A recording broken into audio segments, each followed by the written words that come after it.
What if the very fabric of reality was woven by the whispers of ancient gods? Beneath the shadows of towering mountains and the stillness of sacred rivers lies a story that has echoed through ages, a saga of divine beings whose actions ripple through the cosmos. As storms gather and an unseen tension crackles in the air, the balance between creation and destruction hangs by a thread. In a land where the sun rises like a fiery chariot, a child is born with a destiny painted in shades of glory and ruin. His name is Krishna, a figure destined to dance through the annals of time, weaving mischief and wisdom in equal measure.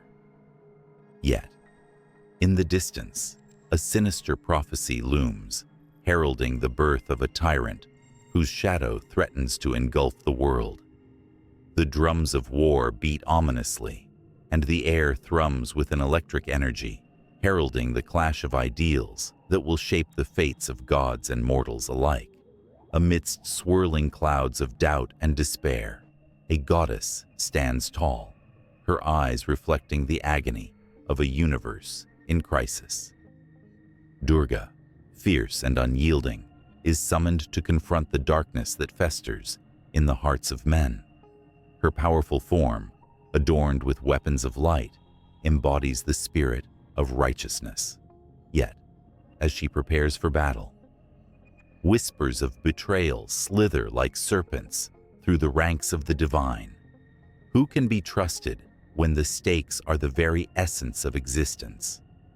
Far away, in the depths of the underworld, a demon stirs. Ravana, a figure of brilliance and madness, revels in his dark ambitions. His 10 heads plot beneath the surface, each one representing a different facet of desire and vengeance. The threads of fate tighten. His lust for power threatens to unravel the delicate tapestry of life itself. In his pursuit, he will ignite a war that will shake the heavens and the earth, drawing heroes and villains into an inevitable confrontation. As the sun sets on the horizon, blood red and foreboding, the stage is set for an epic showdown between Dharma and Adharma, the righteous and the wicked. The tales of Ramayana and Mahabharata pulse with life, filled with characters whose sacrifices will echo through eternity. Each choice they face is a spark that could ignite hope or despair, love or hatred. In this vivid landscape, time is fluid, moments stretch into eternity, and every heartbeat carries the weight of a decision that could change everything. As destinies entwine and calamity looms, the air thickens with an urgency that is palpable. Who will rise as champion in a world where gods and mortals dance on the precarious edge of fate? The answer lies buried beneath layers of myth and legend, waiting to be awakened. The fires flickered in the dark, casting shadows that danced like spirits across the walls of ancient caves. Whispers of the cosmos echoed through the valleys as the first sages sat in meditation, their minds teetering on the edge of the infinite. They had no books, no pens, yet they carried the weight of knowledge that would echo through time. These men and women, seated on the earth, were the architects of a world brimming with gods, demons, and the delicate threads of existence that tie them all together. The air was thick with a sense of wonder, as if the universe itself was leaning in, listening to what would become the heart of Hindu mythology. In the beginning, there were the Vedas, sacred texts that breathed life into the fabric of an ancient civilization. Composed in a language that seemed to dance off the tongue, Sanskrit, these hymns, chants, and rituals were more than mere words. They were the voice of the divine, a bridge between the mortal and the eternal. The Rig Veda, the oldest of the four, sang praises to the forces of nature, celebrating the sun, the wind, and the earth. Each verse, a heartbeat of creation, resonated with the power of existence itself. Among the countless verses, one could find the echoes of primordial chaos, the longing for order. It was said that in the beginning, there was only a vast ocean of nothingness. From this abyss, the first thoughts emerged, thoughts that would ignite the stars. The essence of Brahman, the ultimate reality, began to swirl and shape itself into forms we still know today. It was there, in those flickering flames of inspiration, that the seeds of deities were sown.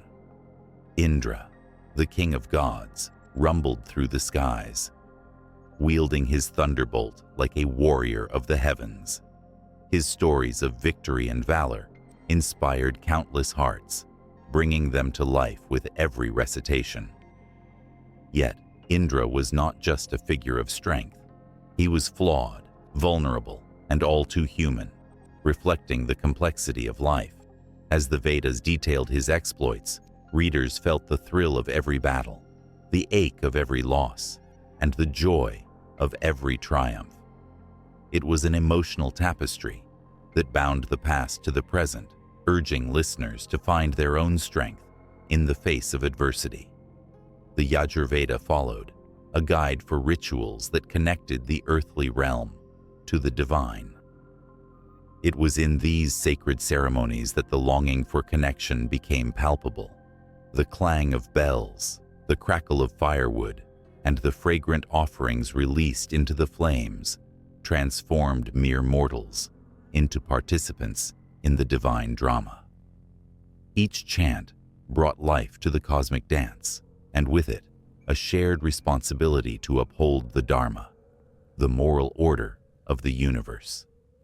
In the act of worship, the faithful felt the vibrations of centuries past, drawing strength from the same timeless truths. Then there was the Samaveda, a melodic celebration of sound. The tunes sung by priests stirred the air, weaving together the essence of music and devotion. The notes echoed the rhythm of the cosmos, reminding everyone that every heartbeat, every breath, was a part of a larger symphony. It was a call to surrender to the divine, to let the melodies wash over the soul, soothing fears and igniting passions. The listeners could feel the music course through their veins, filling them with a sense of peace and connection. Not to be forgotten was the Atharva Veda, a collection of spells, prayers, and medicinal knowledge. It revealed a side of life that was intimately human, a tapestry of desires, fears, and hopes. Here, the divine was not just lofty and distant, but intertwined with the struggles of daily existence. The verses spoke of love, healing, and protection, transforming the mundane into something extraordinary. People found comfort in the written word, a reminder that even the gods were not beyond the reach of their desires. As the centuries rolled on, these texts became a living, breathing part of society. They were recited during festivals, whispered at bedtime, and etched into the hearts of every listener. The Vedas were not locked away in libraries. They flowed through the streets, mingling with the laughter of children and the quiet prayers of the elderly. They gave birth to a mythology that would evolve over millennia, creating heroes and villains, lovers and warriors that would captivate countless generations. Every tale of creation, every fall from grace, painted a vivid picture of existence. The stories transformed abstract concepts into tangible beings, gods like Vishnu, who preserved the universe, and Shiva, the destroyer, whose dance led to renewal. They were not merely figures to be worshipped. They represented the struggles and aspirations of humanity.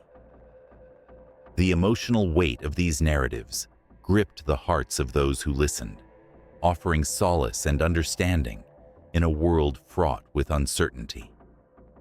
The Vedas inspired epic tales like the Mahabharata and the Ramayana, where the threads of morality, duty, and love intertwined to form complex narratives.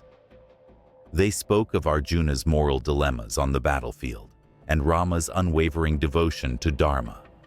Each character, with their triumphs and tribulations, became a mirror reflecting the inner struggles of everyone who dared to dream, to fight, to love. It was in this vibrant tapestry of myth and reality that the essence of Hindu mythology blossomed. The ancient texts painted a world where gods walked among men, where divine actions had consequences, and where every person had a role to play in the cosmic dance. The stories were not static. They evolved, morphing with the times while still holding on to the wisdom of the ages. They whispered truths to the seekers of knowledge, guiding them through the labyrinth of existence. As the sun dipped below the horizon, painting the sky in hues of crimson and gold, the fires flickered once again. The sages smiled knowingly, for they understood the power of their words. They had sown the seeds of mythology, and the tales would continue to grow, branching out into infinite possibilities. Their legacy was not just in the texts, but in the hearts of all who listened.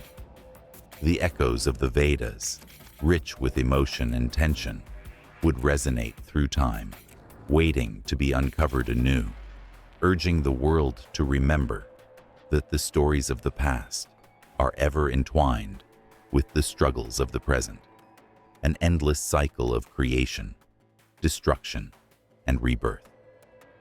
The night sky, a tapestry of twinkling stars and swirling galaxies, was once a canvas of ancient tales, a stage where the creation of worlds unfolded. In the dim light of a flickering fire, shadows danced on the walls of caves, where the first humans huddled, wide-eyed with wonder. They gazed upward, feeling the weight of the cosmos above them, and their voices echoed in whispers, weaving stories of the heavens that would shape their very existence. In every corner of the earth, from the sun-kissed shores of the Pacific Islands to the icy, windswept plains of the Arctic, creation myths emerged, each one a thread in the vast tapestry of humanity. The Polynesians spoke of Rangi and Papa, sky and earth, entwined in a loving embrace. Their children, the gods, yearned for light. With a mighty push, they separated their parents, unleashing the sun's brilliant rays to bathe the world in warmth and life. The heavens and the earth were born anew, and with them, humanity stepped into the light, cradled in the arms of the cosmos. In the heart of ancient Mesopotamia, the Babylonians spun a tale of chaos and order, where the goddess Tiamat, the embodiment of the salt waters, clashed with the fresh waters of Apsu. This fierce battle birthed the world as the gods emerged from the chaos, each one a spark of creation. Marduk, the heroic figure, rose to challenge Tiamat, wielding a net and the winds as his weapons. With victory came the formation of land and sky, the rivers and mountains, a delicate balance forged in the fires of conflict. Humanity was crafted from the tears of Tiamat, a reminder that from chaos springs creation, a dance of turmoil and beauty. Across the Mediterranean, the Greeks told of Gaia, the earth, who gave birth to the sky, Uranus. Their union brought forth titans, beings of immense power. Yet, conflict brewed within their ranks. Cronus, with a heart of stone, rose against his father, determined to seize the throne of the cosmos. With every act of betrayal, the universe shifted, stars flaring in protest as new worlds were formed from the debris of the old. And so, humanity emerged, a reflection of the divine, imbued with the power of the cosmos, their existence a flicker of light in an eternal darkness. In the vast steppes of the north, the Norse spoke in hushed tones of Yggdrasil, the world tree, its roots deep in the soil of the earth, stretching its branches to the heavens. It was here, that the very fabric of existence was woven, connecting realms of gods, humans, and giants. At its base, the serpent Nidhogg gnawed, a reminder of the cycle of life and death. The cosmos was not merely a backdrop, it was alive, breathing, and pulsating with energy. The fates determined the threads of life, and every heartbeat echoed the rhythm of the universe, a sacred bond between creation and destruction. In the shadows of the Amazon rainforest, indigenous tribes shared stories of the great anaconda who curled around the world, embodying the spirit of water and life. With each scale, life flourished, and with each flick of its tail, destruction followed. The balance of nature held a mirror to the cosmos, illustrating that in every ending lay a new beginning. The galaxies above seemed to pulse in unison with the heartbeat of the earth, their light a guide for those who sought to understand their place in the grand design. As the sun dipped below the horizon, casting the world in hues of purple and gold, the stories of creation echoed through time. In every corner of the earth, people looked to the stars, feeling their pulse, their warmth, and their mystery. The cosmos was more than just a backdrop. It was a living entity, influencing, guiding, and shaping the fate of humanity. The myths, rich in emotion and imagination, held a truth that transcended time, connecting the past, present, and future in a web of shared experience. Every culture, from the Inuit who revered the northern lights as the spirits of ancestors, to the African tribes who saw the Milky Way as a river of souls, painted their understanding of the universe in vibrant colors. The skies were a canvas of possibilities, where the stories of creation mingled with the stars, and the echoes of ancestors whispered back through the ages. Each tale, a heartbeat in the everlasting rhythm of the cosmos, invited all who listened to ponder their own existence, their own stories, and their own place in this vast universe. As the fire crackled and the stars twinkled above, humanity sat in awe, connected by threads of shared myths and dreams. The cosmos, with all its mysteries, beckoned them to ask the question that had lingered in the hearts of many. Who are we in the grand design? What stories do we hold within, waiting to be told? In this endless night, the universe was not just a silent witness, but a participant in the grand story of life, a story still unfolding, with each heartbeat and every breath. The cosmos, rich with creation myths, was just the beginning, a prologue to the greater narrative that beckoned on the horizon. As the stars twinkled with secrets and the winds carried ancient whispers, humanity stood poised, ready to write the next chapter of their existence, drawing inspiration from the timeless tales that shaped their very beings. The night was alive with potential, and the universe watched, waiting for the next act in the play of life to unfold. In a small village nestled between the whispering hills and the endless skies, a young boy named Arjun stood against the backdrop of an approaching storm. The air crackled with tension, not just from the weather, but from the weight of his family's expectations. His father's voice echoed in his mind, filled with dreams of honor and responsibility. As the first raindrops began to fall, Arjun felt an insistent pull within his heart, a call to something greater, a duty woven into the very fabric of his being. Dharma, the sacred duty of righteousness, had been spoken of in hushed tones around flickering fires. It was not merely a set of rules. It was a living force that guided the lives of those who understood its significance. From the ancient sages who roamed the earth, sharing wisdom, to the warriors who fought for their land and people, Dharma was the invisible thread connecting their actions to the greater good. Each story was a piece of a larger tapestry, rich with courage, sacrifice, and love. Arjun remembered his grandmother's tales of King Raja Harishchandra, a man whose unwavering commitment to truth cost him everything.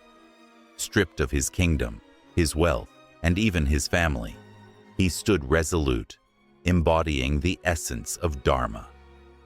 The villagers would often gather, their eyes wide with reverence, as they heard how Harishchandra's honesty ultimately led him back to his throne. Every listener felt a surge of pride in their blood, the promise of righteousness igniting a fire within them. Arjun felt it too, a burning desire to live by this principle, to one day be worthy of such stories. But as the storm gathered strength, doubt crept in. Could he really embody such ideals in a world filled with temptation and fear? He watched as the wind twisted the branches and the rain poured down, its relentless rhythm echoing the turmoil in his heart. He was just a boy, surrounded by expectations, yet yearning for the bravery to act. The conflict rumbled like thunder, a battle of the heart and mind that many had faced before him. In the shadows of the village, there lived an old warrior named Vishnu. Once a celebrated leader, he now spent his days tending to a small garden, seemingly forgotten by time. Yet, he carried the weight of countless battles, fought and won. Each scar a testament to his dedication to Dharma. Arjun often watched him, fascinated by the way the old man seemed to converse with the earth itself, as if it whispered secrets only he could understand. One day, unable to contain his curiosity, Arjun approached him. "Tell me, respected Vishnu," he implored, "what does it mean to truly follow Dharma?" The warrior paused, his weathered hands stilling in the soil. "Dharma is not about the grand gestures, young one. It is found in the simple acts of kindness, in the moments of decision when you choose what is right over what is easy. It is the integrity to stand firm when the storm rages." As he spoke, Arjun felt the gravity of those words sink deep into his soul. They were not just lessons, they were life itself. Each moment of integrity, each choice to act with righteousness, added another layer to the foundation of one's character. But would he have the courage to stand firm when faced with his own trials? Days turned into weeks, and the village buzzed with rumors of an impending war. A rival clan threatened their peace, and fear hung heavy in the air. Each villager felt the urgency of the moment. They were challenged to protect what they held dear. Arjun, now more resolute than ever, felt a stirring of bravery within him. He wanted to fight, to defend his home, but he was just a boy. The night before the battle, Arjun couldn't sleep. He wandered to the edge of the village, where the ancient trees stood tall, guardians of time and wisdom. In the flickering light of the moon, he envisioned himself as a warrior, strong and unyielding. He thought of the tales of Arjuna, the great hero of the Mahabharata, who faced his own moral dilemmas on the battlefield. Arjuna had questioned his purpose, his duty, and ultimately found clarity in the guidance of Lord Krishna. Would he, too, find a path through the fog of uncertainty? As dawn broke, the sky painted in hues of orange and gold, Arjun found himself standing among the warriors, a mix of fear and determination coursing through him. The clash of swords, the cries of battle, and the smell of sweat and soil filled the air. Every fiber of his being screamed to run, yet the deep-rooted sense of duty pushed him forward. He could hear the whispers of his ancestors, urging him to act with honor, just as they had. The battle was fierce, a whirlwind of chaos and valor. Arjun fought with every ounce of strength, driven by the promise of Dharma that surged through his veins. Each swing of his sword was more than an act of combat. It was a testament to his commitment to protect his home, his people, and the very ideals he had been taught. As he faced an opponent, the fear was replaced by clarity.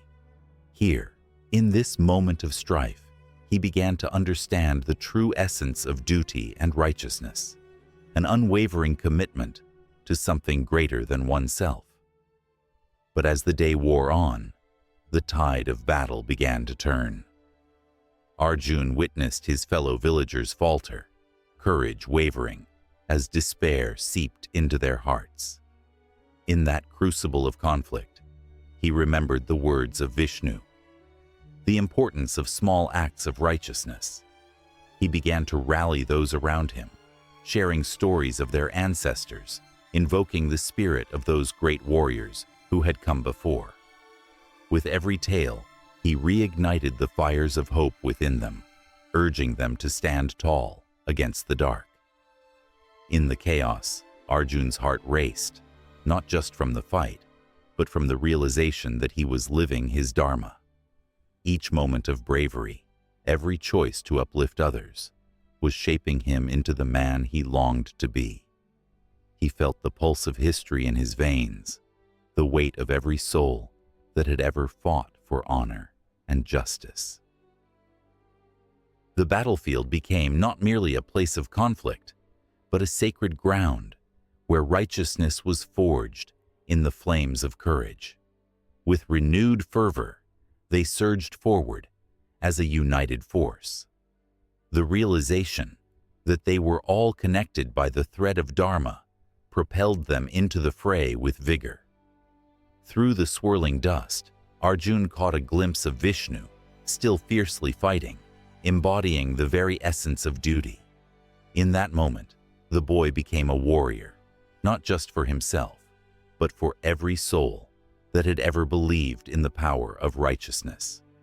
As the sun dipped below the horizon, casting long shadows across the battlefield, the clash of swords was replaced by an eerie silence.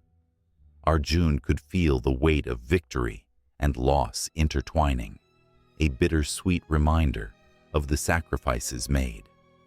And yet, in that silence, he knew that the concept of Dharma would continue to resonate through the ages, shaping lives and destinies long after the dust had settled. The journey of understanding duty and righteousness was far from over. It was merely the beginning of a legacy that would ripple through time, calling forth heroes in every generation. In that moment, as the stars began to twinkle in the night sky, Arjun stood tall, ready to face whatever challenges lay ahead. The echoes of history whispered around him, urging him onward, promising that even in the shadows, the light of Dharma would always guide the way. In the flickering light of the fire, shadows danced against the ancient stone walls of a temple long forgotten, whispering tales of gods and legends. The air was thick with the scent of sandalwood and the distant sound of chanting. As the flames crackled, they illuminated three figures, each radiating an aura of power and wisdom. These were not mere statues. They were the living embodiment of the universe's cycle, the Trimurti, Brahma, Vishnu, and Shiva. Brahma, the creator, sat upon a lotus, his four faces gazing in all directions at once. Each face represented a different aspect of knowledge: spiritual, physical, emotional, and intellectual. From his hands, he held the Vedas, the sacred texts that guided humanity. His eyes sparkled with the light of creation, yet a deep sorrow often clouded his gaze. For how does one bring life into a world filled with chaos? How does one balance creation with the inevitable decay that life brings? With every heartbeat, he unleashed a new universe, yet with every breath, he felt the weight of all that was lost. Vishnu, the preserver, stood beside him, draped in a brilliant blue garment that mirrored the vastness of the cosmos. His serene countenance radiated compassion and strength. With his one hand, he held a conch shell, the sound of which reverberated through time, a call to awaken the souls lost in darkness. His other hand cradled a discus, a weapon of righteousness, crafted not for destruction, but for the protection of Dharma, the cosmic order.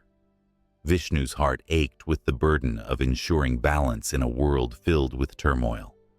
Each incarnation he took, whether as a noble prince or a humble fish, was a testament to his unwavering commitment to saving humanity from itself. Yet, despite all his love, he knew some would still choose the path of darkness. And then there was Shiva, the destroyer, who danced with a wild energy, his matted locks tumbling around his shoulders, adorned with serpents, and the crescent moon. The clang of his damru, a small drum, echoed like thunder, a rhythm that resonated with the heartbeat of the universe. He was the fierce guardian of both creation and destruction, the eternal cycle that held the cosmos together. In his embrace, the worlds were born and reborn, yet his eyes held a depth of melancholy. For every joyous creation, he must also watch it unravel, fade, and return to nothingness. It was his dance, the Tandava, that shook the very foundations of existence, reminding all that nothing remains forever. It was a performance both beautiful and terrifying, a reminder of life's fragility. As the night deepened, the stories of their legends began to intertwine, creating a tapestry of emotion and tension. Brahma created the first man, yet faced betrayal when he sought to claim the world for himself. Vishnu descended into the mortal realm to guide and protect, taking on forms that would resonate through the ages, Rama and Krishna among them, each story a beacon of hope in the darkest times. The tales of their adventures, the battles they fought against evil, and the love they nurtured reflected not just their divine nature, but also the human experiences of struggle, sacrifice, and redemption. With every flicker of the fire, the air thickened with anticipation. The Trimurti were not just gods, they were the embodiment of every human emotion. Brahma, with his wisdom, bore the anguish of creation. Vishnu, with his compassion, felt the pain of betrayal and loss. Shiva, with his fierce spirit, understood the horror of destruction, but also the beauty in renewal. The temple, with its ancient stones, was a silent witness to their stories, echoes of laughter, cries of despair, and the whispers of love that transcended time. In one of those visceral moments, a battle raged beneath the heavens, where good clashed with evil in a display of raw power. Demons, fierce and relentless, rose to challenge the cosmic order. Brahma, with his vast knowledge, laid the groundwork of strategies, while Vishnu manifested in a powerful avatar, ready to protect the innocent. The air crackled with energy. The earth trembled beneath their feet. As Shiva entered the fray, his dance became a flurry of destruction, a divine chaos that shook the foundations of the battlefield. Yet, amid the chaos, a sense of harmony prevailed, the understanding that destruction was not an end, but a necessary step for new beginnings. And just as the battle reached its peak, a prayer echoed through the land, a humble plea from a devoted follower. The voice, filled with faith and desperation, pierced through the storm, calling upon the Trimurti. In that instant, the warriors paused, the fire dimmed, and the world held its breath. The gods turned their gaze toward the earth, their hearts swelling with a mix of pride and sorrow. They felt the weight of every soul who believed, every heart that hoped, and every tear that fell in despair. This connection, this bond between the divine and the mortal, was the essence of their existence. As dawn began to break, painting the sky with hues of orange and pink, The gods transformed the battlefield into a canvas of hope. From Shiva's dance arose a phoenix, symbolizing rebirth. From Vishnu's compassion flowed rivers of life, and from Brahma's wisdom, the promise of a new creation emerged. The cycle was unending, and with each sunrise, the promise of renewal shone bright. In the temple, the fire continued to flicker, casting a warm glow that mirrored the divine connection shared by the Trimurti. As the morning light crept in, illuminating the sacred space, a deep stillness settled around them. In this quiet moment, they knew their stories were far from over. The world was a stage upon which the drama of existence unfolded, and every soul was a participant in a tale that would never truly end. The rhythm of life would continue, creation, preservation, and destruction, woven together in a divine dance that resonated through time, forever echoing the emotions that make us human. And as the fire crackled, ready to fade into the embers, a new adventure awaited just beyond the horizon, shimmering with promise and uncertainty, beckoning to be written in the infinite scroll of existence. In the flickering light of 1,000 candles, a woman stood before an ancient altar, her heart racing with an energy that pulsed like the very veins of the earth beneath her feet. She felt the weight of history pressing down around her, the whispers of countless women who had come before her, standing in the same sacred space, seeking the same connection to something greater than themselves. There, amidst the fragrant offerings of flowers and sacred spices, the essence of Shakti hummed in the air, a palpable force that stirred the soul. Shakti, the divine feminine energy, is not merely a concept. It is the very pulse of existence. Historically, she has been revered across cultures as the embodiment of power and creativity. In Hindu mythology, she manifests in many forms, each one a unique facet of the same magnificent gem. Parvati, the nurturing mother; Durga, the fierce warrior; Kali, the destroyer of evil. Each goddess tells a story, tracing the powerful lineage of women who have wielded strength in the face of adversity. Amidst the chaos of daily life, the stories of these goddesses remind humanity of the incredible power residing in the feminine spirit. In ancient temples, carved stone statues depicted women in poses of strength and grace, their faces poised in expressions of serenity and fierce determination. Each sculpture tells tales of battles won, of love given freely, and of suffering transformed into strength. Generations have gazed upon these figures, feeling the stirring of Shakti within their own hearts, a reminder that they too are capable of harnessing this divine energy. In the heart of the bustling Indian subcontinent, the reverberations of Shakti's presence can be felt in festivals that celebrate the goddess. Navaratri, a 9-night festival, draws devotees to dance, sing, and worship the divine feminine. Women adorn themselves in vibrant colors, their laughter ringing through the air like music, while they invoke the protective energy of the goddesses. The air is electric with excitement and devotion as they offer prayers, hoping for strength and guidance in their everyday battles. It is a collective celebration of femininity, where every woman feels empowered to tap into her inner goddess. But alongside the celebrations lies a history filled with struggles. Centuries ago, women found solace in the tales of Shakti when faced with oppression. They turned to the legends of goddesses who fought against injustice.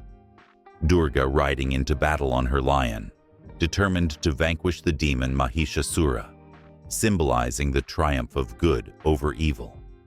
In these stories, women saw themselves reflected. They drew strength from the wisdom passed down through generations. Each tale served as a beacon of hope, urging them to rise against the injustice they faced in their own lives. As the evening descended upon the village, the flickering lights transformed into a sea of stars in the night sky. Women gathered in circles, hands joined, weaving intricate stories of their own lives into the ancient tapestry of Shakti. They spoke of love and loss, of dreams and despair, and how the essence of the goddess had guided them through darkness. Tears glistened in the corners of their eyes, but amidst the sorrow lay an undeniable strength. In those moments, the divine feminine was alive, coursing through their veins, igniting passions they thought lost. In the shadows, however, lingered stories of those who felt disconnected from this powerful energy. Silent struggles twisted inside them like vines, suffocating the spirit of the goddess. They yearned for the strength Shakti offered, but felt trapped in the confines of societal expectations and limitations. The tension hung in the air, thick and palpable, as they listened to the stories being shared, a flicker of hope igniting deep within. Throughout history, many have sought to suppress the divine feminine, but Shakti's spirit is relentless.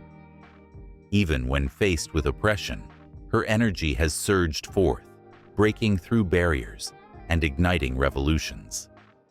The suffragettes, with their courageous cries for equality, drew inspiration from the fierce goddess, channeling her strength to demand their rightful place in society.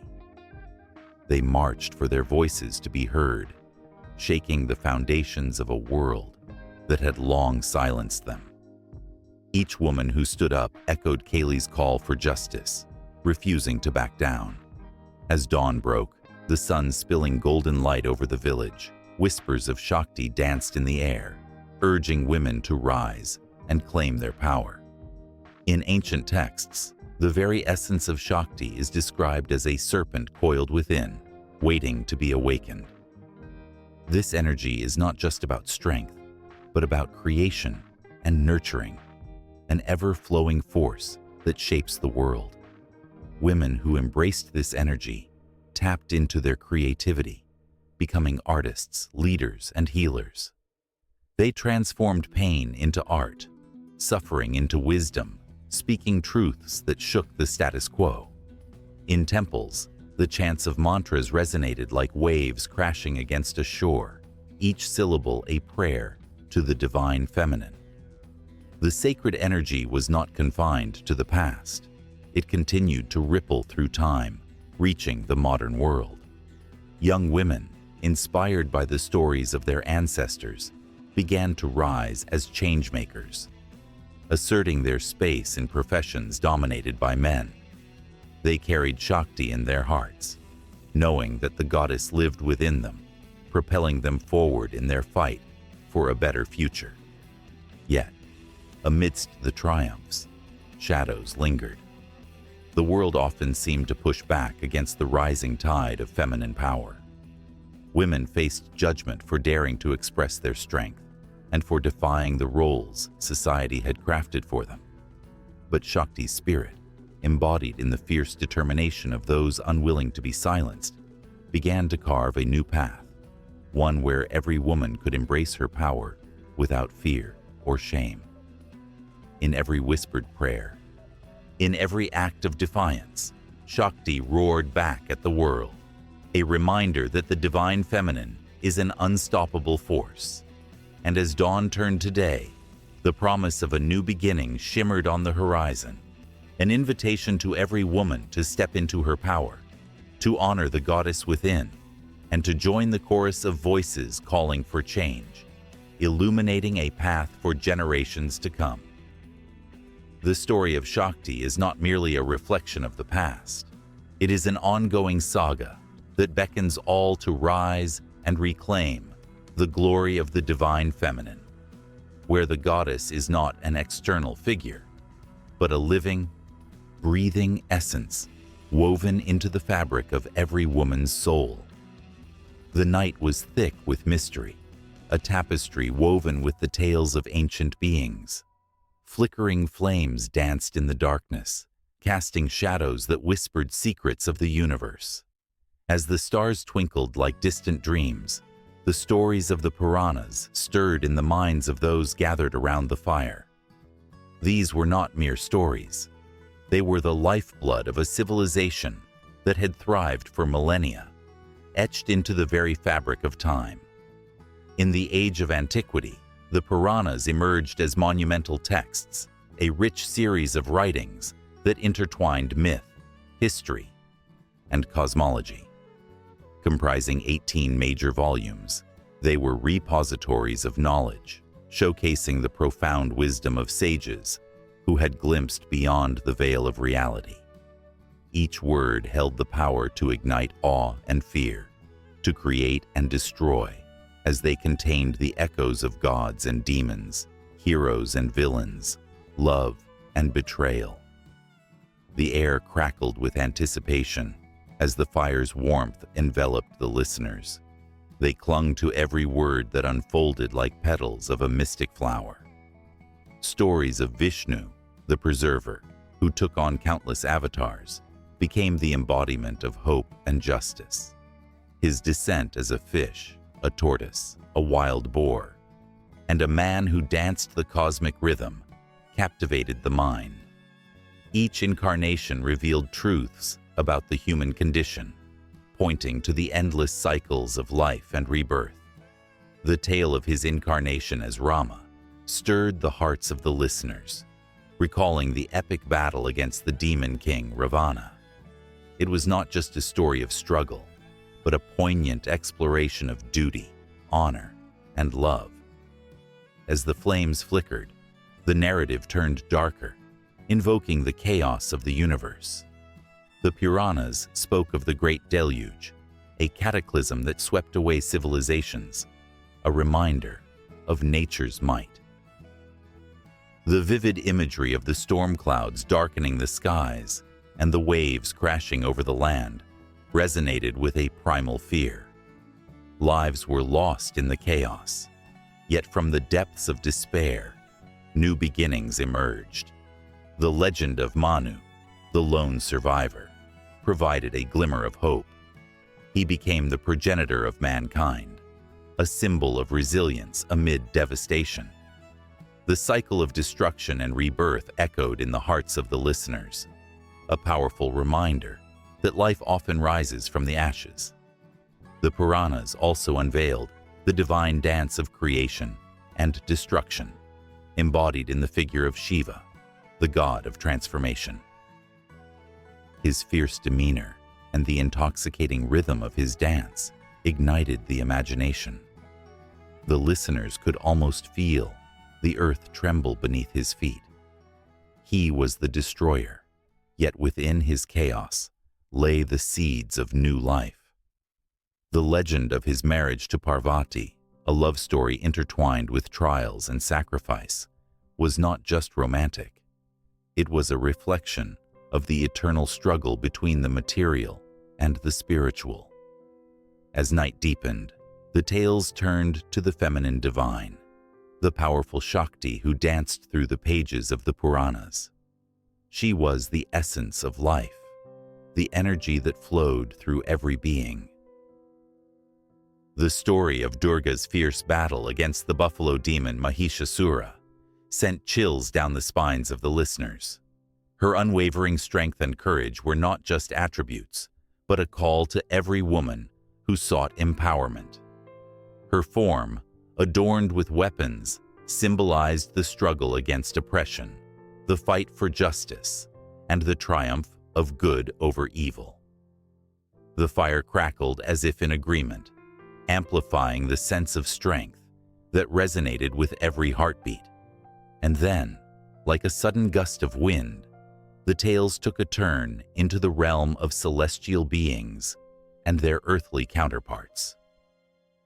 The stories of the demigods, the Apsaras and the Gandharvas, filled the space with laughter, love, and longing. Their celestial dances and songs painted vivid images of joy, Yet beneath the beauty lay tales of jealousy and ambition.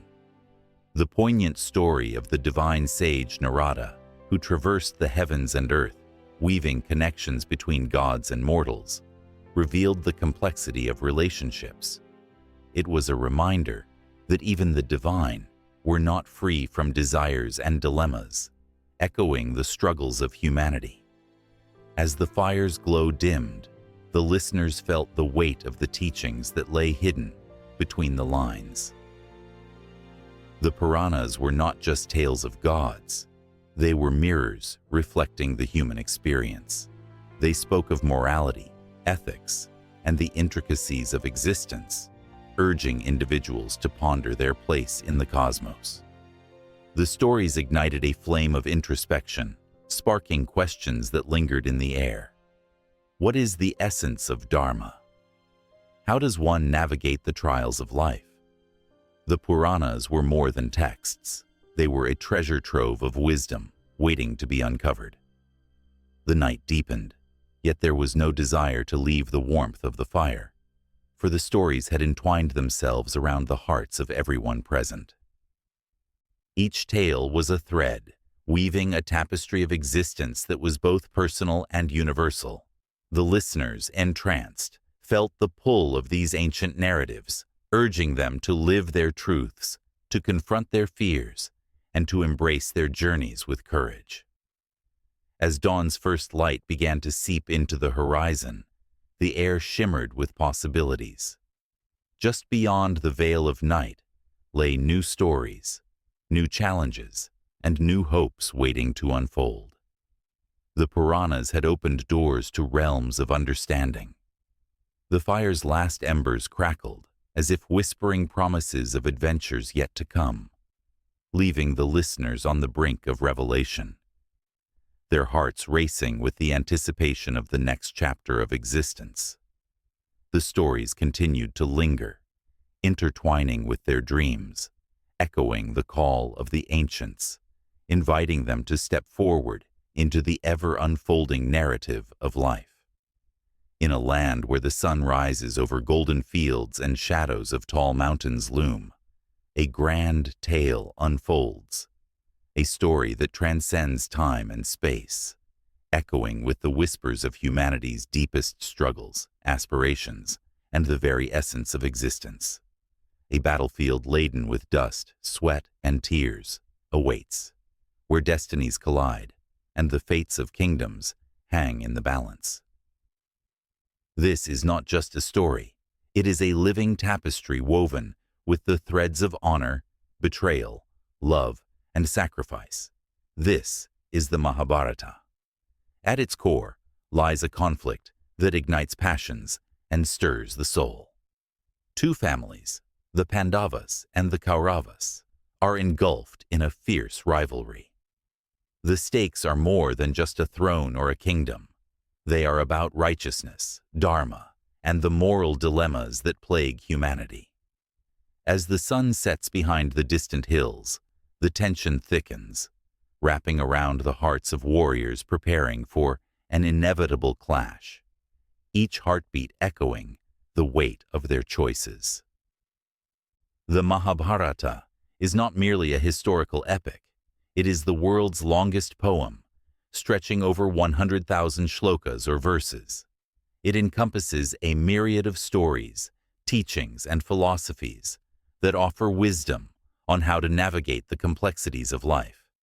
Each character, each event, is etched with deep significance, inviting readers to ponder the broader questions of justice, loyalty, and the shades of morality.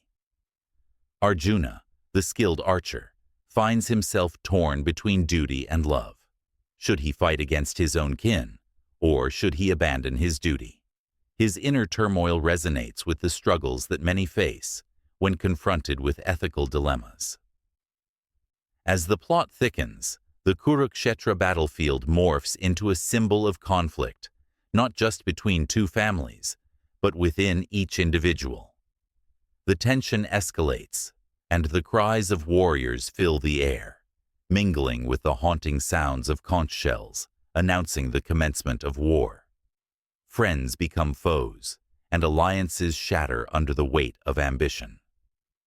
The dialogue between Arjuna and Lord Krishna, who serves as his charioteer, becomes a defining moment, not just for the warriors, but for all humankind. Krishna's timeless wisdom unveils the essence of life, urging Arjuna to embrace his duty as a warrior, igniting the flame of courage within him. Yet, the Mahabharata is not solely about battle. It is filled with poignant moments of love and compassion. The characters are vivid and relatable, each embodying both virtues and flaws. Draupadi, the fiery queen, stands tall amidst the chaos, her dignity tested in the most humiliating of circumstances. Her unwavering spirit ignites a flame of rebellion, a testament to the resilience of women throughout history. The audience feels her pain, her anger, and her determination to seek justice in a world fraught with injustice. As the epic unfolds, themes of loyalty, betrayal, and the consequences of choices are laid bare. Bhishma, the Grand Patriarch, epitomizes sacrifice. Bound by his vow of celibacy, he fights for a dynasty that is not his own, embodying the complexities of duty and desire. His tragic end leaves readers with a profound sense of loss, a reminder that even the noblest of intentions can lead to heartbreak. The Mahabharata also intricately weaves in the idea of time, the cyclical nature of life and death, the rise and fall of empires, and the eternal conflict between good and evil are all explored. With each character's demise, the earth mourns and the heavens seem to weep. Yet, even amidst the despair, hope glimmers like a distant star. The epic invites its readers to reflect on the inevitable passage of time and the legacies that endure beyond mortal life. As the battlefield stretches into the horizon, the significance of the Mahabharata becomes increasingly apparent. It is not confined to the pages of history, but serves as a guide for contemporary society. Its lessons resonate in modern dilemmas, urging individuals to strive for righteousness, even when the path is obscured by darkness.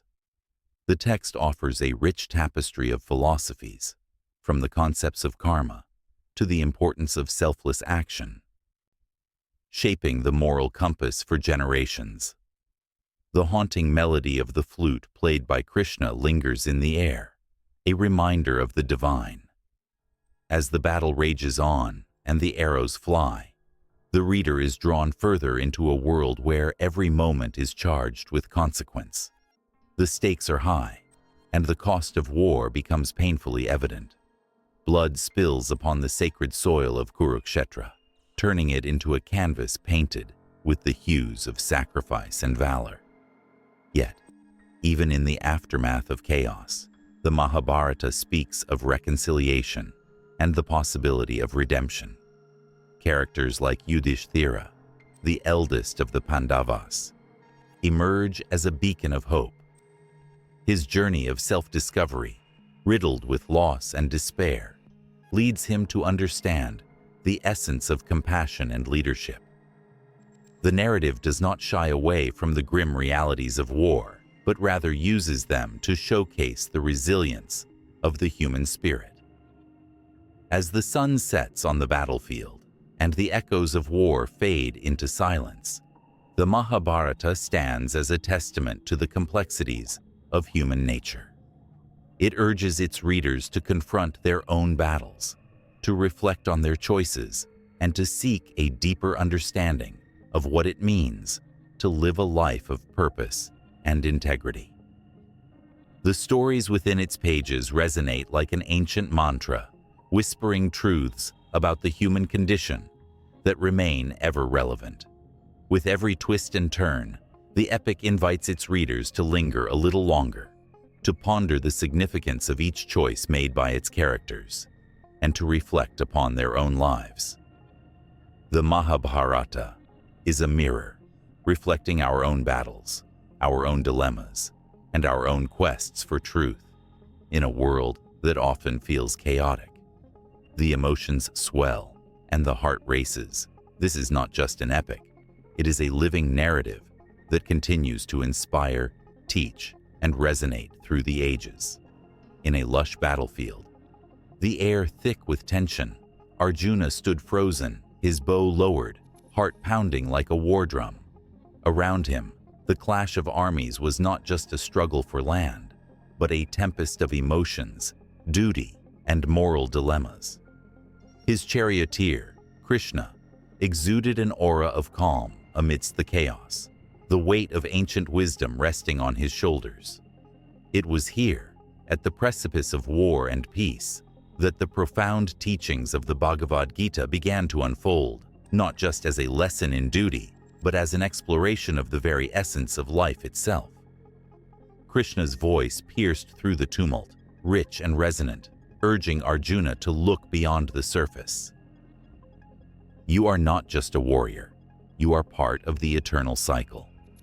With each word, he painted a canvas of existence, illustrating the dance of creation, preservation, and destruction that defines human experience. Arjuna, grappling with the notion of killing beloved kin, felt the weight of his soul, torn between familial bonds and the call of duty. The question loomed large. What is righteousness? What does it mean to live a life of purpose? As the dialogue unfolded, the essence of Dharma emerged, a concept far deeper than mere duty. It danced between the lines of right and wrong, challenging Arjuna to rise above personal attachments and embrace the larger truth. In that moment, a powerful realization struck him. Sometimes, the hardest battles are not fought with swords, but within one's own heart. Krishna's teachings were not mere philosophical musings. They were a lifeline thrown into the stormy sea of Arjuna's despair. The notion of karma emerged next, a thread weaving through the fabric of existence, linking every action to its consequence. Krishna reminded Arjuna, "You have the right to perform your duty, but you are not entitled to the fruits of your actions." This idea struck like lightning, illuminating the shadows of expectations and desires that tethered him. To act selflessly, without attachment, could it be possible? The prospect was daunting, yet exhilarating, a promise of freedom from the shackles of fear and regret. As the battle cries echoed around them, another layer unfolded, the concept of yoga, not as mere exercise, but as a path to union with the divine. In Krishna's words, Arjuna found a promise of peace amidst chaos. The different forms of yoga, karma, bhakti, and jnana, became pathways to a higher understanding. The notion that devotion, knowledge, and selfless action could lead to liberation resonated deeply within him. Arjuna's heart began to beat in rhythm with the teachings, feeling the pulse of a truth far greater than the conflict before him. But just as Arjuna grasped these concepts, fear lurked like a shadow, whispering doubts and uncertainties. Krishna, sensing the turmoil, urged him to rise. "Face your fears, embrace your destiny," he commanded, a gentle yet unyielding force. In that moment, Arjuna felt the warmth of divine support, a reminder that he was not alone in his struggle.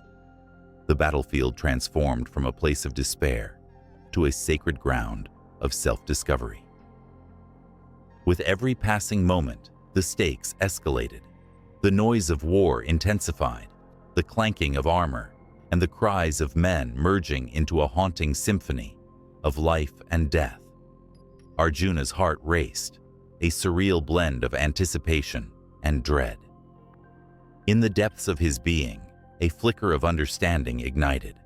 The teachings of Krishna were not just words, but a call to action, a summons to rise above the mundane and embrace the extraordinary. The profound lesson of detachment emerged vividly, resonating like a beacon of light. You must act, Arjuna, but without desire for the outcome. This is the true essence of freedom."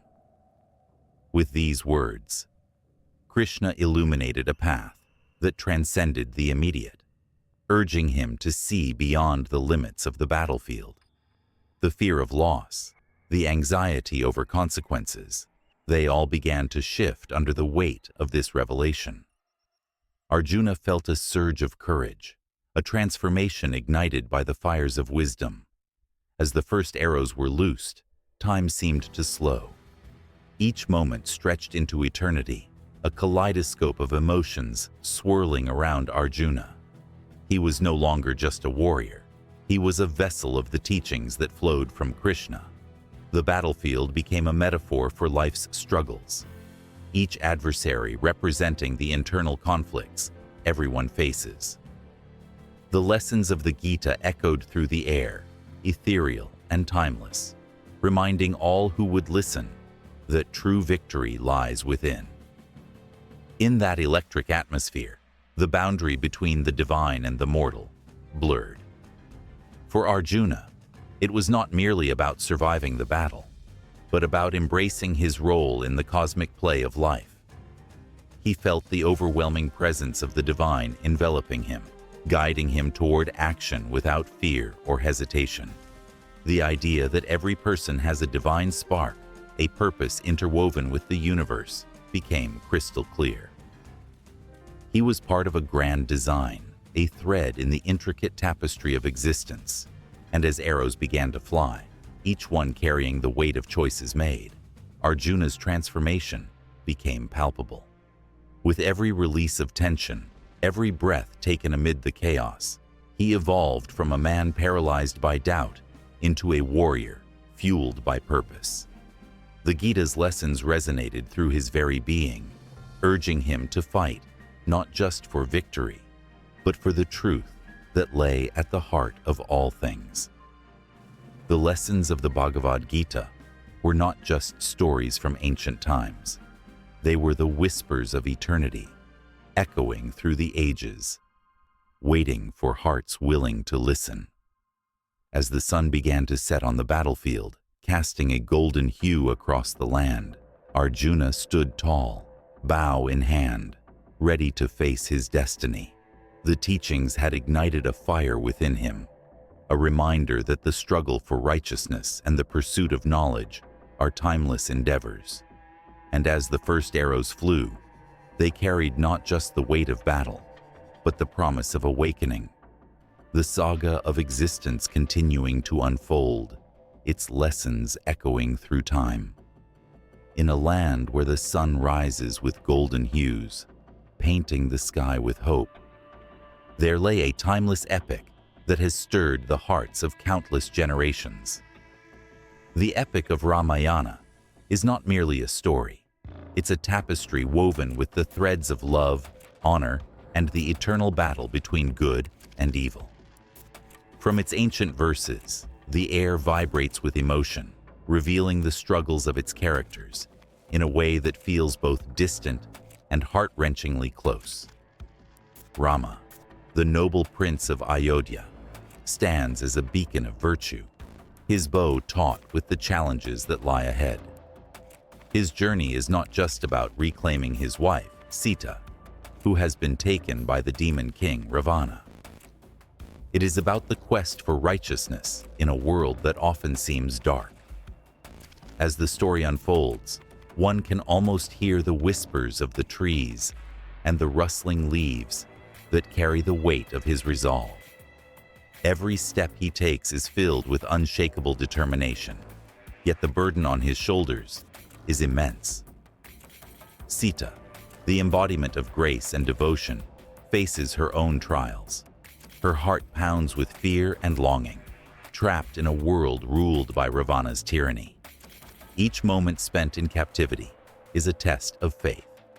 Her love for Rama is her guiding light, illuminating the darkness around her. The very thought of their reunion sends shivers down the spine, a reminder of love's power to transcend even the most daunting obstacles. The emotional turmoil resonates deeply, tugging at the heartstrings of those who dare to listen. As Rama allies with Hanuman, the devoted monkey god, the tale takes on new dimensions of loyalty and courage. Hanuman, with his extraordinary leaps and unwavering faith, symbolizes the strength that lies in devotion. His fiery spirit ignites hope, rallying armies and forging bonds that break the barriers between species. The camaraderie among Rama and his allies speaks to the strength found in unity, showcasing that even the most formidable foes can be overcome when hearts align for a common cause. The battle against Ravana is not just a clash of swords, it's a poignant metaphor for the struggle between light and shadow. As arrows fly and valor is tested on the battlefield of Lanka, the air becomes thick with tension. Each character, be it the noble Rama, the fierce Ravana, or the loyal Hanuman, embodies facets of human nature, revealing that within each of us lies the capacity for both greatness and despair. The intensity of their fight raises the stakes, making every moment pulse with the possibility of victory or defeat. Yet, amid the chaos and carnage, moments of introspection arise.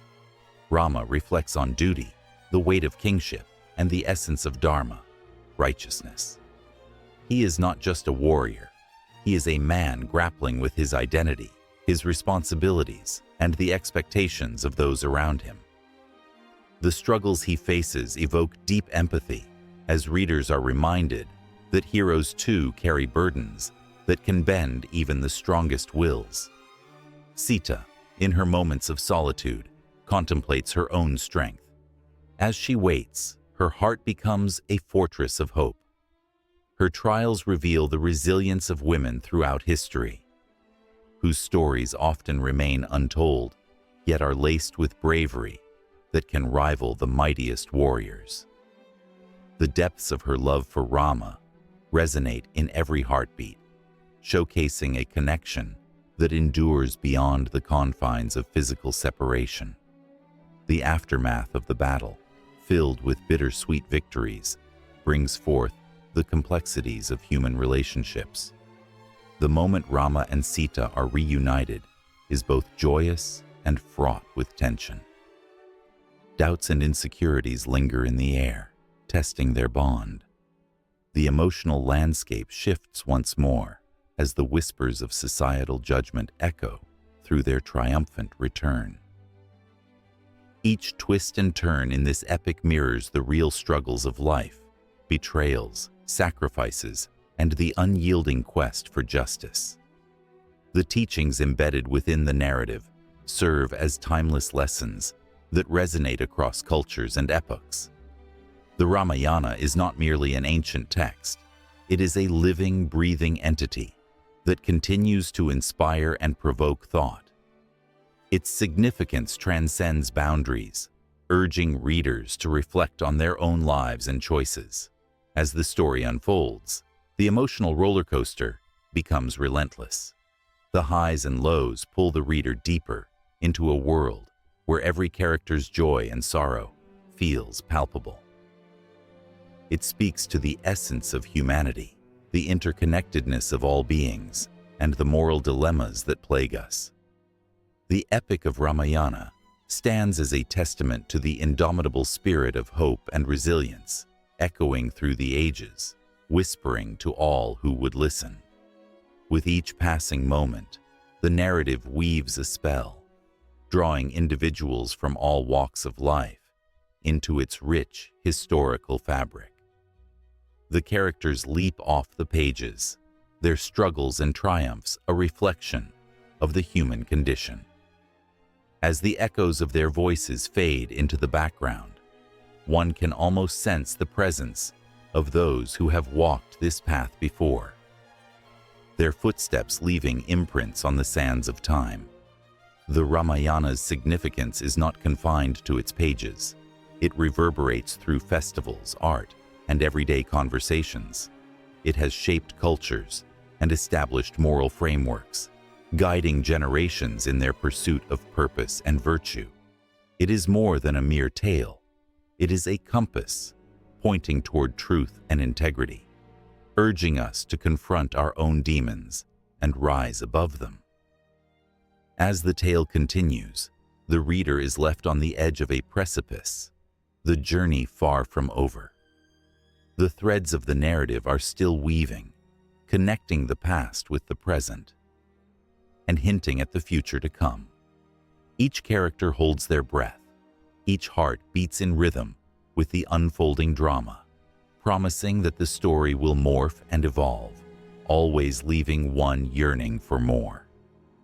The Ramayana's legacy is woven into the very fabric of existence, reminding us that in every battle, whether fought on the grand stage or within our own hearts, the essence of love and righteousness prevails, echoing eternally in the corridors of time.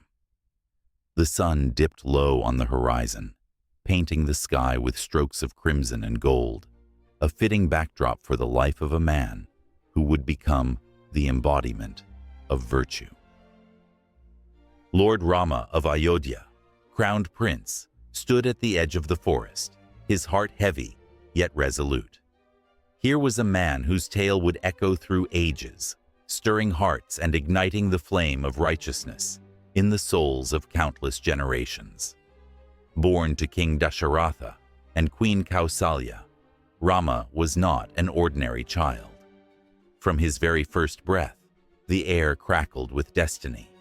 Prophecies foretold of his greatness, whispering promises of honor, valor, and the unwavering adherence to Dharma, the sacred law.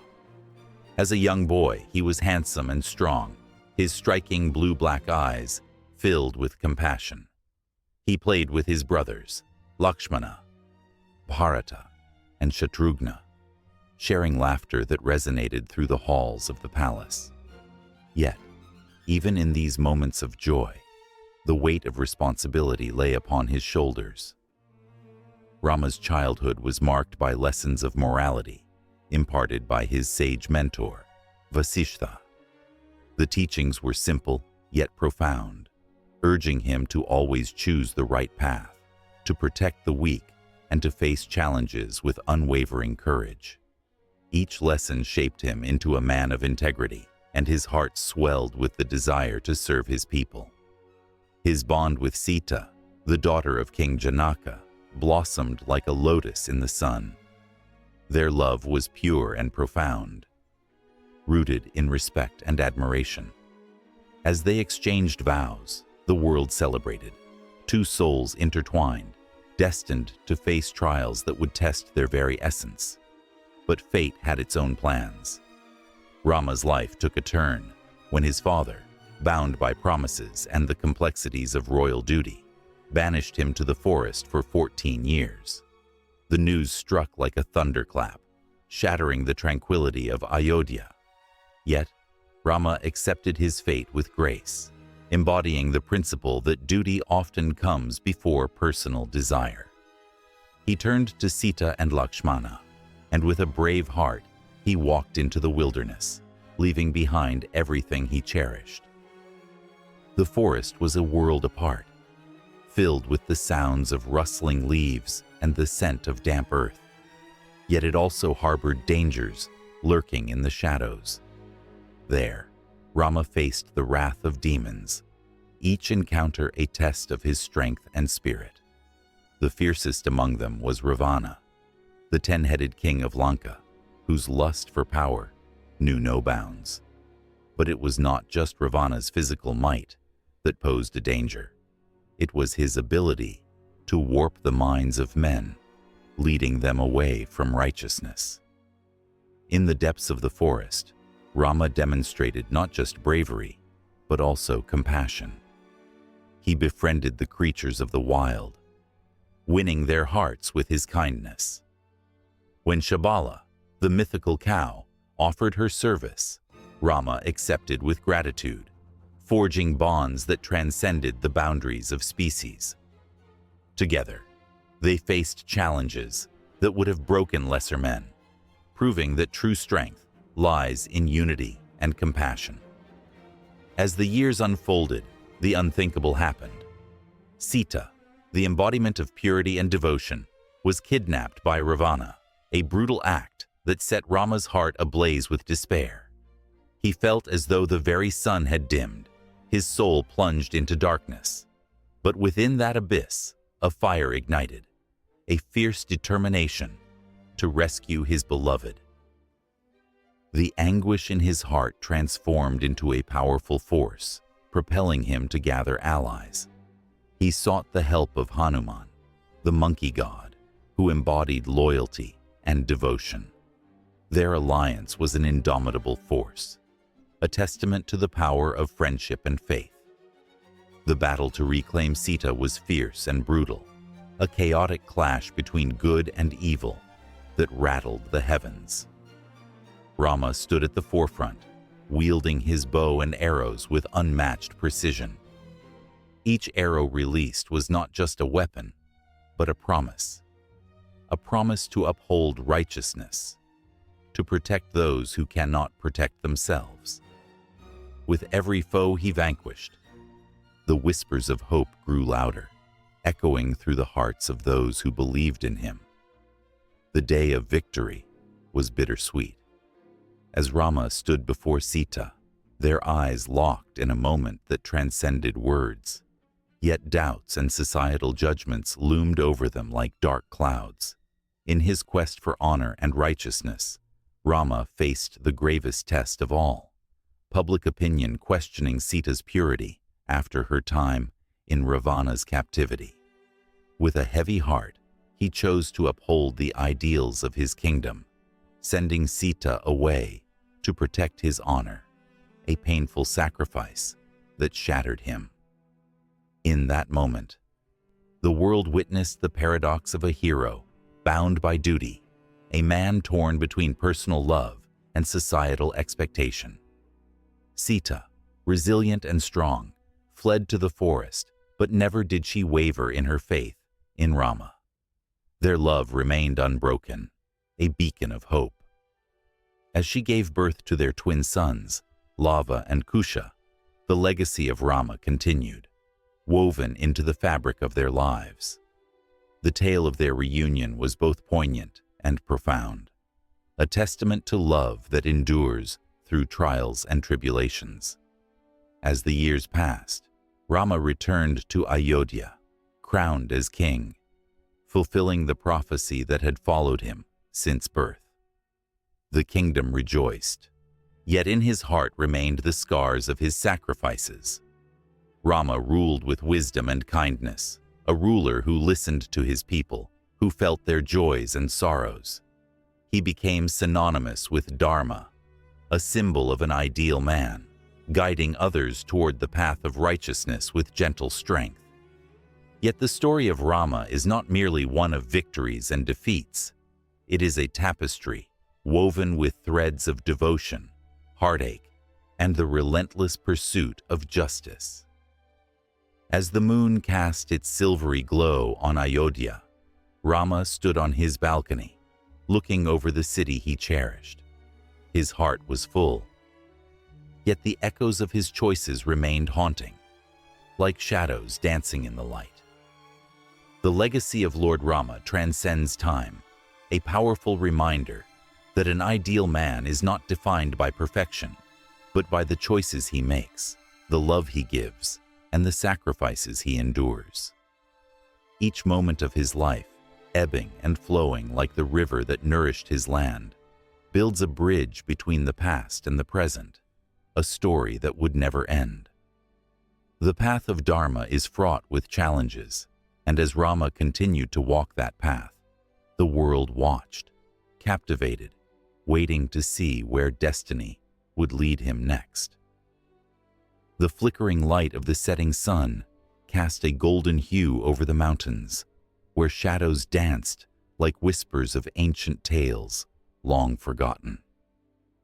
In the midst of the thick forest, a figure emerged, a silhouette of strength and devotion, a body built from the very essence of courage itself. Hanuman, the mighty monkey god, stood tall, his heart pulsing with purpose. The air around him crackled with energy, anticipation hanging thick as he prepared to face challenges that would test not just his brute strength, but the very depth of his devotion. The stories of Hanuman's adventures are woven into the fabric of history, each thread shimmering with the light of his unwavering loyalty to Lord Rama. His journey began long ago, when he was born to Anjana and Kasari, blessed with extraordinary powers that would later make him a beacon of hope. Even as a child, his boundless energy was matched only by his fierce devotion. While other young monkeys played, Hanuman would spend hours in prayer, his tiny hands clasped together, eyes shining with a love so pure it could move mountains. Each leap he took was a reminder of his divine heritage. He soared through the skies, feeling the wind rush past him, a reminder of the freedom that came with faith. But this was only the beginning. The wild forests, filled with the rustling of leaves and distant animal calls, were mere backdrops to the epic saga that was about to unfold. The world around him was alive with stories, and Hanuman was destined to be a part of the greatest tale ever told. One particular day, as the sun hung low, an urgent call broke the silence. The air was tense, thick with despair.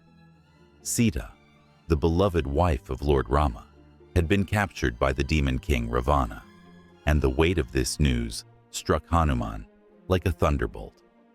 He felt the call of duty in his bones, the fire of devotion igniting within him.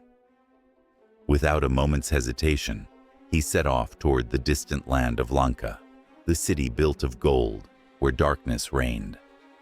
The journey was fraught with peril. Hanuman traversed mountains, crossed oceans, and faced illusions crafted by powerful sorcery. Each obstacle was a test, each challenge a reminder of his strength.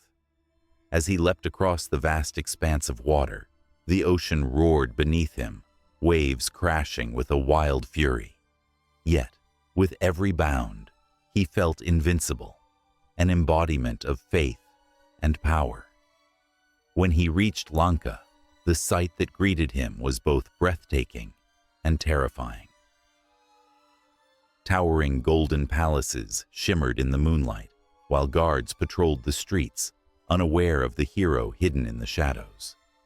With stealth and precision, Hanuman navigated the labyrinth of streets, his heart racing as he approached the garden where Sita was held captive. He could feel her sorrow, her longing for Rama, and it fueled his resolve. There she was, a radiant figure amidst the darkness, her eyes downcast, yet full of hope. The moment their eyes met, an invisible thread connected them, a bond forged by devotion. Hanuman bowed before her, his voice steady despite the turmoil around them. "Don't lose hope, Sita. Rama will come for you, and I am here to help." Her eyes widened with a mix of surprise and relief, and in that moment, the weight of despair lifted slightly, replaced by the power of belief. But the danger was far from over. As Hanuman prepared to leave with a token for Rama, the ground trembled. Ravana's fierce anger echoed through the palace. With a roar, he summoned his demons, furious that the monkey dared to trespass. Hanuman felt a rush of adrenaline, his muscles tightening as he transformed from a humble devotee into a force of nature. The battle that ensued was a spectacular display of agility and strength. He swung his tail, fought with the ferocity of 1,000 warriors, and even set fire to the city with a flick of his wrist. In that fiery chaos, Hanuman's heart remained steadfast, his thoughts fixated on Sita and Rama. He was more than just a warrior. He was a symbol of devotion that could not be extinguished.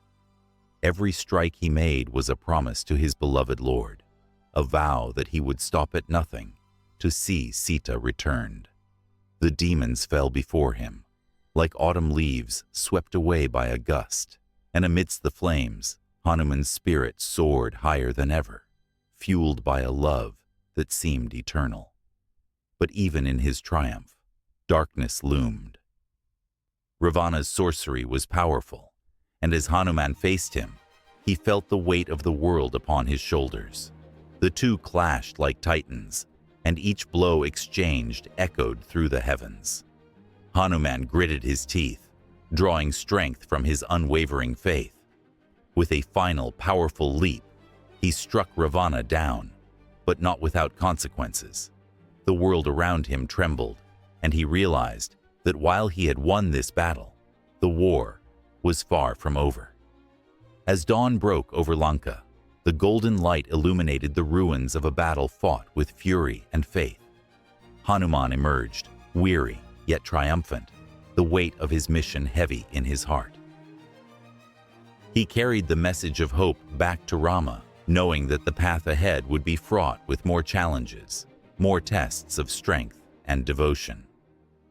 With every leap, he felt the burden of not just physical strength, but emotional resilience. Each adventure was etched in his soul, a reminder that true strength was not merely about brawn, but about the depth of one's love and loyalty. The tales of his courage would echo throughout history, inspiring countless souls to rise in the face of adversity, to fight for what they believed in, and to hold on to hope, even when the shadows threatened to engulf them. As he soared through the skies, the wind whispering secrets of the future, Hanuman knew that this was just the beginning. The trials ahead would demand all his strength and boundless devotion. The world needed a hero, and he was ready to answer that call. The adventure was far from over. It was merely a turning point in a saga that would be told for generations to come. And in the distance, the sound of destiny awaited, echoing like the heartbeat of creation itself, urging him forward into the unknown. In the ancient kingdom of Ayodhya, where the sun kissed the earth with golden rays and the air was thick with the fragrance of blooming flowers, there lived a woman whose very presence could silence the chaos of the world. Sita, with her luminous beauty and unwavering strength, was not just an ideal woman. She was the personification of virtue, grace, and devotion. Her story, woven into the fabric of time, was one of love and sacrifice, echoing through the ages. As the morning dew sparkled on the leaves, Sita stood in the garden, her hands gently caressing the petals of vibrant flowers. She was the embodiment of softness, yet her heart was a fortress, unyielding even in the face of trials that would break the strongest of men. Her laughter resonated like the sweetest melody. Yet behind that joyous facade lay the weight of expectations and responsibilities. The whispers of the townspeople often reached her ears. Is she perfect? Is she the ideal woman? Such questions lingered in the air, heavy with judgment. But Sita remained unfazed, her spirit as fierce as the sun that warmed her skin. Her devotion to her husband, Rama, was legendary. The bond they shared was not merely romantic. It was forged in mutual respect and understanding. Sita thrived in the warmth of their love, yet she also bore the scars of loyalty. When Rama was exiled, she chose selflessly to follow him into the forest, leaving behind the comforts of palace life. Her decision sent ripples of shock through the royal court, where whispers turned to gasps. How could she abandon her home? They murmured. But Sita's heart beat only for Rama. Love in her eyes was not a fleeting emotion. It was a promise, a vow that transcended the physical boundaries of their world. In the wilderness, as they faced the harsh realities of life, Sita's resilience shone brighter than ever. The nights were cold, and the forests were filled with unknown dangers, yet she never wavered. Together with Rama, they created a sanctuary, a small world where love, triumphed over adversity. The nights were filled with stories and laughter, her gentle voice weaving tales of hope and dreams. Yet, even in those moments of joy, an undercurrent of tension simmered. Fate, like a cunning serpent, was coiling around their lives, waiting for the perfect moment to strike. The day came when the demon king Ravana, drawn by Sita's beauty, abducted her, shattering her world into a million pieces. The earth trembled as Rama's anguish echoed through the valleys. A warrior's heart was breaking. As Sita was taken away, she held her head high, refusing to let despair consume her. In the palace of Lanka, surrounded by opulence yet trapped in despair, she remained steadfast. Her tears were not for herself, but for the love she bore for Rama. Every night she looked at the moon, whispering prayers for his safety, her spirit unbroken despite her captivity. As the seasons changed, so did the tides of their fate. Rama, with the unwavering resolve of a lion, rallied an army of monkeys and bears to rescue his beloved bride. The Battle of Lanka was fierce, and the skies darkened with the weight of impending doom. Sita, locked away, became a beacon of hope for those fighting in her name. Her strength transcended the walls that imprisoned her, igniting the hearts of warriors who believed that love could conquer even the darkest of evils. While the world saw her as a damsel in distress, she was, in truth, a force of nature, calm yet powerful, gentle yet fierce.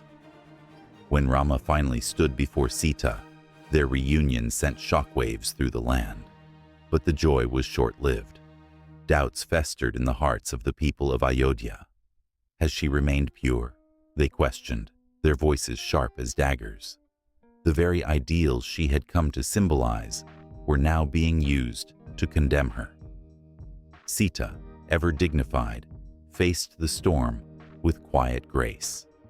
She could have fought back, could have raised her voice against the injustice, but instead, she chose a path of silence. With a heart heavy with sorrow, she stood before the fire, a symbol of truth and honor. As the flames danced around her, she called upon the gods to bear witness, ready to prove her fidelity and love for Rama. In that moment, she wasn't merely a woman, she was an embodiment of courage, a living testament to the trials that love could endure. As the fire blazed, the heavens held their breath. When the flames parted, Sita emerged unscathed, purity wrapped around her like a cloak, leaving the onlookers in awe. Yet the victory felt hollow. Even in triumph, Sita bore the burden of doubt, her heart aching for the love that had once been pure and untainted. Life in Ayodhya resumed, but shadows lingered. Sita, the ideal woman, was now a reflection of society's expectations and contradictions. She had faced the storms and emerged unbroken, yet the very fabric of her existence was woven with complexities that no one could see. She had been a warrior, a queen, a devoted wife, and in the end, a mother. Yet still, her essence was scrutinized. Each moment of happiness was laced with the bitter taste of sacrifice. As she held her children close, the twin sons of Rama, the echoes of their laughter filled the air, yet Sita felt the weight of her choices. She had given everything, yet what remained? The love she had for Rama was eternal, yet she could sense the chasm that had formed between them, a gap created by society's relentless gaze. In that quiet moment, she understood that the ideal woman was not just defined by loyalty or sacrifice, but also by the strength to stand tall, even when the world conspired against her. The horizon darkened, a storm brewing in the distance, hinting at the trials yet to come. For Sita's journey was far from over. The whispers of fate were relentless.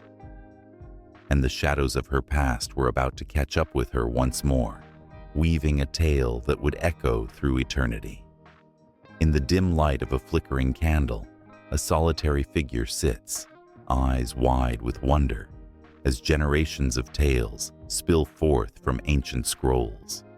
The air crackles with anticipation, a palpable tension that whispers of divine interventions and timeless legends.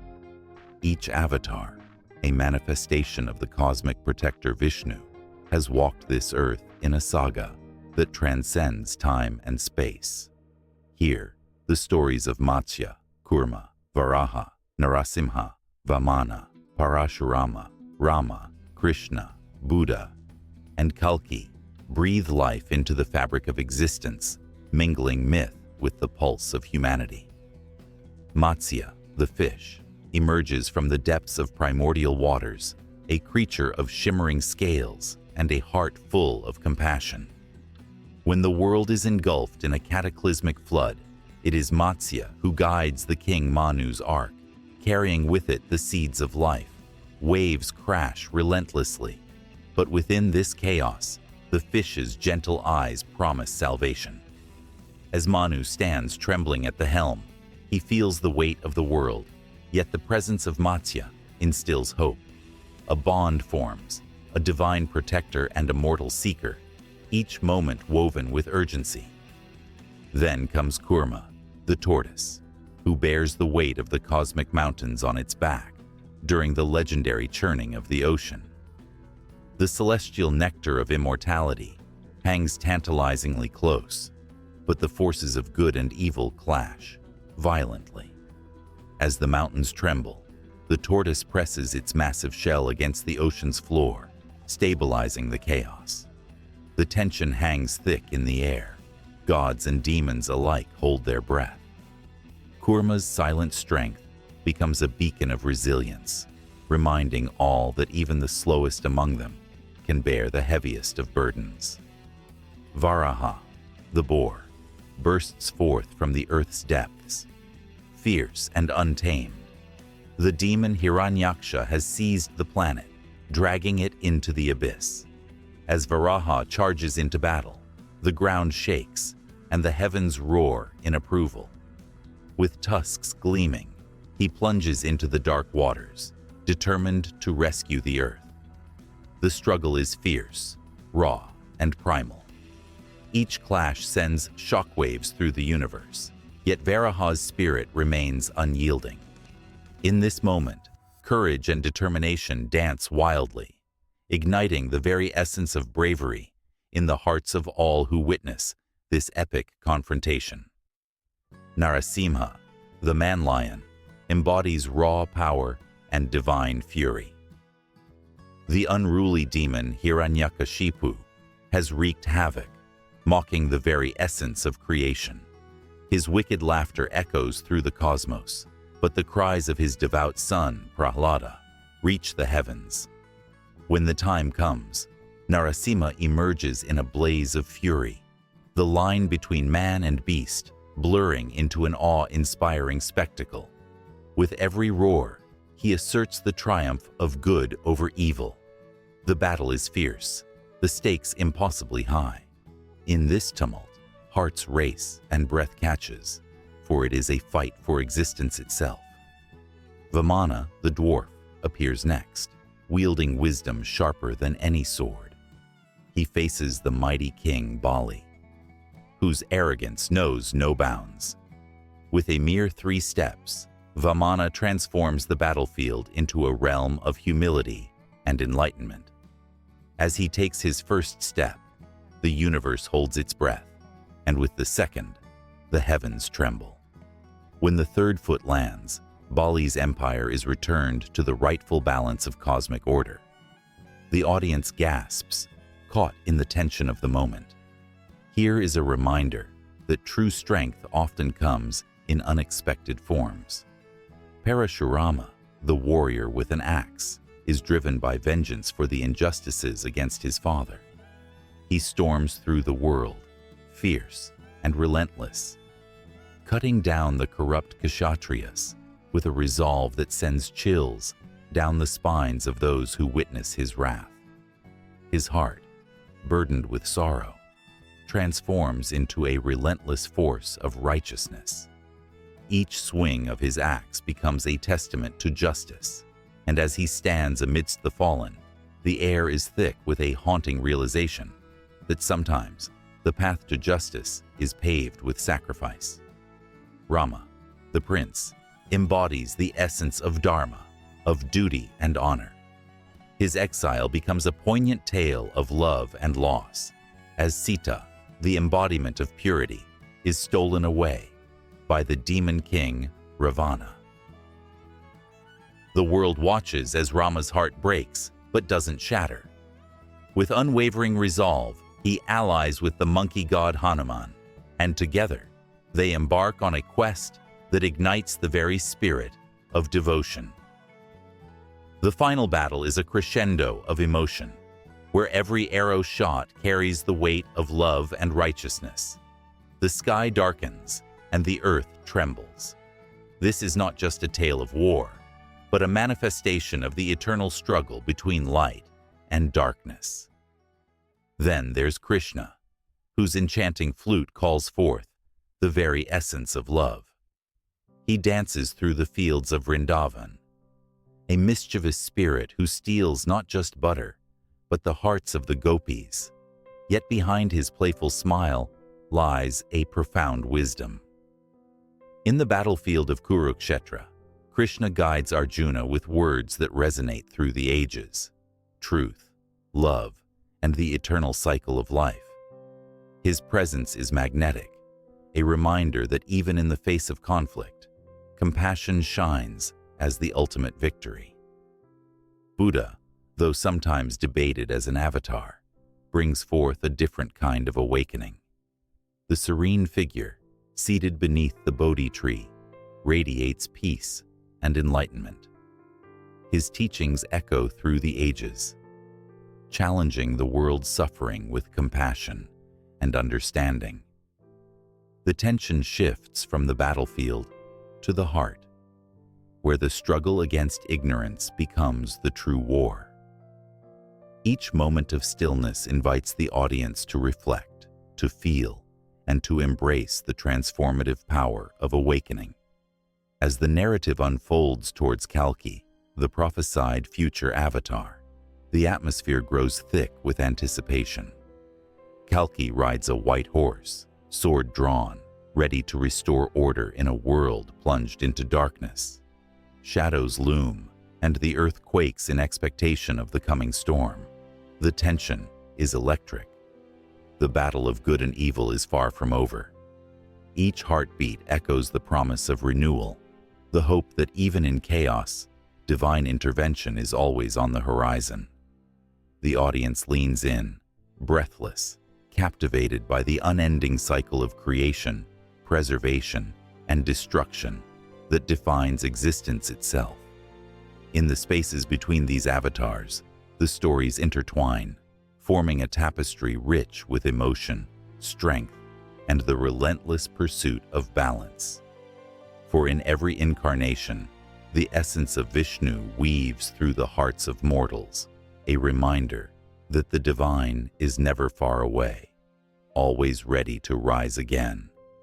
Forever echoing through the ages, the candle flickers as the tales continue, each one a pulse, a heartbeat, a promise that the saga of Vishnu and his avatars is an eternal song sung across the cosmos, waiting to be told again and again. The night sky hung heavy with stars, each twinkling gem a whisper of ancient tales, and beneath this celestial canopy, a figure emerged, draped in flowing clothes that mirrored the cosmos itself. Shiva, the divine dancer, was poised to perform a dance that echoed through the ages, a dance of creation and destruction, rhythm and chaos. This was not just a performance, it was the heartbeat of the universe, a cosmic symphony that transcended the barriers of time and space. As the first notes of the dance began to resonate, a hush fell over the land, and even the stars seemed to pause in their eternal journey. The ground trembled gently, as though the earth itself held its breath, anticipating the sacred movements about to unfold. In that moment, time slipped away, and all that existed was Shiva, the Nataraja, a name that meant Lord of Dance. His form was a mesmerizing blend of strength and grace. Each limb told a story, each gesture carried profound meaning. The drum in his hand, a damaru, throbbed with the pulse of creation. It beat in time with the universe, a sound that vibrated in every living being, urging them to awaken to the reality of existence. With each strike, he conjured the raw energy of life itself, a reminder that from chaos springs order, and from darkness, light.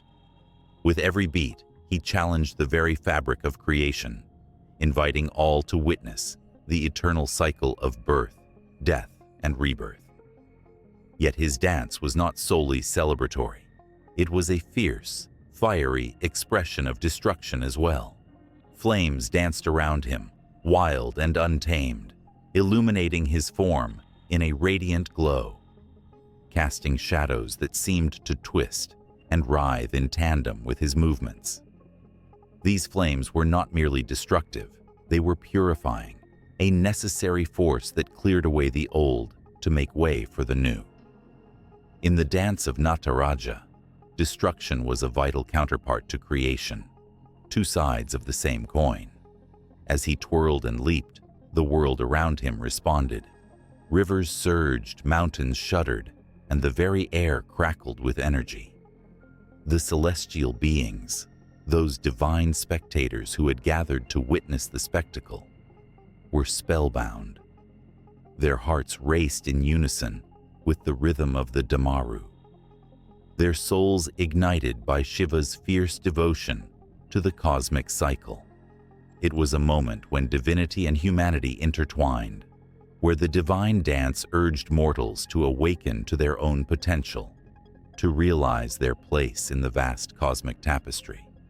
In the audience, sages and seekers, kings and outcasts, all felt the magnetic pull of his movements. A child grasped her mother's hand tightly, eyes wide with wonder. A warrior, weary from battle, found a spark of hope in the dance, a reminder that even in destruction, there lay the seeds of renewal. Each onlooker felt the tremors of fear and exhilaration, the push and pull of the universe itself, reflecting their own inner struggles and triumphs. The dance spoke in a language that transcended words. It was the unfiltered truth of existence, a reminder that life was not merely to be lived, but to be experienced fully, in all its chaotic beauty. As Shiva's feet struck the ground, each step seemed to echo through the corridors of time, reverberating in the souls of those present. It was as if the very essence of creation was being poured out in a stream of energy, flooding their beings with understanding. With each graceful turn, he spun the cosmos into existence, galaxies blooming like flowers in a vast garden. The movement of his arms sculpted the heavens. Constellations pirouetted into place, their stories intertwining with the dance. The universe was not a static entity, but a living, breathing organism, pulsating with the energy of life. The stars twinkled in awe, the planets spun in harmony, all entranced by the rhythm of Shiva's cosmic ballet. Yet, in the midst of this celestial celebration, shadows loomed, whispers of imbalance echoed in the ether. For every creation, there was a corresponding force of destruction.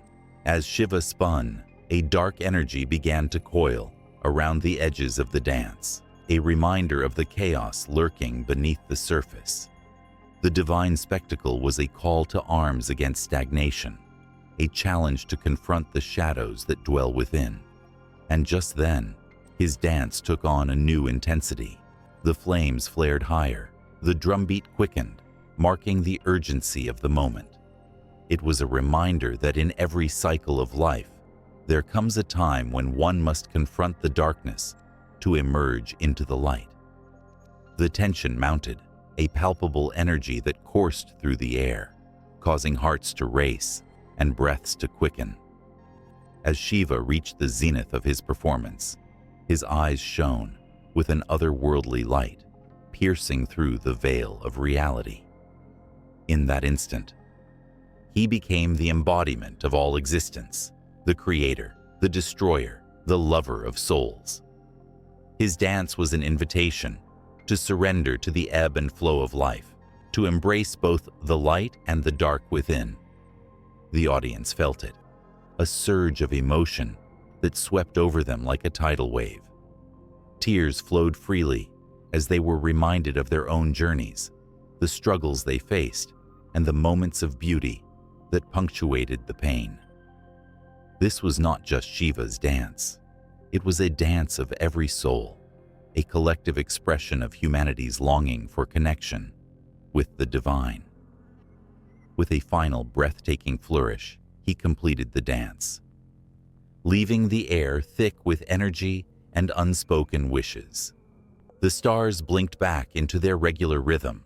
The earth exhaled a sigh of relief, and the celestial audience erupted into a chorus of applause, their hearts still racing from the experience. Even as the performance came to an end, the echoes of the dance lingered, a reminder that creation and destruction were inextricably linked, forever spinning in a cosmic cycle. The crowd remained still, as if reluctant to shatter the spell. Their lives would never be the same again. Each heartbeat, each breath, carried the essence of Nataraja's dance, the cosmic rhythm that united all beings. The world around them faded into background noise, replaced by the sound of the drum echoing in their minds, a constant reminder of the dance that brought the universe to life. And in that moment, the promise of transformation hung in the air, waiting to unfold as they stepped into the next chapter of their existence, forever changed by the cosmic dance of Shiva. A soft golden light spilled over the hills as dawn broke, illuminating the sacred mountains that stood as sentinels to the stories of ancient times. There, amidst the whispering winds and rustling leaves, the essence of Parvati lingered, a presence both fierce and tender. She was more than just a goddess. She was an embodiment of strength, love, and the countless shades of womanhood. In the vibrant tapestry of Hindu mythology, Parvati danced through the ages with a grace that left a trail of legends in her wake. Her story began long before the world knew her name, as she was born of the mountains, the daughter of the majestic Himalayas. The earth quaked with her first laughter, and the heavens smiled as the goddess of love and devotion came into being. From the moment she opened her eyes to the beauty of the world, Parvati was destined to wear many crowns. As the seasons shifted, so too did Parvati's forms, reflecting the complexities of life itself.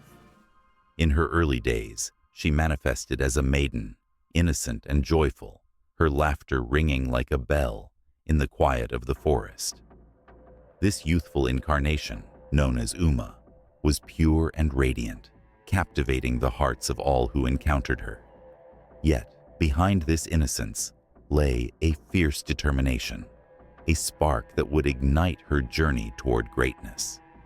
The air crackled with tension when her love for Shiva, the ascetic god, blossomed amid the chaos of the universe.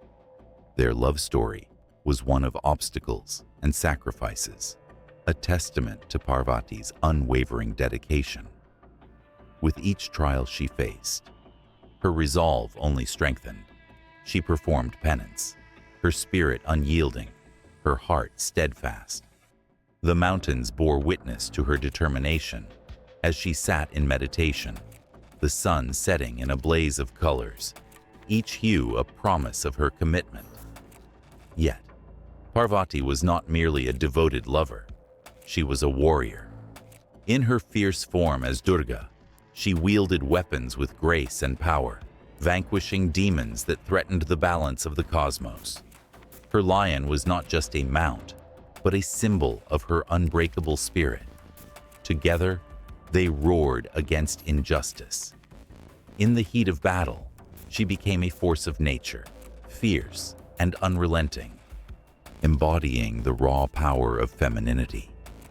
Every swing of her sword was a declaration, every surge of energy a reminder that the divine feminine could be both nurturing and ferocious. The stories of Parvati began to weave through the ages, growing richer with each telling.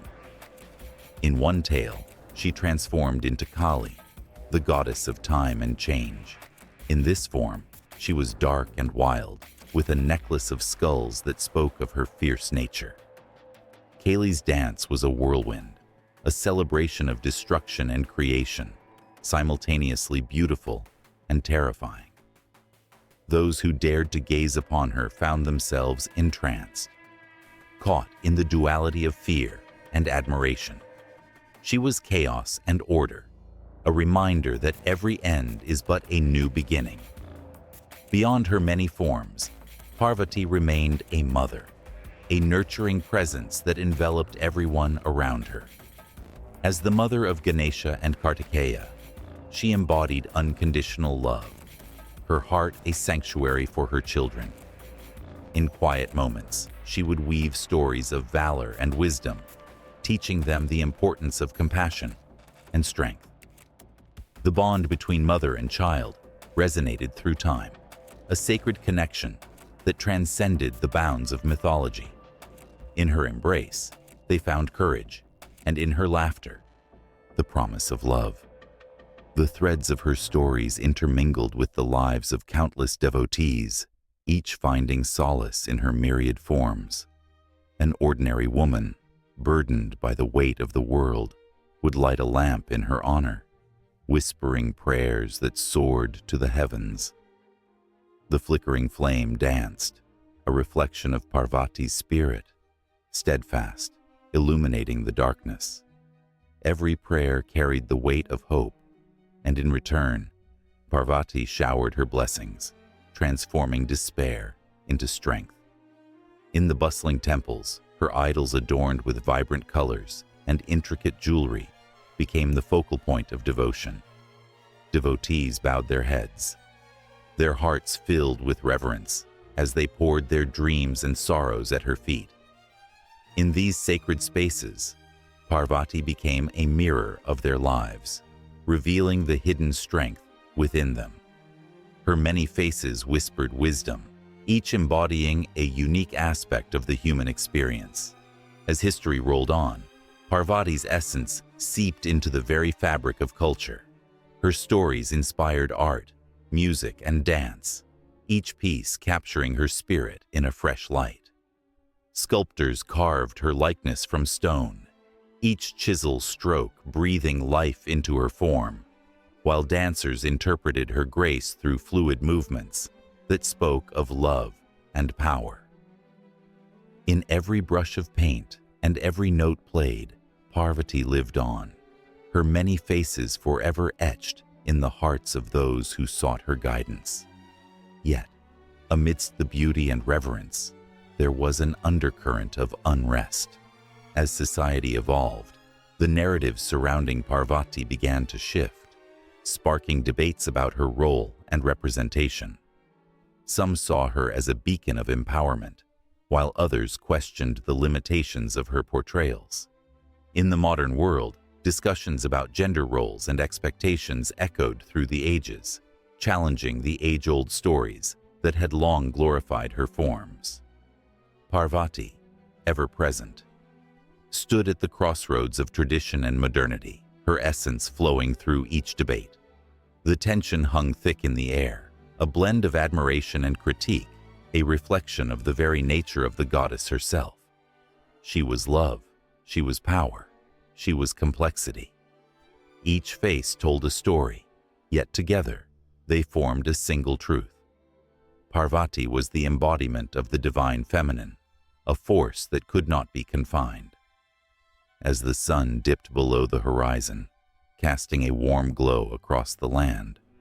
Parvati's spirit shimmered in the twilight. The many faces of the goddess continued to inspire, challenge, and uplift, weaving a rich tapestry that spanned across time. Her story was not a mere tale from history. It was alive, breathing through the hearts of those who embraced her essence. The whispers of her many forms echoed through the ages, a reminder that the divine feminine was not just a part of mythology, but a living, breathing force in the world.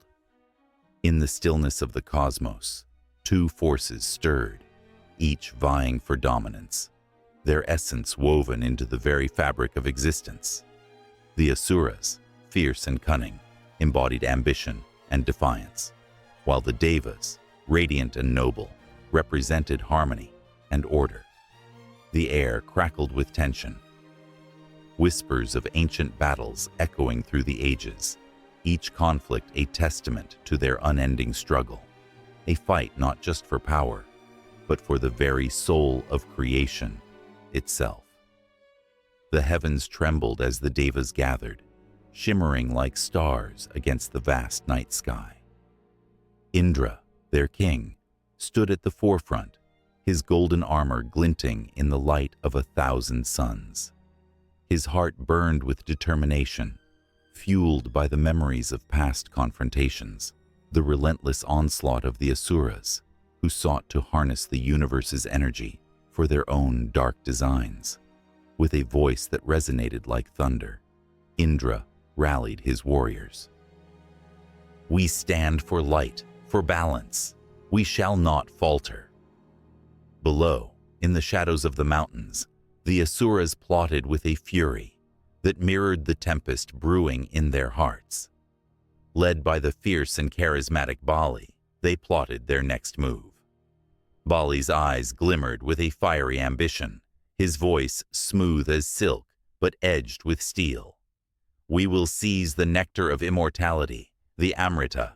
With it, we shall be unstoppable."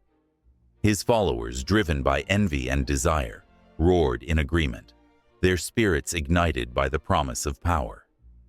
As the Devas prepared for battle, the air thickened with the weight of destiny.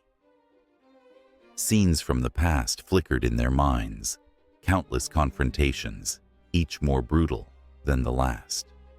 The cries of the fallen echoed like a haunting melody, a reminder of the price they paid for peace. Yet with every loss came a lesson, a flame of resilience that refused to be extinguished. They had faced the Asuras before, their might unwavering despite the odds.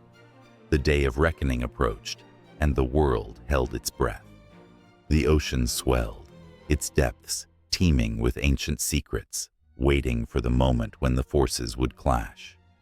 The sky darkened ominously, as if the universe itself was preparing for the storm. The Devas and Asuras, though opposites, shared a bond, a duality that intertwined their fates. Each needed the other to define their existence. Light could not exist without darkness. Then, the battle erupted. With a roar that shook the heavens, the Asuras charged forward, a tidal wave of fury and ambition, crashing against the steadfast walls of the Devas. Indra, wielding his thunderbolt, hurled it with precision, striking down the first wave of attackers. But for every Deva that fell, 2 Asuras surged forward, their relentless desire for dominance driving them. The air was thick with the clash of weapons, the cries of warriors filling the void with a chaotic symphony of struggle. Yet, amidst the chaos, moments of stillness emerged. A Deva named Vishnu, known for his wisdom and grace, paused in the heat of battle. He could feel the pulse of creation, each heartbeat resonating with the energy of the universe. "We fight not just for ourselves," he murmured to his fellow warriors, "but for balance, for the sake of all that lives." His words, though soft, carried the weight of truth, momentarily halting the frenzy surrounding him. But the Asuras were unyielding. Bali, driven by an insatiable hunger for power, led a charge that struck at the very core of the Deva defenses. The ground trembled as the two forces collided, a cataclysmic force echoing across the realms. With every clash of metal, each soul lost to the battle. A part of the universe dimmed, as if mourning the sacrifices made in the name of ambition and duty. As darkness began to shroud the battlefield, a desperate gambit emerged. The Devas, recognizing the need for unity, called upon their ancient powers. Through the veil of chaos, they summoned the primordial forces of nature, wind, fire, earth, and water, to join their cause. The elements responded, swirling in a magnificent display of might, a reminder of the balance that must be restored. Yet the Asuras were not to be underestimated. With cunning and ferocity, they countered the Deva's magic, tapping into the very essence of chaos that had fueled their existence for eons. The battle raged on, a whirlwind of emotions, fear, courage, desperation, and hope. Each warrior fought not only for victory, but for the love of their kin, the memories of their ancestors urging them to persevere. As the sun dipped below the horizon, casting an eerie glow across the battlefield, the tide began to shift. In a moment that felt like eternity, Indra and Bali faced each other, their eyes locked in a battle of wills. "You may claim the throne, but you will never possess the hearts of the cosmos," Indra shouted, his voice a clarion call against the encroaching darkness. Bali grinned, his eyes alight with ambition. "And yet, we will rise from the ashes of this conflict. Our will is unbreakable." With each word, the ground beneath them shook, the elemental forces swirling around them, an embodiment of their struggle. The cosmic dance continued, and in that moment, the universe held its breath. An eternal struggle between the Asuras and Devas, each fighting not just for their cause, but for the essence of existence itself. The outcome remained uncertain, the stars above shimmering with the weight of destiny.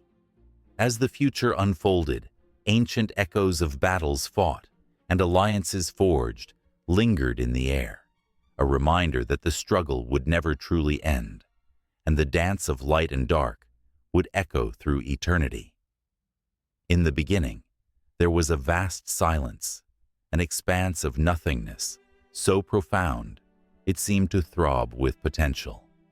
From this stillness, a cosmic shiver rippled through the void, heralding the birth of all existence.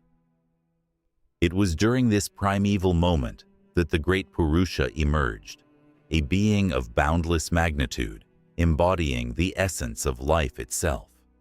His presence stretched beyond comprehension, his form an intricate tapestry of flesh and spirit, woven with threads of the universe. As the cosmos quaked under the weight of his awakening, Purusha's eyes blinked open, revealing worlds within worlds. In that blink, a star was born, and with it, the first breath of creation. A breath that would give rise to mountains, rivers, and life in all its forms. Each heartbeat of Purusha resonated through the ether, sending ripples of energy that shaped the very foundation of existence. Gods and goddesses, the guardians of this new world, materialized from his being, each one a fragment of his essence, a shard of his soul. The air thickened with a heady mix of wonder and fear as the celestial beings gathered around him.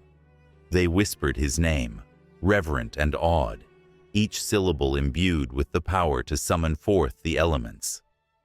From his mind came the dream of creation, they intoned, their voices rising like a symphony, tinged with the weight of destiny. They understood that within Purusha lay the blueprint of all that was to come, the rhythms of nature, the dance of life and death, the balance of chaos and order.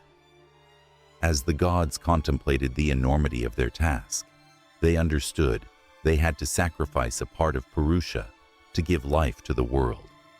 With heavy hearts and trembling hands, they drew forth his limbs, his eyes, his very essence. Each piece they severed was both an act of devotion and a profound loss. From his body the earth formed, lush and fertile.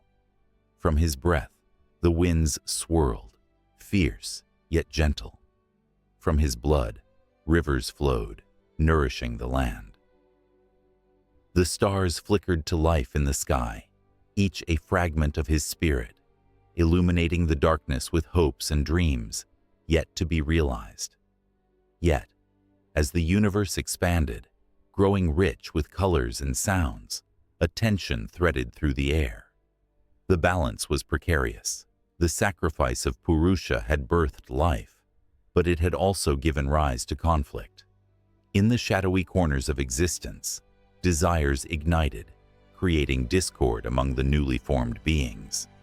Each fragment of Purusha yearned for supremacy, and chaos began to stir, a hunger that threatened to unravel the very fabric of creation itself. Cries of anguish echoed through the heavens as the gods witnessed the strife unfolding among mortals. The love and light that had once blossomed from Purusha's heart now twisted into jealousy and rage. They knew they must intervene. With hearts full of sorrow and determination, they devised a plan, a way to weave together the threads of their fragmented creation back into harmony. Gathering around a luminous fire, the gods chanted ancient hymns, their voices rising in perfect unison, each note a shimmering strand of magic. They invoked the spirit of Purusha, calling upon his essence to guide them. And in that moment, the atmosphere crackled with energy. The air shimmered, and from the depths of the fire, a radiant figure emerged, a manifestation of Purusha himself, his eyes filled with the wisdom of ages. Tears welled in the eyes of the gods as they beheld the beauty of their progenitor. "O Purusha," they pleaded, "your sacrifice has given us life, yet in our quest for power, we have sown discord.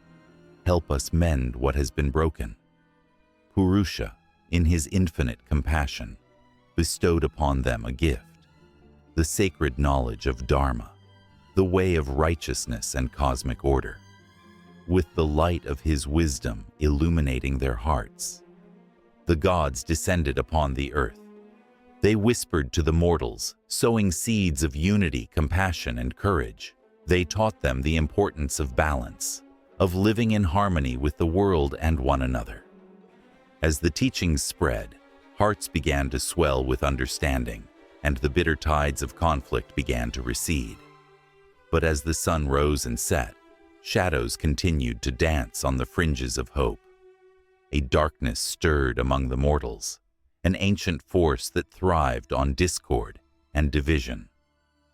Though the teachings of Purusha had taken root, they struggled against the natural instinct to conquer and divide.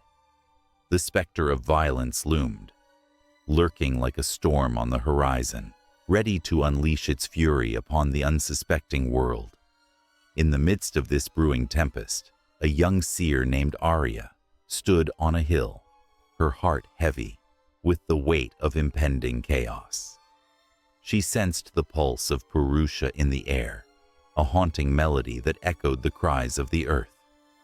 The visions flooded her mind, glimpses of a future where unity could triumph over division, where the essence of Purusha could be rekindled within every heart. Determined to share her vision, Arya gathered the people, her voice strong and unwavering as she spoke of the power of love and connection. But the shadows deepened, sowing doubt among the crowd. Whispers of betrayal and greed slithered through the hearts of men, tempting them to abandon the path of light.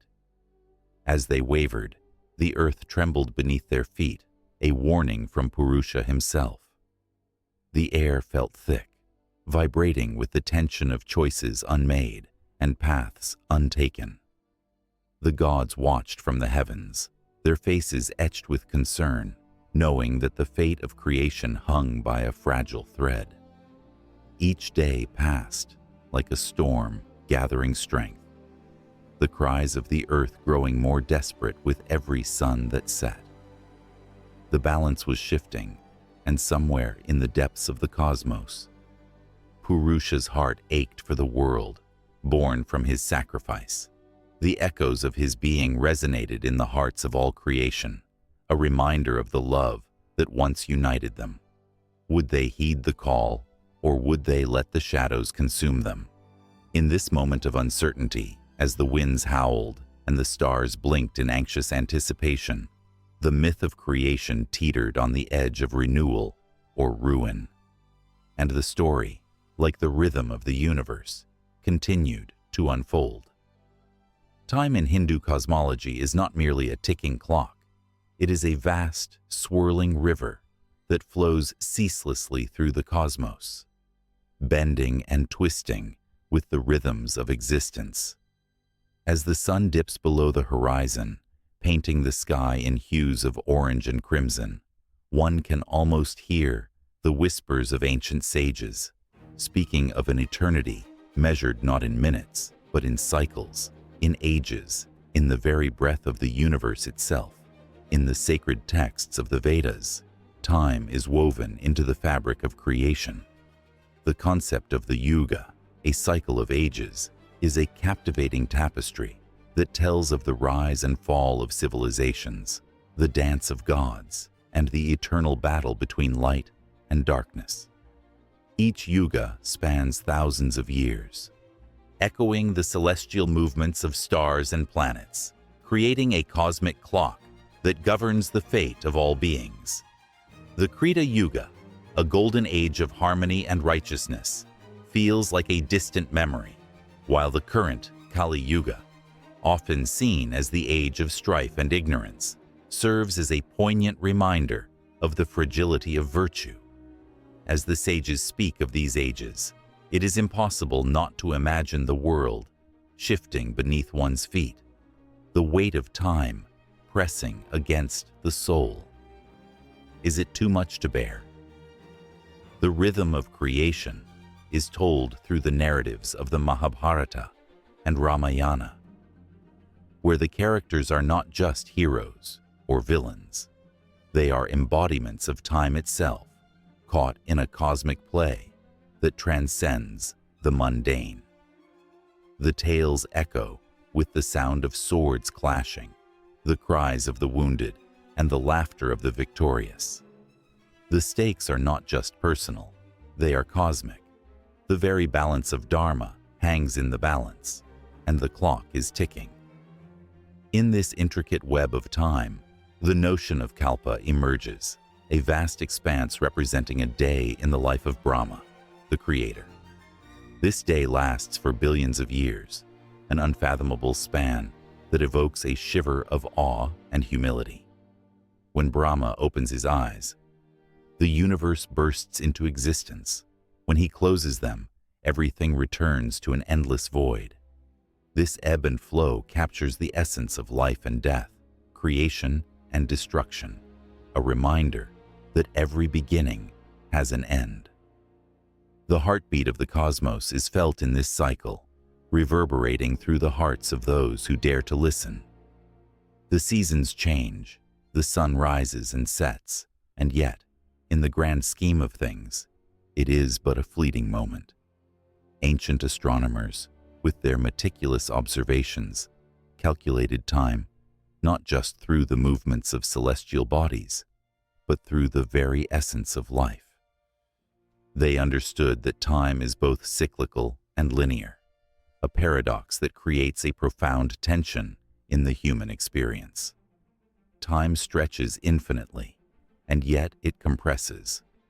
It is the gentle caress of a mother's hand on a child's cheek, but also the relentless march of armies towards inevitable war. Each tick of the clock is a reminder of mortality, a whisper that life is ephemeral, and yet, In the grand design, it is woven into something much greater.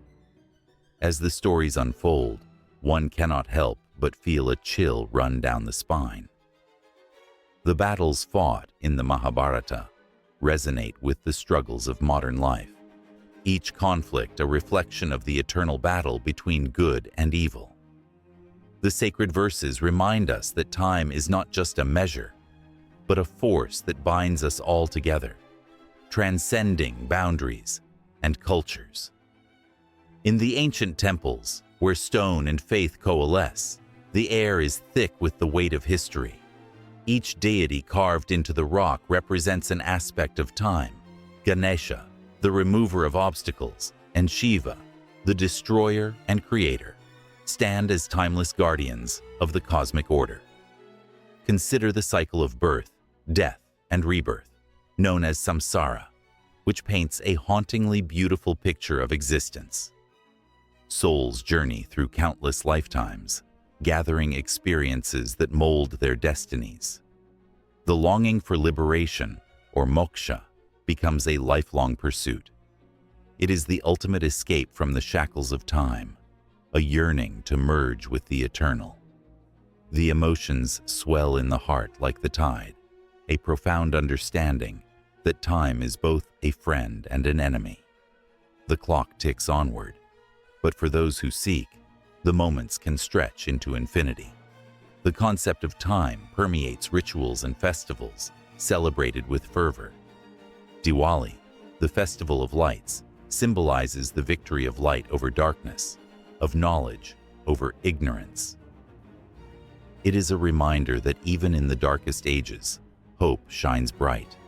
Each diya lit carries the weight of collective memory, a flicker against the vastness of time, echoing the promise of dawn after the longest night.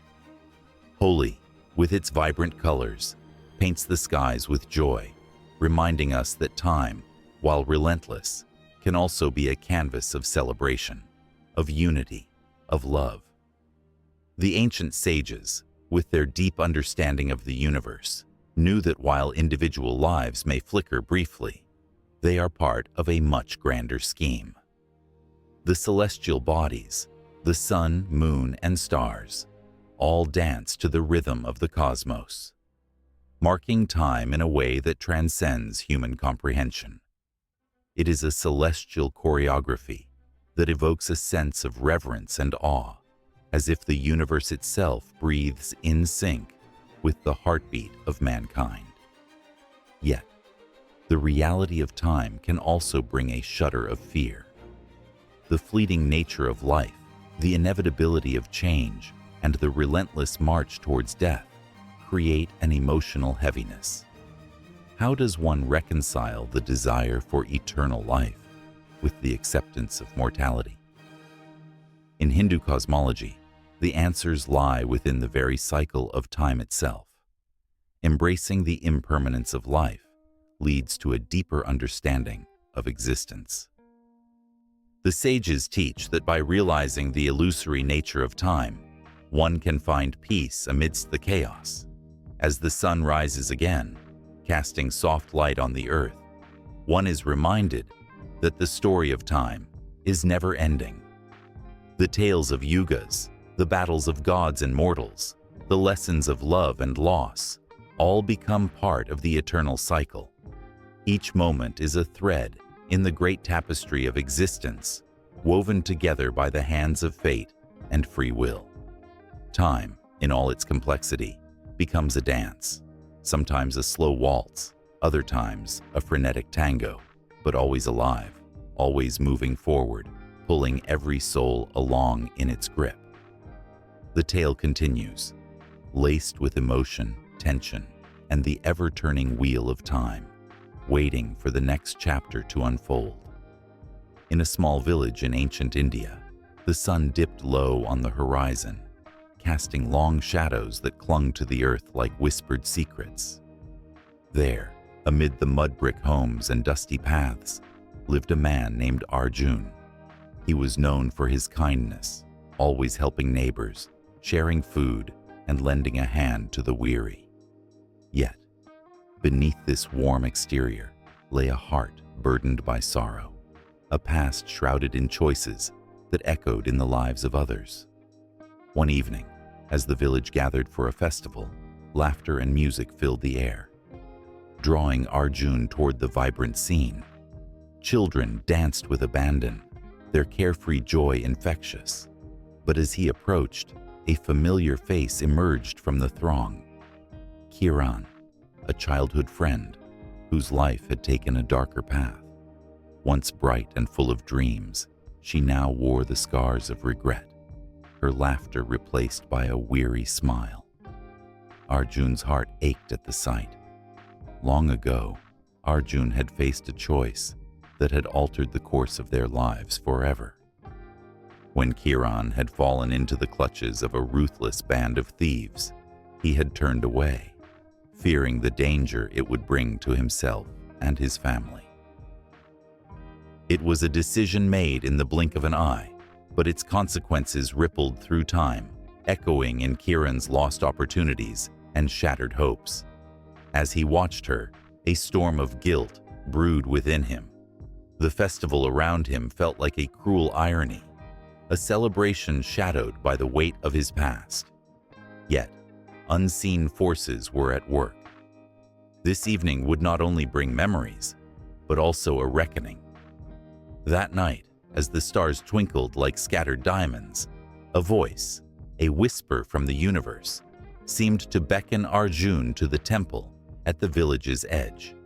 The air shimmered with an electric anticipation, the kind that sends chills down the spine.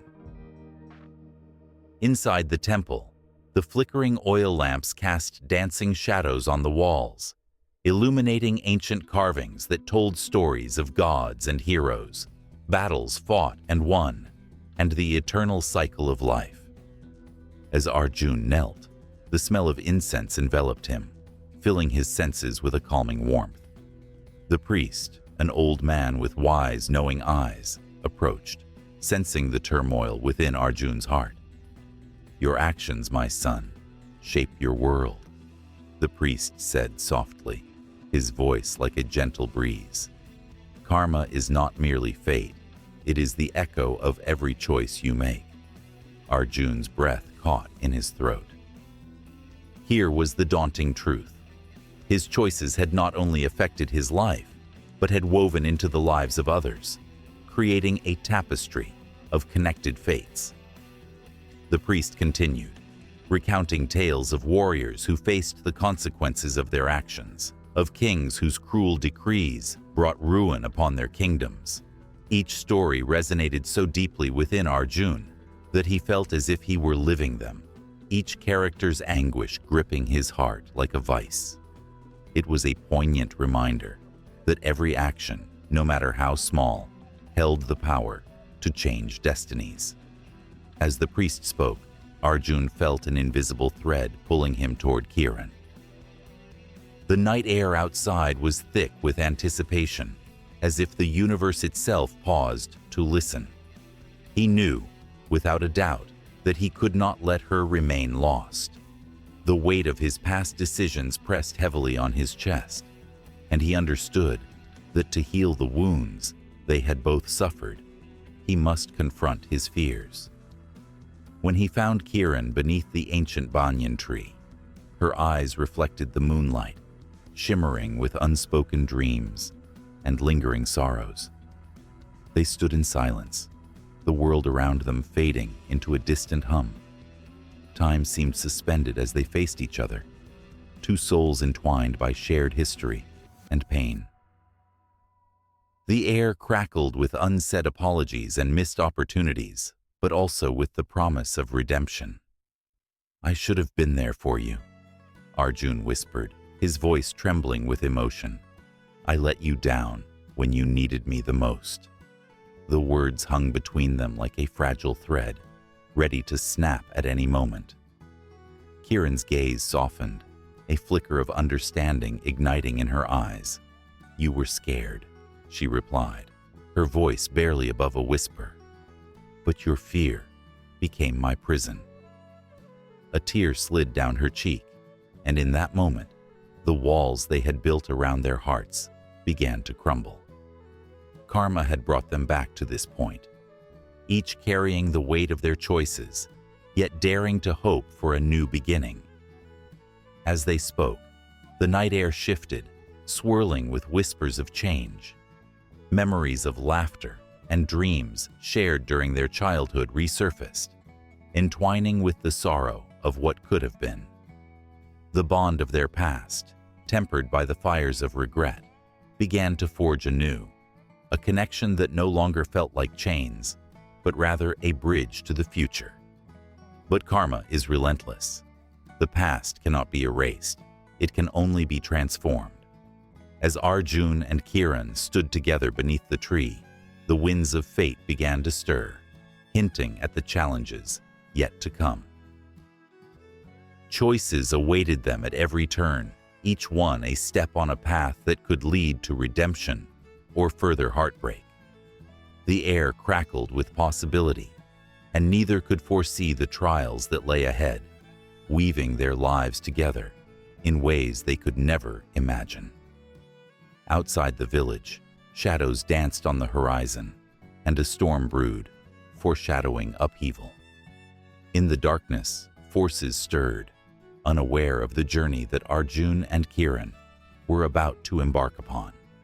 The cycles of karma spun wildly, pulling in those unsuspecting, intertwining destinies as the night deepened around them. The laughter of the festival faded, replaced by the haunting echoes of choices made and paths untraveled. In that moment, beneath the ancient banyan tree, Arjun and Kiran realized that the role of karma was not just about action and consequence. It was about understanding the intricate web of connections that bind each soul to another. It was a reminder that in every choice lies a chance for change, and in every consequence, the seeds of hope wait to blossom anew. A child's laughter echoed through the stillness of a sun-drenched courtyard, but the joy was fleeting. In the shadows, the old woman could almost remember a time when she too had run with abandon, her heart light as a feather. Now she sat on the worn stone bench, skin like parchment, eyes reflecting the weight of countless lives lived and lost. For her, the concept of time was no longer linear. It spiraled and twisted, threading through the fabric of existence itself, connecting past and present in indelible ways. In the bustling lanes of Varanasi, the city that kissed the banks of the sacred Ganges, the air hummed with the energy of souls. People hurried by, some seeking solace in the holy waters, while others clutched at their prayers like lifelines. A small boy, perhaps 5, his hair tousled by the breeze, paused at the edge of the river. He stared into the water, his tiny fingers tracing the surface as if it could reveal secrets long forgotten. He was not just a boy. He was a vessel of memory, carrying echoes of lives that had come before. Centuries of stories flowed through these waters, just like the river itself. Each wave whispered of souls reborn, some searching for redemption, others yearning to finish what had been left undone. The old woman could see fragments of them all, flitting across her mind, warriors, lovers, and dreamers, caught in the endless cycle of reincarnation. They were the ones who had walked the earth, feeling the thrill of love, the sting of betrayal, the sweet weight of hope, and the heavy burden of despair. In a nearby temple, priests chanted mantras with fervor, their voices rising and falling like the tide of the Ganges. These prayers were not just rituals, they were a bridge, a way to connect with the ancestors, to seek their guidance. The old woman remembered a time when she too wore the orange robes of a priestess, standing before her community, invoking the spirits to bless the crops and the families. Each life she had lived had been a puzzle piece, fitting perfectly into the grand design of the universe. Yet, The boy at the river's edge was unaware of the weight he carried. He was innocent, a blank canvas, and yet a flicker of recognition crossed his face. Was it the memory of a mother lost too soon, or the warm embrace of a lover he had yet to meet? The river seemed to sway gently, as if responding to his unspoken questions. He knelt down, the cool water lapping at his hands, and for a moment it felt like the past had collided with the present, wrapping around them both. Across the world, in a quaint village in Greece, an old man named Nikos sat by his hearth, staring into the fire. The flames danced like spirits, and as he watched, he felt a familiar tug at his heart.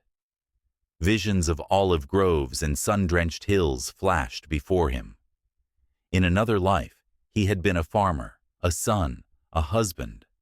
Somewhere along the way, he had lost his way, but the journey had always beckoned him back.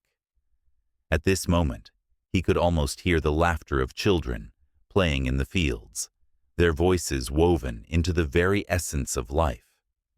Reincarnation was a dance, a waltz between souls. Each step forward was a lesson learned, a chance to grow, to evolve. The old woman knew this in her bones. She had watched as the world turned, as kingdoms rose and fell, as people clung to their beliefs while the universe spun on. It was bittersweet, the knowledge that each life granted a second chance, but also the burden of remembering too much. One night, under a blanket of stars, Nikos found himself gazing into the vast expanse of the sky. "What awaits me in the next life?" he whispered to the cosmos. The night air was thick with possibility, the kind that could make one feel both terrified and exhilarated. A shooting star blazed across the sky, a reminder that endings were merely beginnings in disguise. Back in Varanasi, the boy was still by the river, entranced by the reflections that danced upon the surface. The murmurs of the Ganges seemed to entwine with the rhythm of his heart, whispering secrets that only he could understand. Suddenly, he shivered, caught between yearning and fear. Had he lived before? Was there a piece of him rooted in another time? The old woman, sensing his turmoil, felt a stirring within herself. She stood up slowly, her joints creaking like the ancient stones around her. She approached the boy, her heart racing as she bent down to his level. "Do you feel it?" she asked softly, her voice a mere breath against the wind. The boy looked up, eyes wide, the weight of his past pressing against his chest. "Yes," he replied, his voice trembling, "but I don't understand." And in that moment, a spark ignited between them, the thread of connection that transcended time and space. The old woman reached out, her weathered hand brushing against his cheek. "You are never alone," she whispered. "We are all connected in this cycle of birth and death." As the sun began to dip below the horizon, casting a golden glow over the city, the boy felt something awaken within him. Memories surged forward, flashes of lives he had yet to fully recall. He could almost see faces from the past. Each one a part of him, each one waiting to be honored. The old woman smiled, understanding that their souls had danced together before, perhaps as mother and child, perhaps as strangers brought together by fate. The river surged with new life, mirroring the awakening that stirred in the hearts of those who believed in more than what the eyes could see. The cycle of reincarnation spun on, weaving tales of love, loss, and rebirth in its relentless embrace. In the quiet corners of time, histories collided and intertwined, forever echoing the truth that every ending is merely the start of something new. And as the stars began to blink awake in the night sky, the stories of souls continued to flow, a river of existence without end, ever ready to carry them forth into the next chapter of their eternal journey. The Ganges River flows with a grace that has mesmerized countless souls over millennia, its waters whispering tales of life, death, and rebirth. A sacred ribbon of blue and green, it winds through the heart of India, cradling not just the land, but the spirits of those who call it home.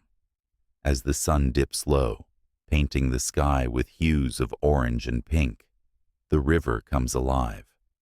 Villagers gather on its banks, their hands clasped in prayer, their faces illuminated by the soft glow of flickering lamps. For them, this river is more than a body of water. It is a divine presence, a living entity that connects the earthly with the celestial. Long ago, in an age when gods and mortals walked side by side, the Ganges was born of a celestial dream. According to ancient lore, the river flowed down from the heavens, carried by the mighty hair of Lord Shiva, who released its torrents to cleanse the earth. This act of divine intervention was not without consequence. As the waters cascaded down, they threatened to flood the world. To save humanity, the great sage Bhagirath performed penance, calling upon Shiva to temper the river's ferocity. Shiva listened.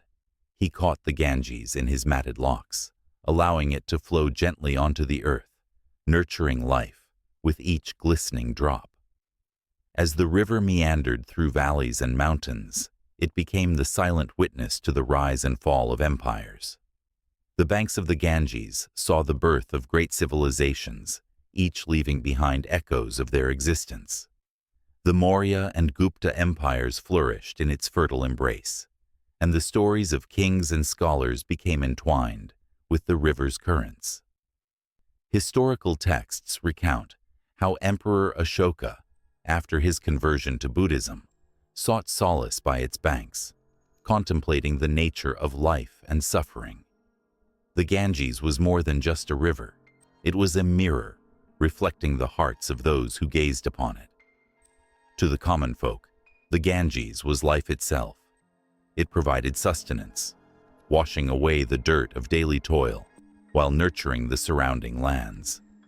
Villagers shared laughter and tears along its shores, celebrating births and mourning losses. The river became a sacred witness to their joys, a bearer of their grief.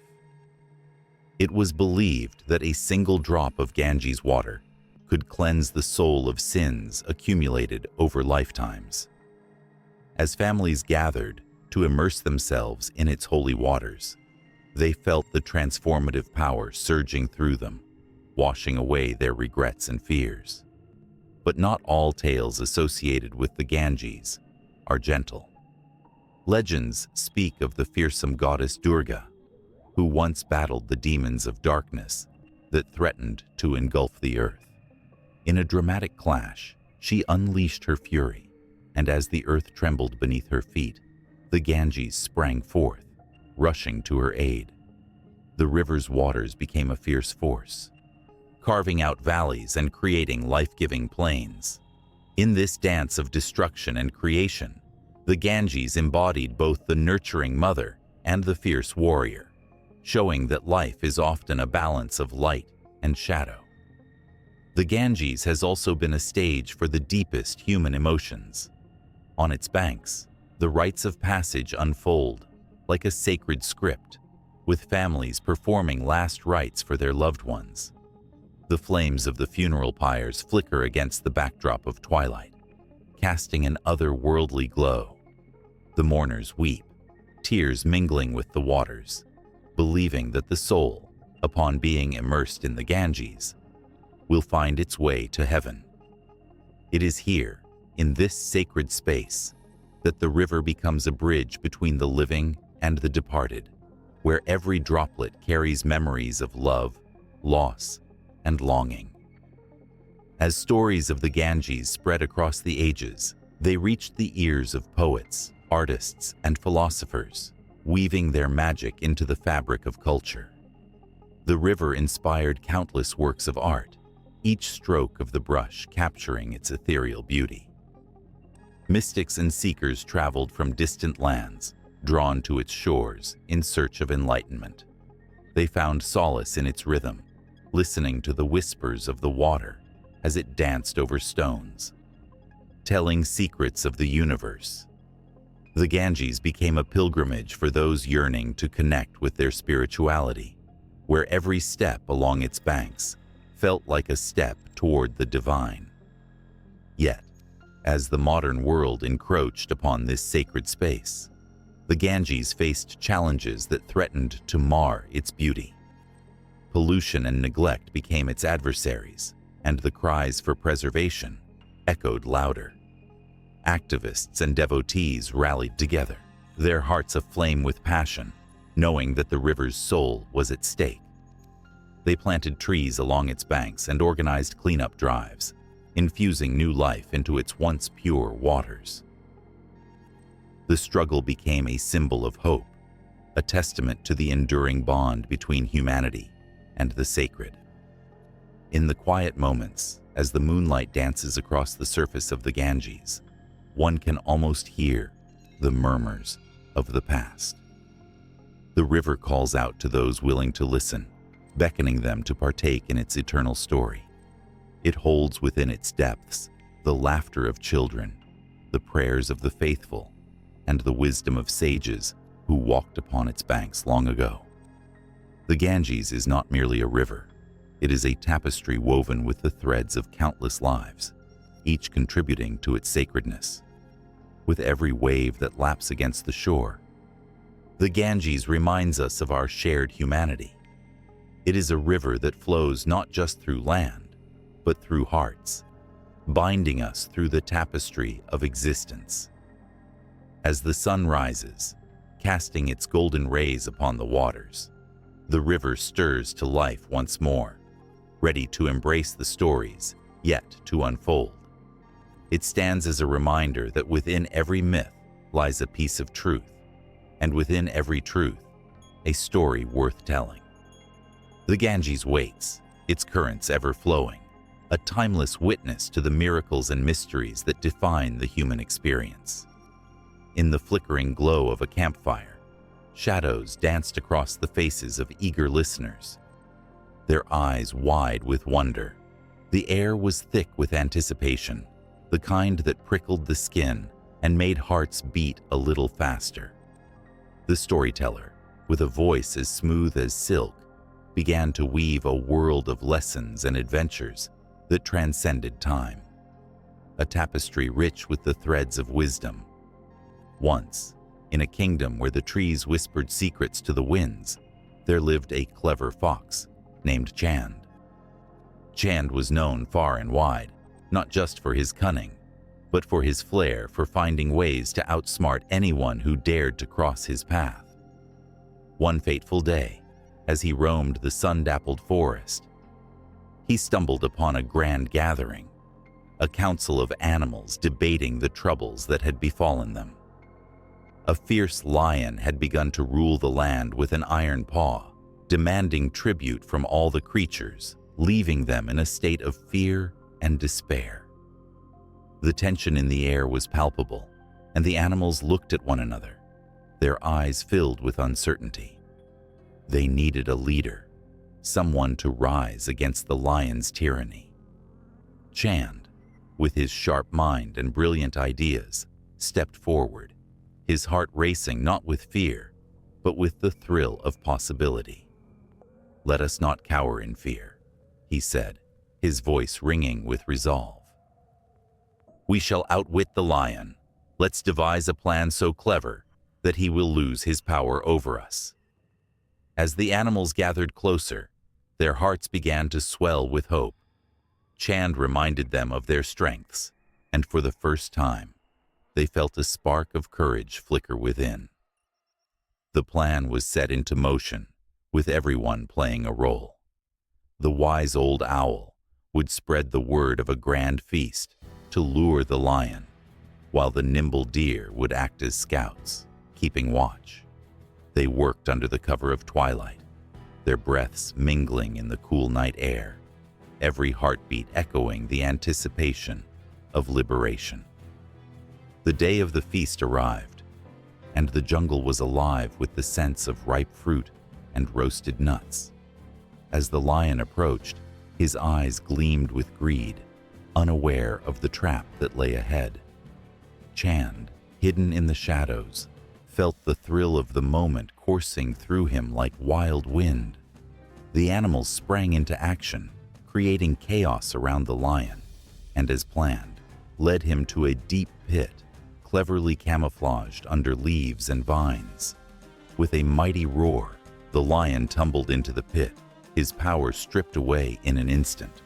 The forest erupted in joyous celebration as the animals danced and sang, their fear replaced with elation.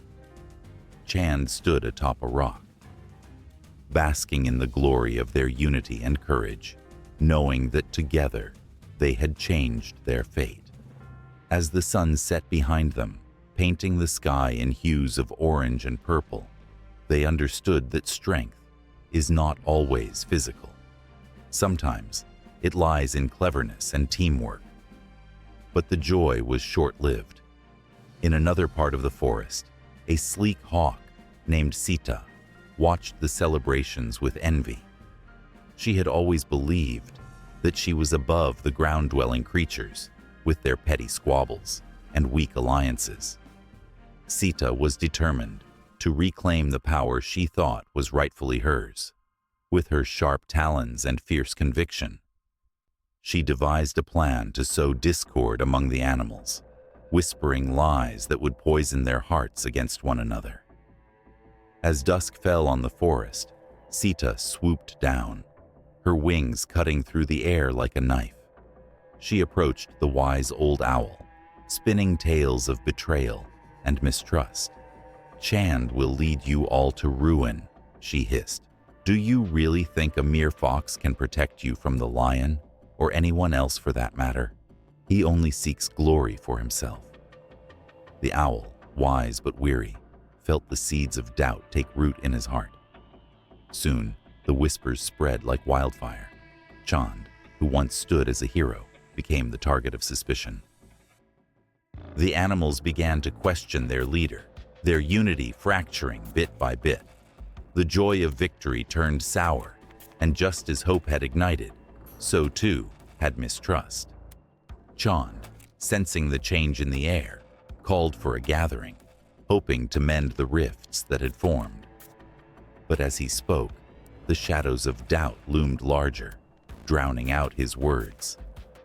"Why should we follow you?" a voice cried out from the crowd. "You've led us into danger. Perhaps it's you who is the true threat." The accusations flew like arrows, piercing even the strongest of friendships. Chand's heart sank, each word a dagger, each gaze a reminder of how fragile trust could be. Yet, in this moment of despair, the wise owl remembered the unity they had forged and the strength that had banished the lion just days before. He rose to speak, his voice calm and steady. "Remember the lion. Remember what we achieved as one.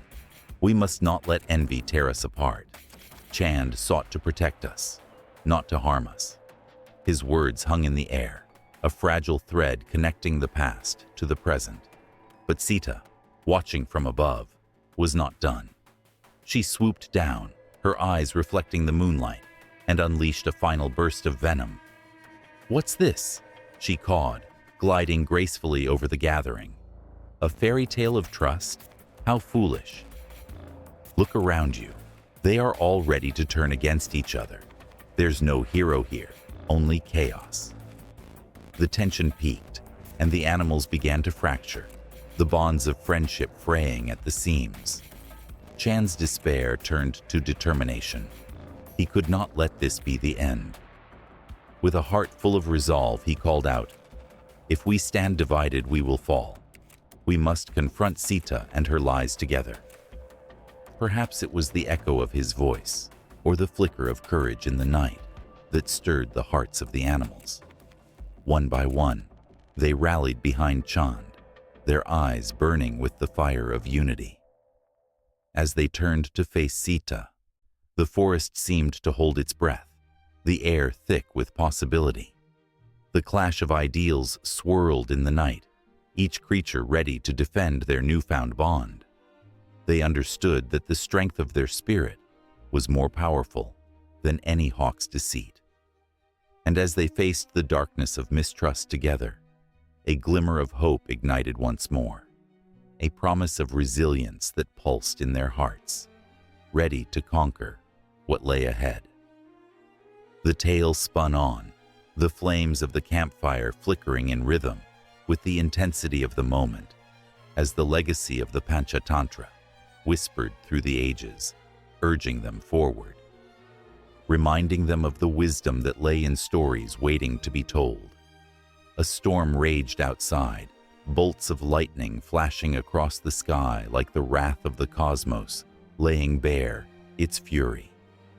Inside a humble thatched dwelling, an old sage sat cross-legged on the floor, his eyes closed, a serene expression on his face, as if he meditated on the very fabric of existence. It was said that in times of great chaos, the divine would reach down to the earth, taking on forms both human and celestial, to guide, protect, and restore balance. This was the essence of avatars, embodiments of the divine on earth. For millennia, stories of these incarnations echoed through the corridors of history, igniting the souls of the faithful and offering them hope in the darkest of times. The sages' whispers carried tales of heroes and saviors, each one marked by a distinct purpose, their lives woven into the grand tapestry of the universe. The air thick with anticipation, the sage began recounting the legends of the past, each word striking like the thunder outside, stirring emotions deep within the listeners' hearts. The first shimmer of light cut through the darkness, revealing the figure of a young man with a gentle smile and eyes that sparkled with compassion. This was Krishna, a beloved deity who danced through the pages of history. Born amidst a tempest of turmoil, he played the flute not just to charm the hearts of those around him, but also to lure them away from their grief. The villagers, wrapped in the fabric of their mundane lives, found solace in his melodies. With every note, he reminded them of love, friendship, and the power of divine connection. But the world was not always kind, and the tale took a darker turn. As the winds howled outside, the sage spoke of the evil king Kamsa, whose tyranny cast a shadow over the land. Krishna, emerging as the harbinger of justice, confronted this darkness with both courage and cunning. The image of the young hero facing the monstrous king sent shivers down the spines of listeners, their hearts racing as they imagined the clash of good versus evil. Each victory Krishna claimed felt like a flicker of hope against despair, a reminder that light could shine even in the depths of darkness. In another breath, the sage shifted to the figure of Rama, a prince whose very life was a saga of devotion and righteousness. His exile, a heart-wrenching chapter, gripped the audience, tears shimmering in their eyes as they imagined his struggles in the forest. A man stripped of his comforts, yet never of his integrity. The pain of separation from his beloved Sita resonated deeply, and the moment Rama stood tall against the demon king, Ravana ignited a fierce pride within them. The epic battles fought on the fields of ancient India became vivid and alive, each clash echoing with the cries of valor and sacrifice. Every incarnation, a thread in the fabric of time, bore the weight of the world on its shoulders. The sage's voice grew solemn as he spoke of Buddha, the enlightened one who ventured beyond the confines of palatial luxury into the depths of human suffering. The image of Siddhartha, cloaked in simplicity, wandering under the Bodhi tree, seeking answers to the questions that burned within him, was a powerful reminder of the universal quest for peace. Listeners leaned in closer, captivated by the profound truths he unearthed, as if they too could feel the weight of his enlightenment washing over them. And as the storm raged outside, it became clear that these stories were not mere folklore. They were living lessons, urging individuals to rise in the face of adversity, to embody the virtues of compassion and courage. The sage's words wrapped around the listeners like an embrace, igniting a flame of hope in their hearts, urging them to reflect on their own lives and their personal struggles. They were reminded that divine intervention was not just a grand spectacle, but also the quiet moments of grace that often went unnoticed. As the candle flickered, casting shadows that danced along the walls, the sage continued. He spoke of the complex nature of divine incarnations, of the times when the divine spirit could inhabit ordinary beings, igniting extraordinary change. In the pulse of history lay figures like Joan of Arc, who, driven by visions, led her people through the fires of war, her bravery resonating through the ages. The listeners felt a surge of admiration, a thrill running down their spines as they pondered the courageous souls who had dared to be vessels for divine will. Then, with a sudden shift, the sage turned the narrative towards the present moment. The struggles faced by people around the globe today mirrored the trials of those ancient figures. The goddess Durga was invoked, a fierce warrior who battled demons to protect her devotees. With every mention of her name, there was a collective inhalation, a silent prayer for strength against the evils that threatened to engulf them. It was as if, in that moment, they could feel her presence among them, urging them to stand tall against their own adversities. The old sage's voice crescendoed, electrifying the air with urgency and fervor. The tales of divine intervention were not relics of the past. They pulsed with life and relevance today. Each incarnation called forth not just reverence, but a challenge to awaken the divine within themselves, to act with love and courage in their daily lives. The storm outside raged on, but inside, the flames of inspiration burned brighter, illuminating the path forward. The stories flowed seamlessly, one building upon the last, as the listeners hung on every word. Each tale a bridge connecting them to the divine essence that resided within. The sage's narrative danced between heart-wrenching moments of sacrifice and stirring instances of hope, creating a rhythm that echoed through the room, slow and reflective one moment, then leaping into fervor the next, mirroring the unpredictability of life itself. Then came the whisper of yet another incarnation, a figure emerging from modernity, echoing the age-old lessons of divine presence and guidance. The sage's voice dipped low, a conspiratorial tone, igniting curiosity as he hinted at the unfolding events in the world, where new avatars might be rising. Cloaked in the ordinary, yet shimmering with the extraordinary. The air was thick with anticipation, each listener acutely aware that they were on the brink of witnessing something profound, a realization that divine intervention could happen in the most unexpected forms. As the storm outside began to settle, a fragile calm enveloped the dwelling, yet the heartbeats within raced on, the tension palpable. The flame flickered, casting radiant shadows that danced with the promise of more stories to come. The sage, eyes bright with knowing, paused, allowing the weight of his words to sink in, like the first rays of dawn, breaking through the night.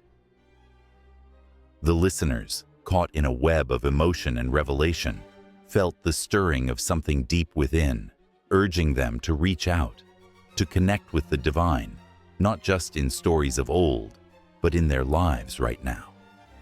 On the battlefield, the air crackled with tension, a thick fog of dust swirling around the feet of warriors poised for combat. Heartbeats echoed in the silence, a drum roll of impending chaos. Yet, amidst this swirling storm of fear and valor, a figure emerged, radiating such fierce energy that even the bravest soldiers felt the stir of awe. It was Durga, the warrior goddess, her presence a beacon of hope and power, striking fear into the hearts of demons. For centuries, the world knew of her through stories whispered around flickering fires, tales passed down from generation to generation. But here, in this moment, her legend came to life. With her lion by her side, its mighty roar slicing through the tension, she stood resolute, a divine force poised against the forces of evil. Her skin glowed like molten gold, shimmered by the light of the setting sun. Each of her 8 arms wielded a weapon, a sword, a bow, a trident, and more, each symbolizing her readiness to protect the innocent. The wind howled around her, almost as if nature itself conspired to shield her from harm. It whispered tales of her victories, of how she had once faced the mighty buffalo demon, Mahishasura, who terrorized the heavens and earth. With ferocity unmatched, she had battled him for days, until finally, she struck the fatal blow. The roar of the defeated demon resonated through the skies, a sound that still echoed in the hearts of those who remembered. As the drums of war began to sound, each beat seemed to call forth the spirits of those who had fallen before. Durga took a deep breath, her heart steady with purpose. She was not just a deity. She embodied the fierce love of a mother and the unyielding spirit of a warrior. Her eyes sparkled with the fire of 1,000 suns, determined to protect her children. Legend spoke of how she was born from the energy of the most powerful gods, a divine amalgamation of strength and compassion meant to confront chaos when it threatened to engulf the world. Nearby, the demon army gathered, shadows flickering against the dying light. Their eyes gleamed with the promise of conquest, but fear crept in as they witnessed her unwavering stance. To them, she was not just a goddess. She was the embodiment of justice, the hammer of retribution. With every clash of her weapons, she sang a song of freedom for those oppressed, an anthem of resilience that resonated through the mountains and valleys. As she charged into the fray, the earth trembled beneath her feet. It was a dance of destruction, yet there was grace in her movements, a rhythm that told of a warrior who understood the weight of the world on her shoulders. Every swing of her sword and every arrow loosed from her bow was a strike against the darkness that threatened to swallow the light. Her heart pounded, each beat a reminder of her mission, to restore balance, to protect her people. In those moments, as the battle raged, she remembered the stories her mother told her as a child, stories of courage, of standing tall against the tide of despair. In her mind, she could see the faces of those she defended, mothers, children, the elderly. Their smiles fueled her fury. Durga was not just fighting for herself. She was fighting for every soul that had ever whispered a prayer for salvation. The clash of metal rang out like a symphony of war, punctuated by the cries of the fallen. Each scream tore at her heart, yet it only steeled her resolve. She surged forward, a tempest of fury and grace, cutting down the enemy with precision. Her laughter mingled with the sounds of battle, a haunting melody that sent shivers down the spines of her foes. Each defeated demon fueled her strength. Each drop of blood spilt was a testament to her unyielding spirit. Time lost meaning as the battlefield morphed into a tapestry of chaos and valor. The sun dipped lower in the sky, casting long shadows that intertwined with the fallen warriors. Durga's eyes flared with determination, as if the very cosmos aligned to empower her.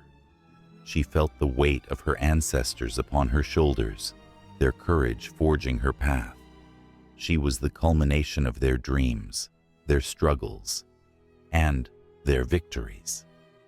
But just when victory seemed near, a new figure emerged from the shadows, a demon more fearsome than the rest, with eyes like molten fire and a voice that could shatter mountains. He laughed, a sound that echoed through the chaos, mocking her endeavors. It was Raktabija, a creature born from darkness itself, whose blood birthed new demons with every drop spilled. The challenge before her was unlike any she had faced before. The battlefield stilled for a heartbeat, all eyes turning to the clash of divinity and darkness. Durga steeled herself, her heart racing, knowing she could not allow the cycle of bloodshed to continue. With a fierce cry, she summoned all her power, channeling the energy of the universe. The very elements danced to her call as she prepared for the battle that would determine the fate of not only this moment, but of countless souls. With a fierce roar, she charged, an embodiment of divine wrath. Each step was a promise, a testament to the hope that hung in the balance. The clash of their powers shook the earth, and in that electric moment, all who bore witness knew they were not just spectators. They were part of a story that echoed through the ages, a story of a goddess who would stop at nothing for the sake of her people, a story still unfolding, with the promise of more battles, more triumphs, and the unwavering spirit of a warrior goddess who would never back down. In the dim light of dawn, the world seems to hold its breath. A sacred whisper fills the air, carrying the promise of magic and reverence. Festivals in Hindu mythology are more than mere events. They breathe life into ancient stories, intertwining the past and present in a tapestry of celebration, devotion, and hope. Each festival, a chapter of a larger tale, invites the faithful to partake in a dance of colors, sounds, and emotions echoing through the ages. As the sun rises, the vibrant hues of powder fill the sky. Holi, the festival of colors, bursts forth like a riot of joy. Streets become a canvas painted by laughter and love, where friends and strangers alike throw colored powders at one another, reminding everyone of the triumph of good over evil. The roots of Holi lie in the story of Prahlad, a young prince devoted to Lord Vishnu, who defied his father, the demon king Hiranyakashipu. The festival commemorates Prahlad's unwavering faith and the divine intervention that led to Hiranyakashipu's downfall. As people revel in the festivity, the air thick with laughter, it becomes a moment of unity, a reminder that no darkness can overshadow the light of love and faith. The vibrant sounds of drums and the scent of incense waft through the air as Navaratri approaches. For 9 nights, devotees worship the divine feminine in her many forms. Each night unfolds a new layer of devotion, from the fierce Durga to the gentle Lakshmi. The festival culminates in Dussehra, when effigies of the demon king Ravana are set ablaze. The flames dance high into the sky, symbolizing the destruction of evil and the victory of righteousness. As the crowds cheer, hearts beat in sync with the rhythm of drums, echoing the age-old battle between light and darkness.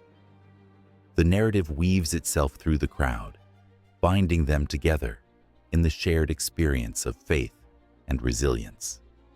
Diwali, the festival of lights, brings a magical glow to every corner. Homes are adorned with shimmering diyas, their flickering flames a symbol of hope and renewal. The air is filled with the scent of sweets and the sound of laughter as families gather to celebrate the return of Lord Rama to Ayodhya after his victory over Ravana. Each diya lit is a prayer, a promise that no matter how challenging the journey, light will always find a way to pierce through the darkness. In the soft glow of the evening, there is a palpable sense of joy and gratitude that transcends generations, enveloping everyone in a warm embrace.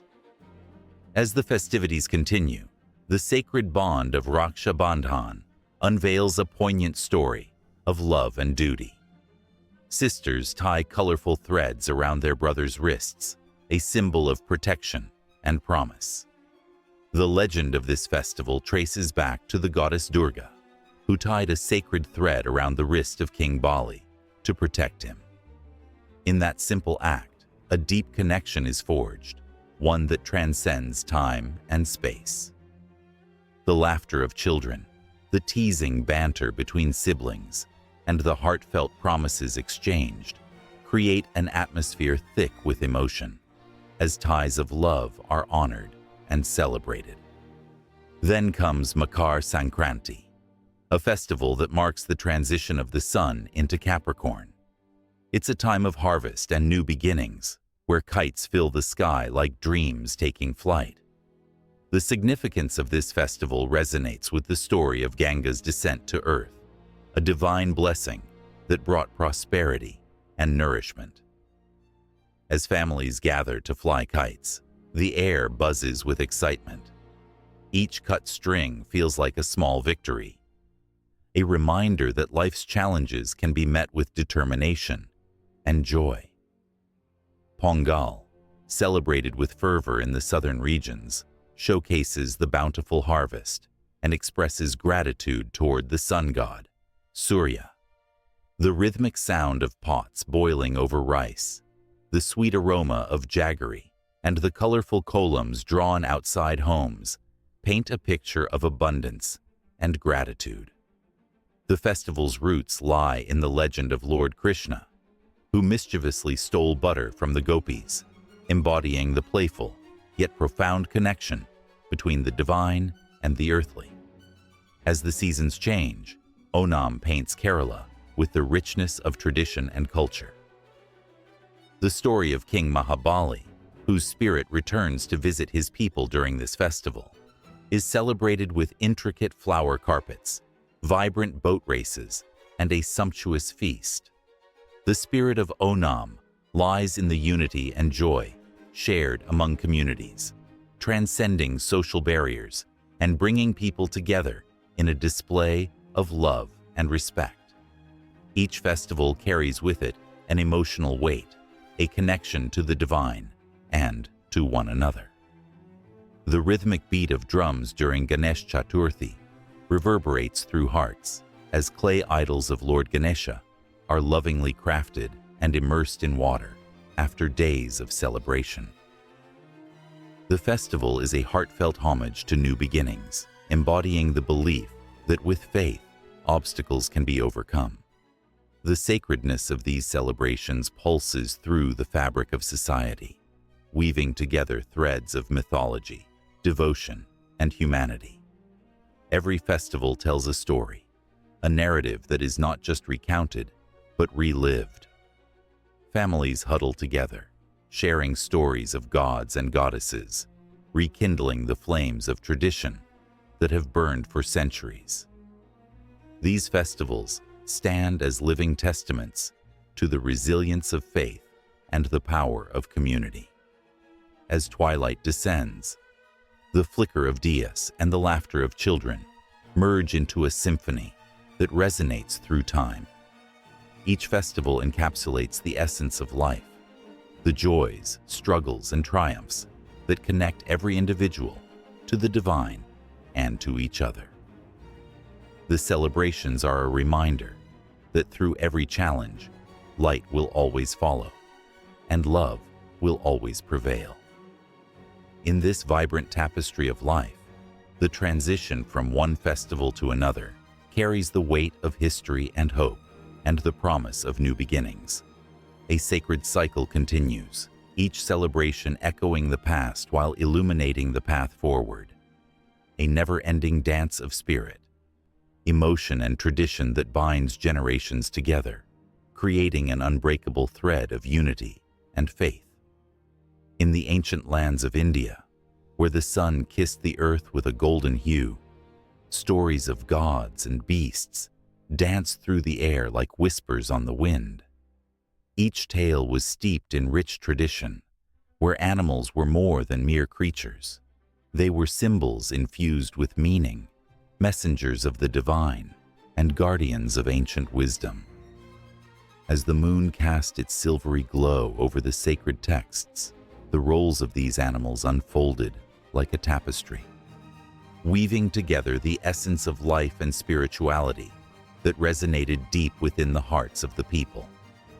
The majestic elephant, with its massive frame and gentle spirit, stood as a towering figure in Hindu mythology. Ganesha, the beloved remover of obstacles and the harbinger of good fortune, bore the head of an elephant. His presence brought comfort and reassurance, symbolizing wisdom and strength. People sought his blessings before embarking on new endeavors, feeling a swell of hope as they whispered their wishes to the one who bore the weight of the world on his shoulders. With each prayer, they felt a connection to this incredible beast, recognizing that just like the elephant, they too could endure and overcome, navigating the complexities of life with grace and resilience. Meanwhile, the tiger prowled through the stories, fierce and unyielding, representing power and ferocity. Durga, the warrior goddess, rode into battle atop her fearsome feline companion, a sight that sent shivers down the spines of evil forces threatening the world. With each swipe of her sword, accompanied by the roar of her tiger, the darkness trembled. The tale of Durga and her majestic mount evoked a sense of bravery, igniting a fire within the hearts of her devotees. They found strength in her courage, an urge to face their own fears head-on, inspired by the fearlessness of the goddess and her powerful ally. The gentle cow, revered across the land, embodied motherhood and nurturing.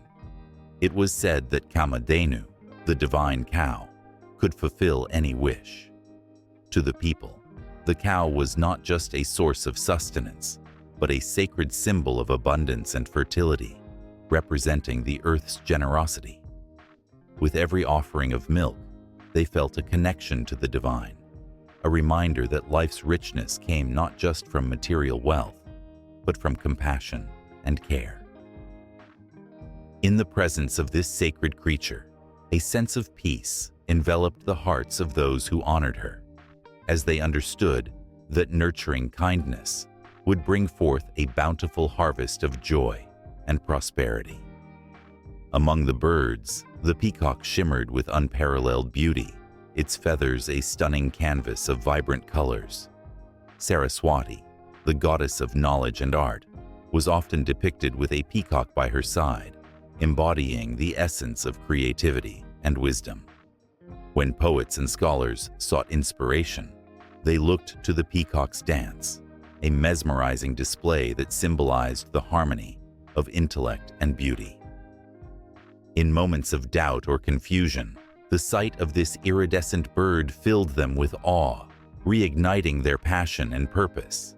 The peacock became a beacon of hope, a reminder that even amidst chaos, beauty could blossom and elevate the spirit.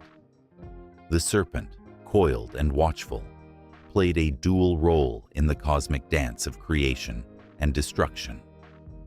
In the ancient tales, Vasuki, the king of serpents, participated in the churning of the ocean, an event that brought forth the elixir of immortality. The serpent's presence was a symbol of transformation, of life and death intertwined.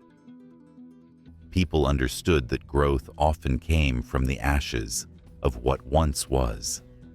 They embraced the lessons of the serpent, learning that even in moments of suffering, there was potential for rebirth and renewal.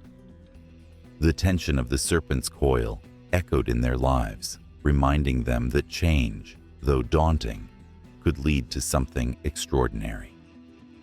In the stories of the celestial deer, the idea of unattainable beauty and elusive desires emerged. The golden deer, often sought after in tales, symbolized the temptations that led heroes astray. In the epic of Ramayana, it was the sight of this enchanting creature that led to the abduction of Sita. The deer's delicate grace mirrored the fragility of desire, a reminder that what glitters isn't always meant to be captured. As hearts raced with longing, they recognized the lessons embedded in the pursuit of dreams, understanding that sometimes the chase itself was more enlightening than the prize. The vast ocean and its myriad creatures also found their place in this mythic landscape. The mighty fish, Matsya, played a crucial role in the tales of Vishnu. As the first avatar, Matsya saved humanity from a great flood, embodying the theme of protection and survival. His story resonated deeply, illustrating the bond between nature and the divine. With every wave that crashed against the shore, people recalled Matsya's courage, feeling the pulse of the ocean remind them that they too could weather the storms of life. The role of animals in these myths transcended mere symbolism. They became conduits of emotion, bridging the gap between the earthly and the divine. Each creature, with its unique traits, carried the weight of ancient wisdom, whispering secrets of the universe into the ears of those willing to listen. The stories resonated through generations, echoing in the heartbeats of the people, intertwining their lives with the rhythms of nature and spirit. Amidst this rich tapestry of symbolism, a sense of unity emerged. Each animal played its part in the grand narrative, reminding the people of their interconnectedness with the world around them. They learned that, like the elephant, they could be strong. Like the tiger, they could be brave. Like the cow, they could nurture. Like the peacock, they could create. And like the serpent, they could transform. As the sun dipped below the horizon, casting a warm glow over the sacred land, the stories continued to unfold, ever present, ever relevant. The beat of drums and the sound of prayers rose into the night air, a celebration of the divine interplay between humanity and the animal kingdom. The myths lived on, not just as tales of old, but as vibrant threads woven into the fabric of life, alive, breathing, and waiting to be told anew. And as the stars twinkled above, the ancient stories whispered of new beginnings, of cycles unbroken, ever flowing into the next chapter of existence. The ocean roared like 1,000 dragons, its waves crashing in a furious dance, a chaotic symphony that echoed the turmoil within. Amidst this divine chaos, a powerful plan was being set into motion, one that would change the fate of the gods and the very fabric of the universe. This was no ordinary ocean. It was the cosmic ocean, the Samudra, and what lay beneath its surface was as precious as the very air the gods breathed. In the celestial court, the gods gathered, their faces lined with worry, their hearts heavy. They had lost their strength, consumed by the darkness of a powerful demon named Bali. The gods' once mighty forms now flickered with uncertainty, shadows of their former glory. The goddess Durga had stood valiantly by their side, but even she knew that a desperate measure was needed. A voice broke through the murmur of anxiety. "We must churn the ocean." It was Vishnu, the preserver, and his calm presence cut through the tension like a knife. The plan was audacious, one filled with both promise and peril. Churning the ocean would yield the elixir of immortality, Amrita. But to achieve this, the gods would need the strength of their greatest foes, the demons. And so, with a mix of trepidation and hope, they approached the mighty Asuras, who were equally desperate to sip the nectar of eternal life. Yet within this alliance lay an undercurrent of tension. Trust was a fragile thread, easily severed by greed or ambition.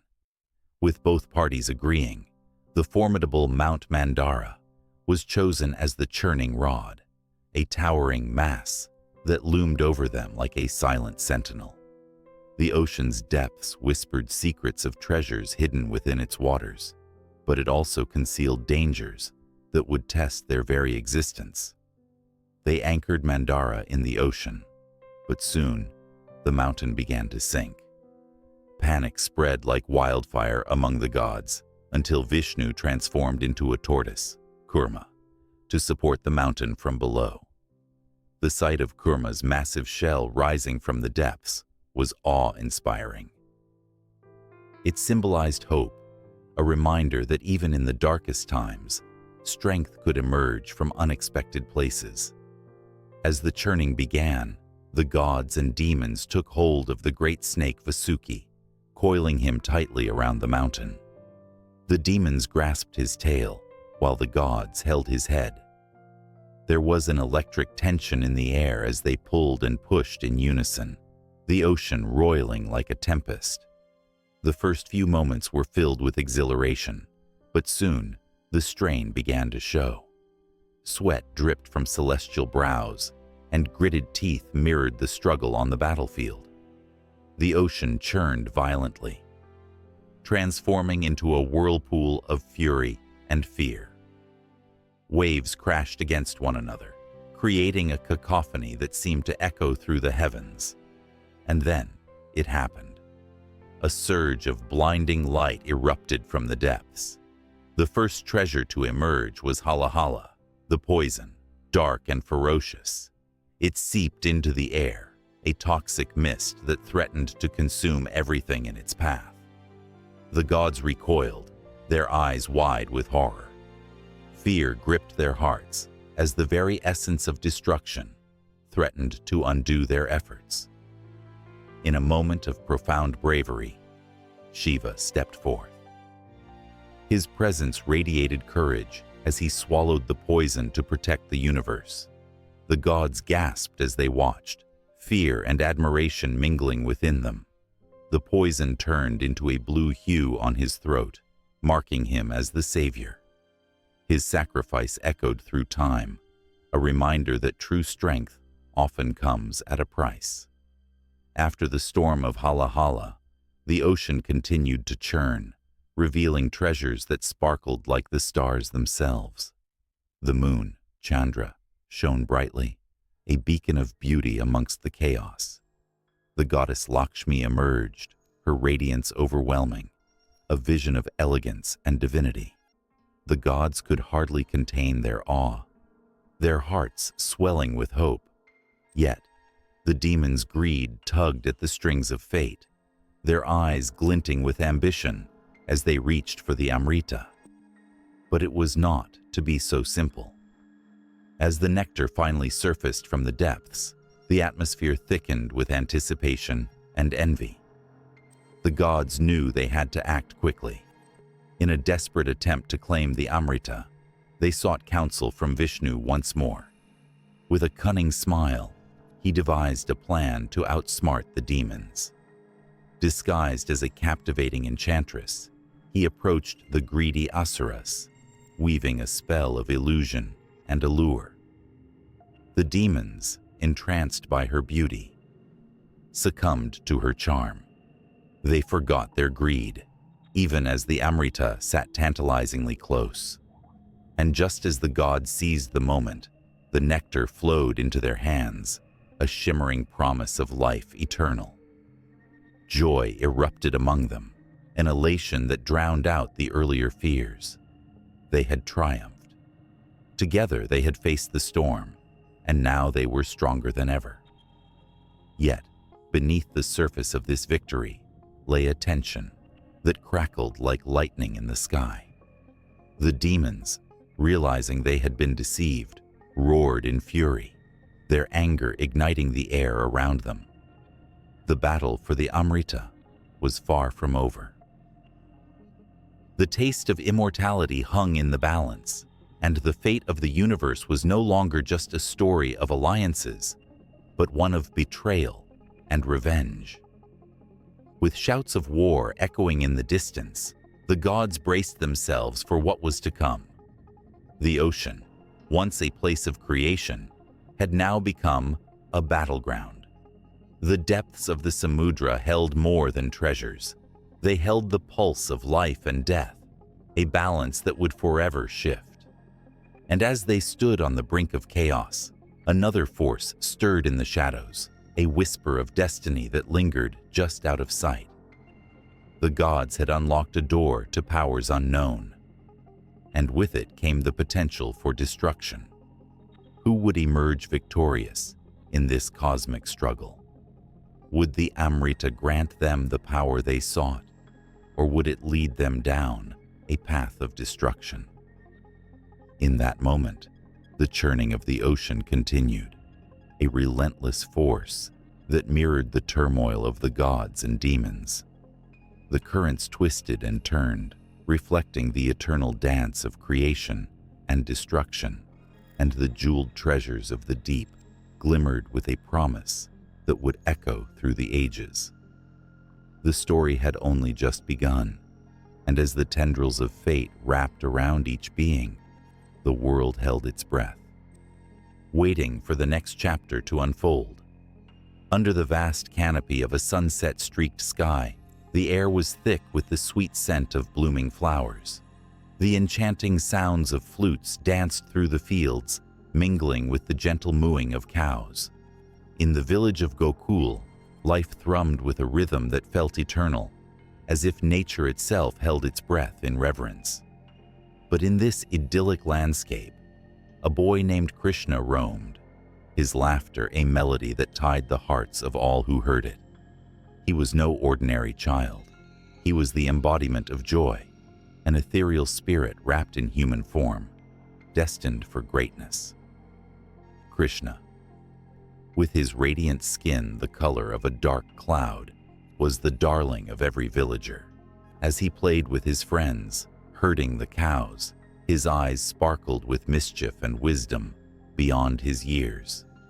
He was the protector of the innocent and the embodiment of love itself. Yet within his playful antics lay a deeper purpose, known only to the higher forces of existence. The world around him would soon learn that beneath his playful facade lay the strength to confront darkness. One sunlit afternoon, as Krishna frolicked in the lush pastures, he noticed a commotion near the riverbank. Curiosity piqued, he hurried towards the source of the noise.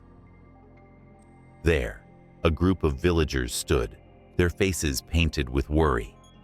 A serpent named Kaliya had invaded their beloved Yamuna, poisoning the water and threatening their very lives.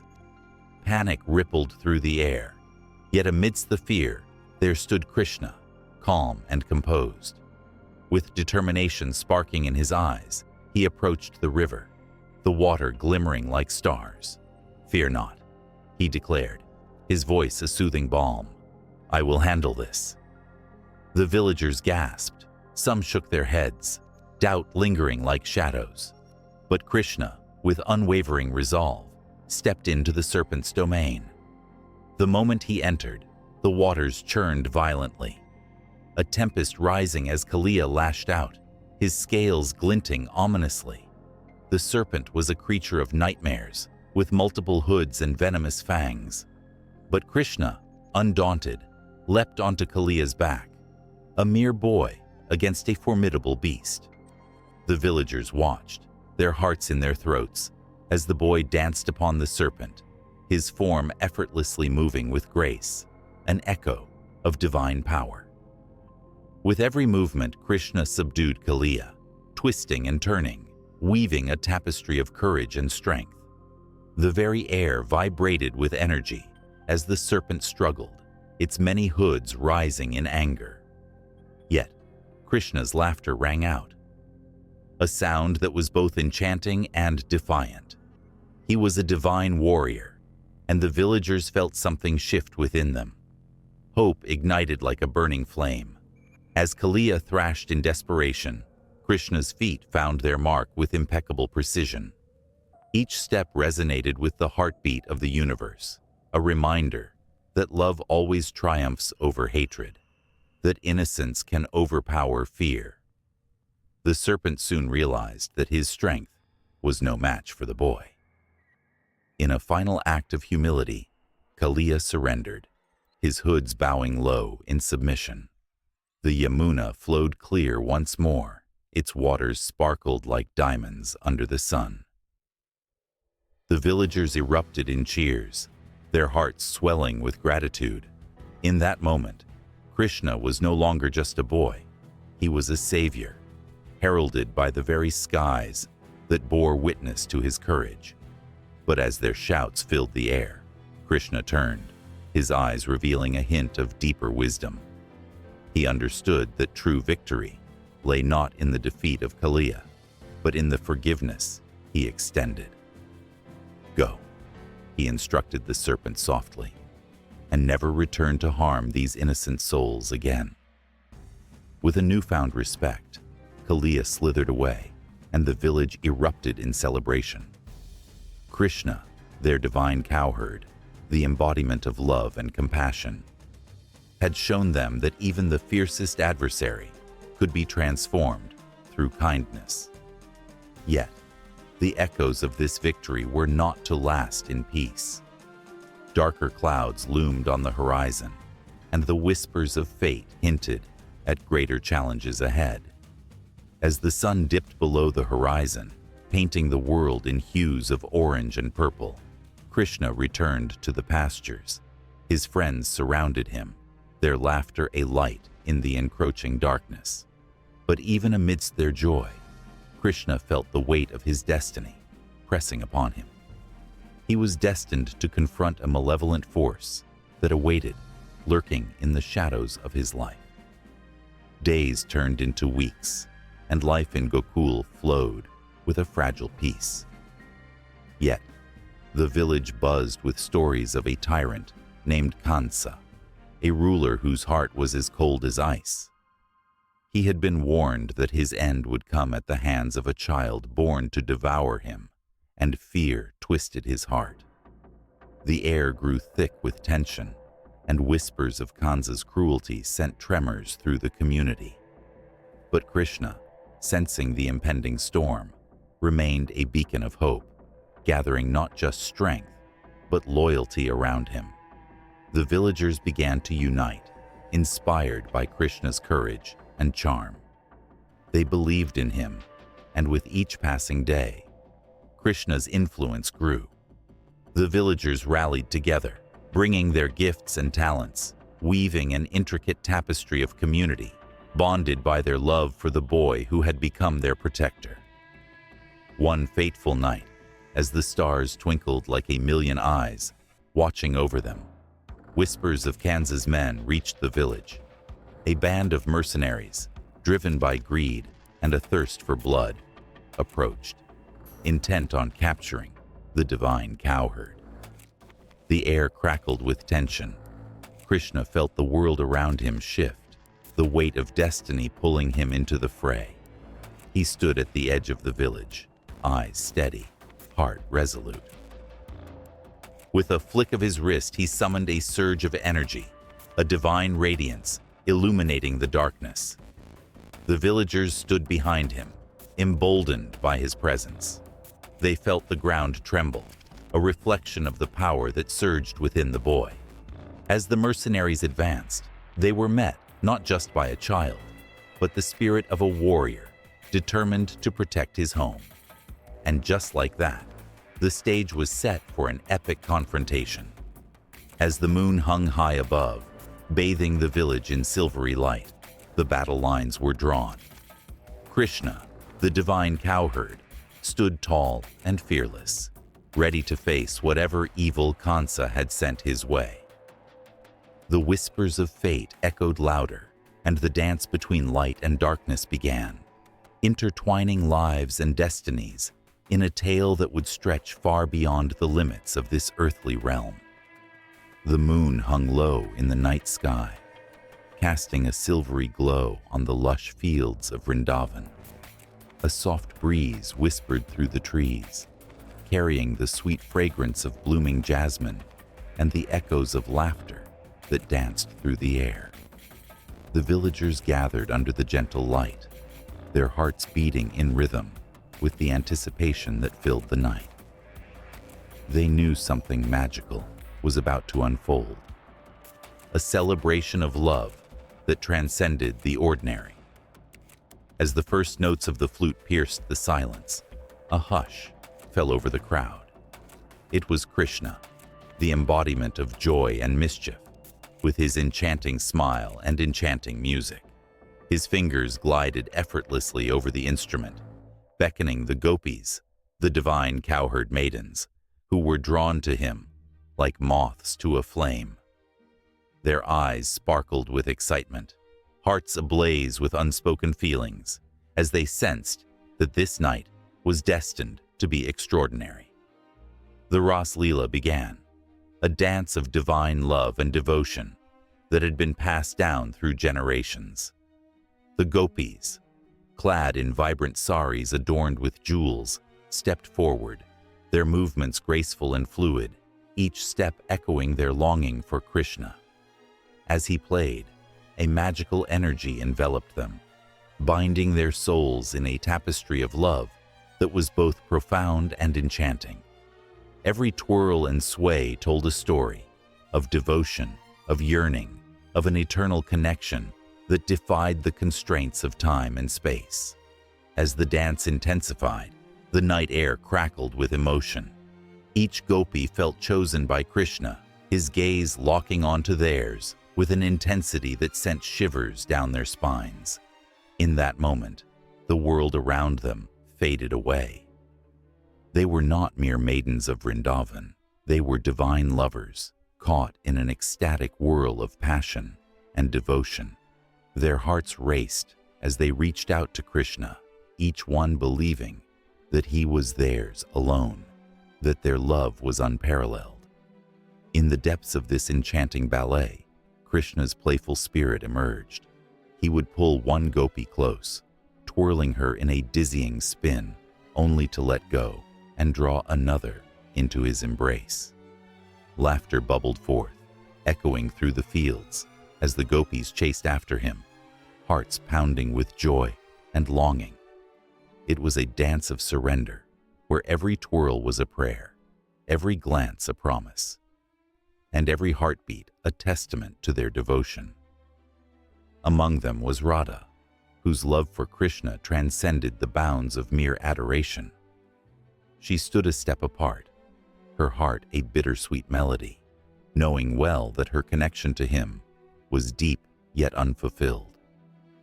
In the rhythm of the Ras, she was both lost and found, a pure embodiment of longing. With every beat of the drum, she felt the pull of his love, yet a shadow lingered in her heart. Was she worthy of such divine affection? Was she the only one? Krishna, ever perceptive, sensed her turmoil. In a fleeting moment, he turned his gaze toward her, and the world around them seemed to fade. In that gaze, 1,000 unspoken words danced. He beckoned her closer, and Radha's heart raced as she stepped forth, feeling as if she were walking on air.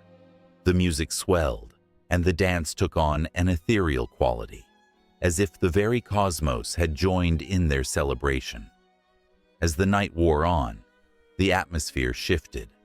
The blissful laughter became tinged with a hint of melancholy, echoing the struggles of the heart. The gopis, though filled with love, couldn't escape the reality that Krishna was both theirs and yet unattainable. This duality added a layer of depth to the celebration, transforming joy into something beautifully complex.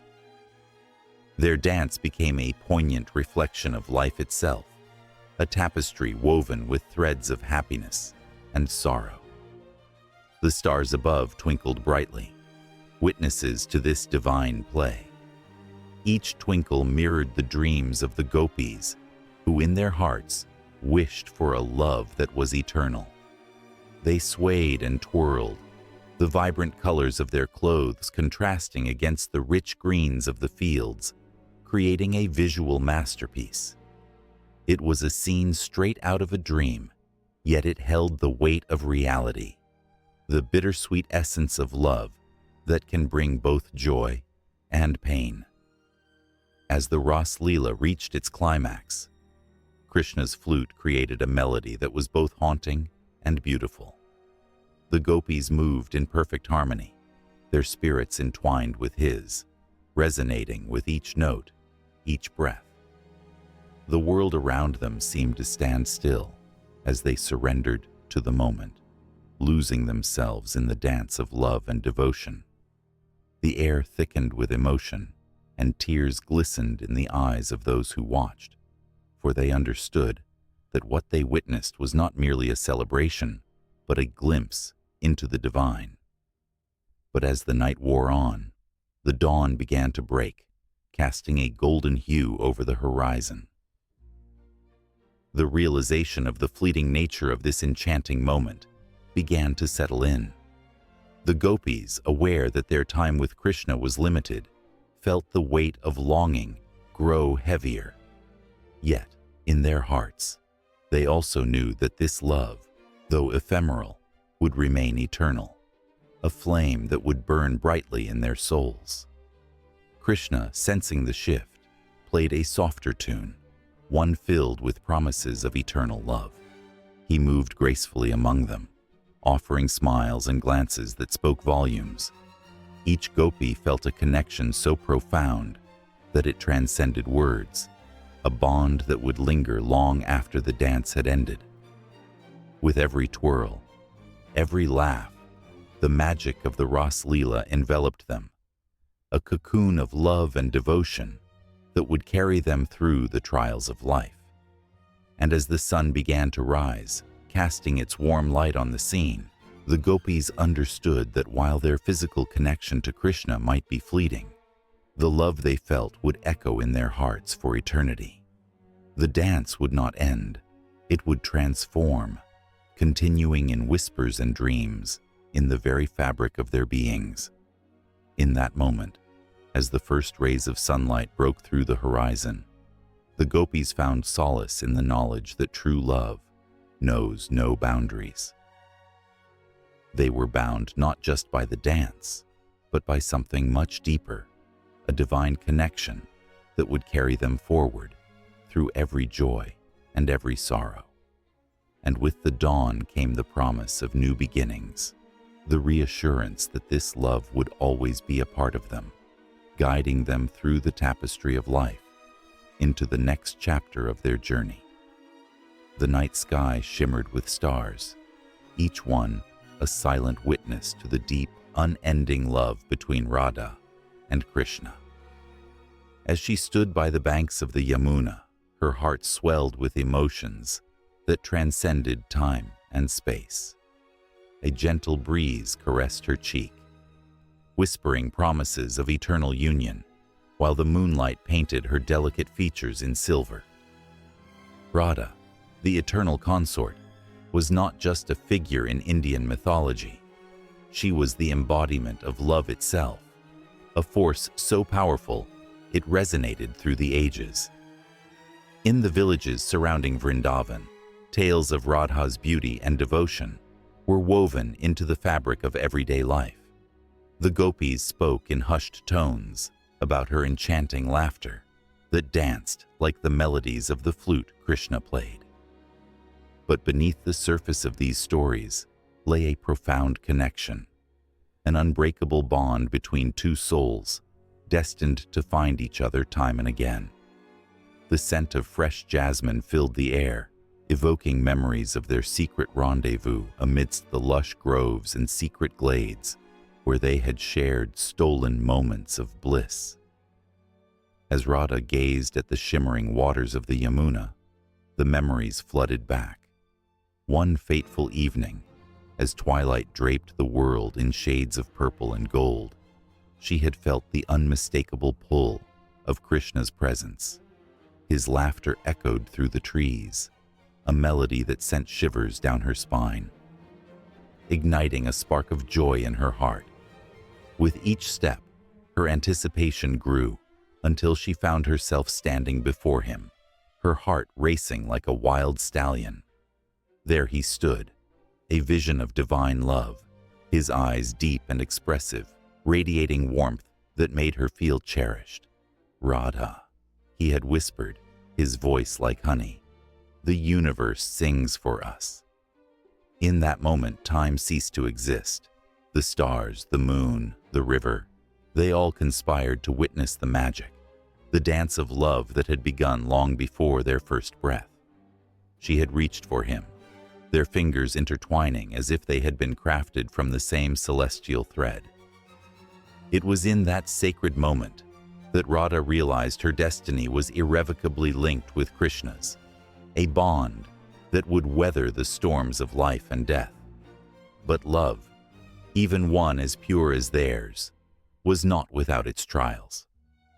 The world outside their bubble was fraught with challenges, family expectations, societal norms, and the ever-looming shadow of duty. Radha was married, and the weight of her responsibilities often felt like chains binding her spirit. Yet, every time she felt the cold grasp of reality, Krishna would appear, a beacon of light guiding her back to the warmth of their love.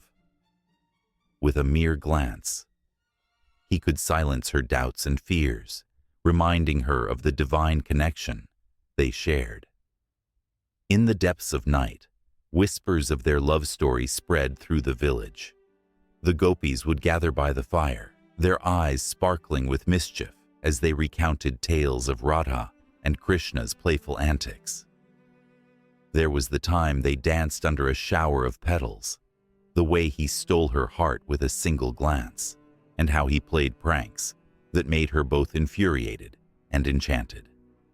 But amidst the laughter, there were also tears, of longing, of unfulfilled desires, of the pain that came from knowing their love was often kept hidden. As Radha moved through the village, her heart heavy with the weight of her secret, she felt the world around her pulse with life. Each flower that bloomed in the field seemed to echo her emotions, vibrant and alive. The villagers admired her grace and beauty, but only a few knew the depth of her heart. Her love for Krishna was not just a fleeting passion. It was a symphony that resonated with the universe, creating ripples in the fabric of existence itself. One day, as she walked along the riverbank, lost in her thoughts, she felt a presence beside her. It was Krishna, his playful smile lighting up the dimming evening. "Why so pensive, my love?" he asked, his voice a soothing balm to her troubled heart. "The world may see us as distant stars, but our souls are forever intertwined." Tears brimmed in Radha's eyes as she reached for him. "But what of our families, our duties? Can love conquer the walls built by society?" Krishna took her hands in his, the warmth of his touch igniting a fire within her. "Love is not bound by earthly ties, Radha. It knows no boundaries, no restrictions. It is a force that can break through any barrier." His words ignited a flicker of hope, and for a moment, the burdens that weighed down her spirit seemed to lift. But the world was relentless, and their love would soon face its greatest challenge. Whispers of Radha's devotion reached the ears of those who sought to keep them apart. The winds of jealousy stirred, and the very fabric of their existence was threatened. As the sun dipped below the horizon, casting shadows that danced across the land, Radha felt the impending doom, A storm was brewing, one that could shatter their world. Yet, in the midst of darkness, Krishna's light shone brighter. He would come to her in dreams, whispering promises that made her heart race with anticipation. "No matter what happens, our love will endure," he assured her, his voice echoing in her mind like a mantra. Each encounter, each stolen glance, became a testament to their undying connection, a reminder that true love could transcend even the most formidable obstacles. As tensions grew, Radha found herself torn between her responsibilities and her heart's calling. The nights grew longer, the weight of her choice heavier. Yet hope flickered like a candle in her chest, urging her to believe that love would find a way. The melodious sound of Krishna's flute in the distance became a lifeline, pulling her toward the promise of an everlasting bond. The stars above twinkled with an eternal glow, as if they too believed in the power of Radha and Krishna's love. It was a love born of the divine, a love that could illuminate the darkest of nights. And as Radha stood at the crossroads of fate, she knew that the story of their love was far from over. The threads of destiny continued to weave their tale, binding them together in an unbreakable bond that would echo through time. The air crackled with anticipation, and the world held its breath, waiting for the next chapter to unfold. The air was thick with anticipation as the sun sank low on the horizon, bathing the ancient temple in hues of gold and crimson. Pilgrims from all walks of life knelt on the weathered stones, their whispered prayers blending into a symphony of hope and longing. Each one carried a story, a burden, or a quest that compelled them to this sacred place. The stories of sacred sites are not just tales of stone and mortar. They pulse with the lifeblood of generations, echoing the dreams and fears of those who sought solace within their walls. In the chill of early morning, a group of travelers shuffled along the narrow trail leading to the magnificent site of Machu Picchu. The mist clung to their skin like memories long forgotten. They were not just hikers, they were seekers, chasing whispers of the past that hovered like phantoms around the granite peaks. Some came to honor their ancestors, while others yearned for a deeper understanding of themselves. Each footstep resonated with the stories of the Inca civilization, whose spirit lingered in the stones, binding the living to those who had come before. Further east, the Ganges River flowed like a silver ribbon, winding through Varanasi, one of the holiest cities in India. Here, the water held the weight of countless lives, each drop a vessel of devotion, cleansing sins and granting rebirth. Families gathered by the ghats, their faces marked with reverence as they offered flowers to the mighty river. The stories of this sacred site were woven into the very fabric of Hindu belief, a testament to the eternal cycle of life and death. Each ritual performed echoed the ancient chants that had reverberated through the air for centuries, creating a living tapestry of faith. In the shadow of the Kaaba, the black cube that stood at the center of the Grand Mosque in Mecca, millions of souls converged, each one driven by an unquenchable thirst for connection. The atmosphere buzzed with a palpable energy, a collective heartbeat resonating through the throngs of pilgrims. As they circled the Kaaba in unity, they shed their worldly concerns, standing shoulder to shoulder with individuals who had traveled from distant lands, all seeking a fragment of divine grace. The stories that intertwined here were as diverse as the pilgrims themselves, yet they all shared a singular purpose, a search for meaning that transcended language and culture. In Jerusalem, stones bore witness to millennia of faith. The Western Wall stood as a silent sentinel, adorned with handwritten prayers tucked into its crevices. The air crackled with emotion as visitors pressed their foreheads against the ancient stones, a gesture of surrender and hope. Each prayer was a thread in a larger narrative, connecting the personal with the divine. The stories of prophets, kings, and ordinary people who sought forgiveness or guidance echoed in the spaces between the bricks, reminding everyone that their struggles were part of a much greater story, one that spanned the ages. As twilight descended upon the ancient city, pilgrims lit candles that flickered like stars against the night. The flames danced, casting shadows on faces marked by weariness, yet illuminated by faith. Here, sacred sites were more than destinations. They were living entities, cradling the dreams of those who sought refuge, healing, or transformation. Each candle flame whispered of hope, each flicker telling tales of courage in the face of despair.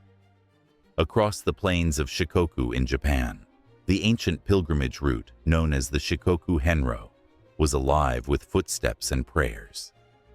The 88 temples scattered across the island beckoned seekers to reflect on their inner journeys. Some wore the traditional white robes of pilgrims, while others simply carried their burdens in their hearts. With every step they took along the winding paths, they were not just traveling across the landscape. They were traversing their own soul's terrain. Each temple held a unique story, a piece of wisdom that resonated with the struggles and triumphs of the pilgrims who passed through. The echoes of history thrummed through these sacred sites, reminding every visitor that they were part of a continuum. The tales of devotion, struggle, and transformation were not confined to the past. They surged through the veins of the present. At every turn, the air shimmered with the shared energy of countless journeys, each one a testament to the human spirit's resilience and yearning. As day broke over Stonehenge, the towering stones stood as silent witnesses to the mysteries of the universe. Long before modern science sought to explain the heavens, ancient people traveled to this sacred site, drawn by a pull they could hardly articulate. The sun's rays illuminated the stones, casting long shadows that danced like spirits in the morning mist. Here, the past and present merged, reminding the world that the quest for understanding, for connection to something greater, has always been a vital part of the human experience. The stories of these sacred sites intertwine like the threads of a vast tapestry, each one adding its own color and pattern to the whole. They speak of journeys made not just in distance, but in the depths of the heart. The weight of centuries rests upon these stones, and yet they stand firm, inviting every seeker to share their own narrative, to add their own voice to the chorus of humanity, striving for meaning. With every pilgrimage, the cycle continues, each story merging into another, fueling the fire of belief, hope, and love.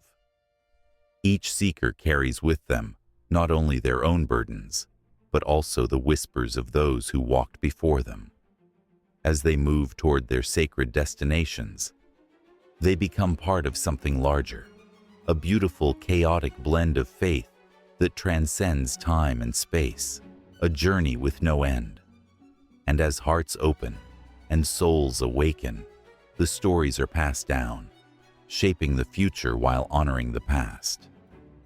In a world that often seems fueled by anger and conflict, a whisper of peace beckons, a promise of harmony that has echoed through the ages, weaving itself into the very fabric of existence.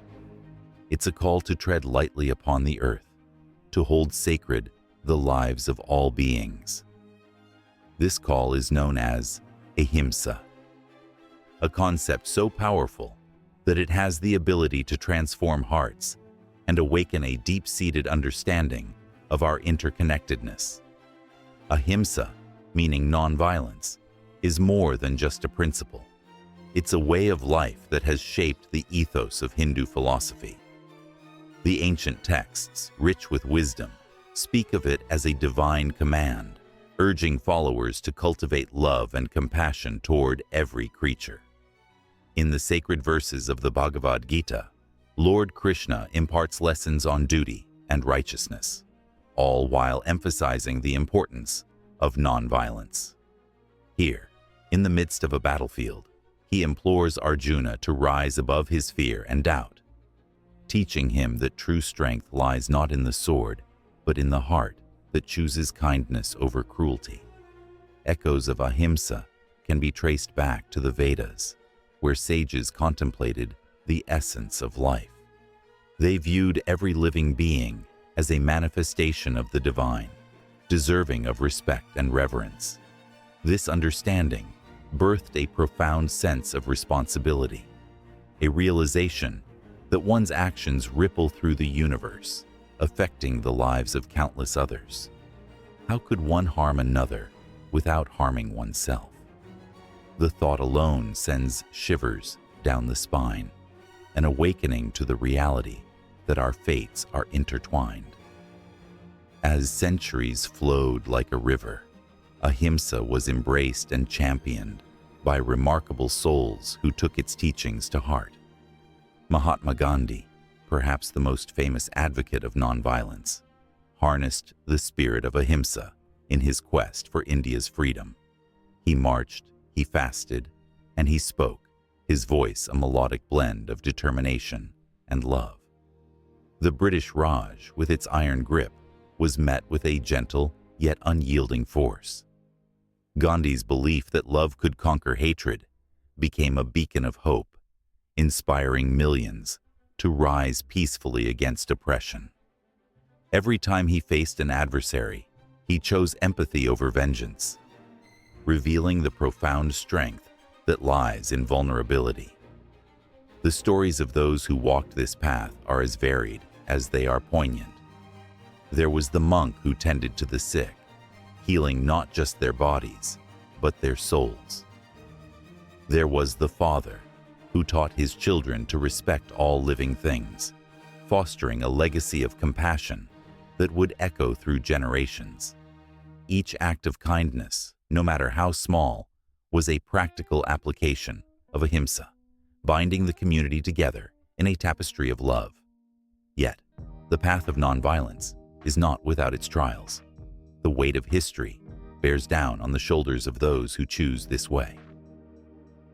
In the face of injustice, the temptation to retaliate can be fierce, a storm of emotions threatening to engulf the heart. But ahimsa calls for strength in understanding, a gentle power that defies the brutal reality of the world.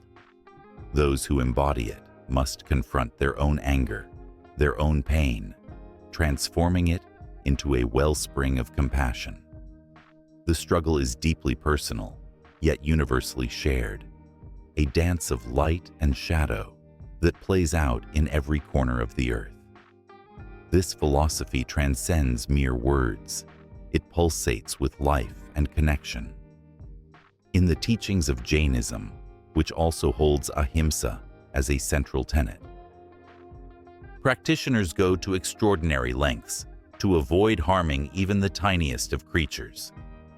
They sweep the ground before them and wear masks to prevent inhaling insects. This commitment to nonviolence becomes a meditation on existence itself, a reminder that every breath, every heartbeat is shared with a multitude of beings. The tumultuous history of the Indian subcontinent is a testament to the resilience of ahimsa amidst chaos. Even in the darkest moments, as empires rose and fell, this philosophy flickered like a flame. It ignited movements, sparked revolutions, and brought people together in ways that violence could never achieve. The air crackled with anticipation as the echoes of past struggles lingered like the scent of incense, urging future generations to choose understanding over confrontation. In the modern age, the call of ahimsa resonates louder than ever. as the world grapples with the consequences of its actions: environmental degradation, social inequality, and a growing divide between communities. The teachings of nonviolence serve as a guiding light. Activists around the globe harness the power of nonviolent resistance, echoing Gandhi's teachings in protests that demand change without bloodshed. The courage displayed by those who stand firm in their beliefs, even when faced with hostility, is a powerful reminder that true strength lies not in force, but in the unwavering conviction to do what is right. As the sun sets on a weary world, the essence of ahimsa remains alive, a gentle breeze whispering through the trees, reminding all who hear it to choose love over hate, understanding over division. The promise of a better tomorrow rests in the hands of those willing to embrace this philosophy, carrying it forward through their words, their actions, and their very lives. It is a journey that never truly ends, an eternal quest to live harmoniously within the intricate web of existence, where every creature counts and every act of kindness echoes through time. And so, the story of ahimsa continues, a vibrant thread woven into the tapestry of humanity. As hearts ignite with passion and purpose, the world holds its breath, waiting for the next chapter to unfold, a chapter where the spirit of nonviolence leads the way toward a future defined not by conflict, but by compassion. The history of ahimsa is not merely a collection of events. It is an ongoing legacy, one that calls for nurturing, understanding, and the courage to stand against the tide of violence. With every heartbeat, it reminds us of our shared humanity, urging each of us to play a part in this unfolding tale of peace. In a dimly lit room, filled with the warm glow of flickering candles, the air vibrates with the sound of chanting. Shadows dance across the walls, where ancient figures emerge from the depths of history, their stories etched in vivid colors. Here, the gods and goddesses of Hindu mythology come alive, each one a tapestry woven with layers of meaning and emotion. It is a space where art breathes, where culture pulses with the stories of ages past, binding the present to a rich and vibrant history. The influence of Hindu mythology on art and culture is not just a historical footnote. It is a powerful current that flows through every corner of the Indian subcontinent. From the magnificent temples of Khajuraho, adorned with intricate carvings that depict divine love and sensuality, to the majestic sculptures of the Brihadiswarar temple. Each piece tells a story, inviting the observer to step into another world. The stone feels alive, as if the very essence of the deities is trapped within, waiting to be awakened by the gaze of the viewer. The great artisans of the past, guided by their devotion, poured their souls into their creations. With every chisel strike, they captured the grace of Lord Krishna, dancing with the gopis, the fierce beauty of Goddess Durga, slaying the buffalo demon, and the tender moments of Lord Rama and Sita in the epic Ramayana. Each sculpture, every painting, offers a glimpse into the divine, a chance to touch the sacredness of life itself. The vibrant colors of these artworks evoke emotions that transcend time, pulling at the very strings of the heart. As centuries pass, the resonance of these stories remains, echoing through the vibrant festivals that light up the streets of India. At Durga Puja, the air is thick with the scent of marigolds and the sound of drums, as beautifully crafted idols of the goddess are paraded through the streets. Each idol, adorned with elaborate garments and delicate jewelry, is a modern manifestation of ancient tales. The devotion of the artists shines through, each brushstroke and bead telling a story of love, loss, and triumph. The streets become alive, pulsating with the energy of the gods, as communities come together to celebrate their shared heritage, their collective emotions igniting like fireworks in the night sky. The influence of Hindu mythology stretches beyond sculptures and festivals. It seeps into literature, music, and dance, forming a rich tapestry of cultural expression. The classical dance forms of Bharatanatyam and Kathak, for example, are steeped in mythological narratives. As the dancers gracefully move, their bodies speak the language of the gods, each gesture and expression drawing from ancient texts. The rhythm of their movements mirrors the cadence of the epics, telling stories of devotion, valor, and cosmic love that resonate deeply within the audience. In literature, the tales of the Mahabharata and Ramayana serve as foundational texts, their themes echoing through generations. Writers and poets have drawn inspiration from these epics, weaving the struggles of their characters into the fabric of modern storytelling. The characters are no longer confined to the pages of history. They walk among us in contemporary narratives, their dilemmas and virtues mirroring our own. The emotional struggles of Arjuna on the battlefield, or Sita's steadfastness in the face of adversity, resonate with readers today, reminding them that the divine is not just in the heavens, but very much alive within their own hearts. Even music, with its haunting melodies and rhythmic beats, finds its roots in these ancient tales. The ragas and talas often evoke the moods of the gods, capturing the essence of their stories. The sound of a sitar, the beat of a tabla. Each note carries a piece of history, a whisper of devotion that stirs the soul. The songs sung during prayers and celebrations are not merely entertainment. They are an homage to the divine, a call to remember the stories that shape our existence. Yet, amid this celebration of culture, there is also a lingering tension. The very richness of Hindu mythology has sometimes been a source of conflict, as differing interpretations and beliefs clash.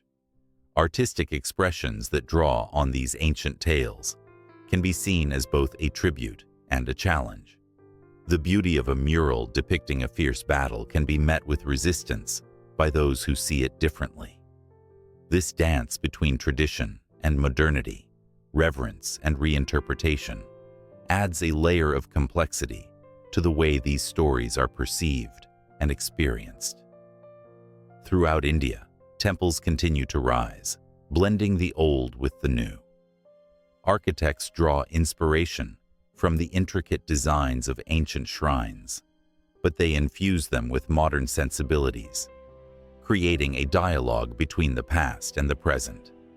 These structures stand as testaments to the enduring influence of Hindu mythology, inviting all who enter to reflect on their place within this vast tapestry of culture.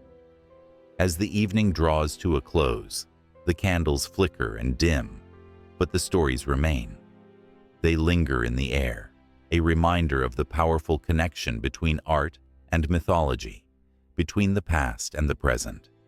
Each tale, each creation, carries the weight of history, echoing with the laughter and tears of generations.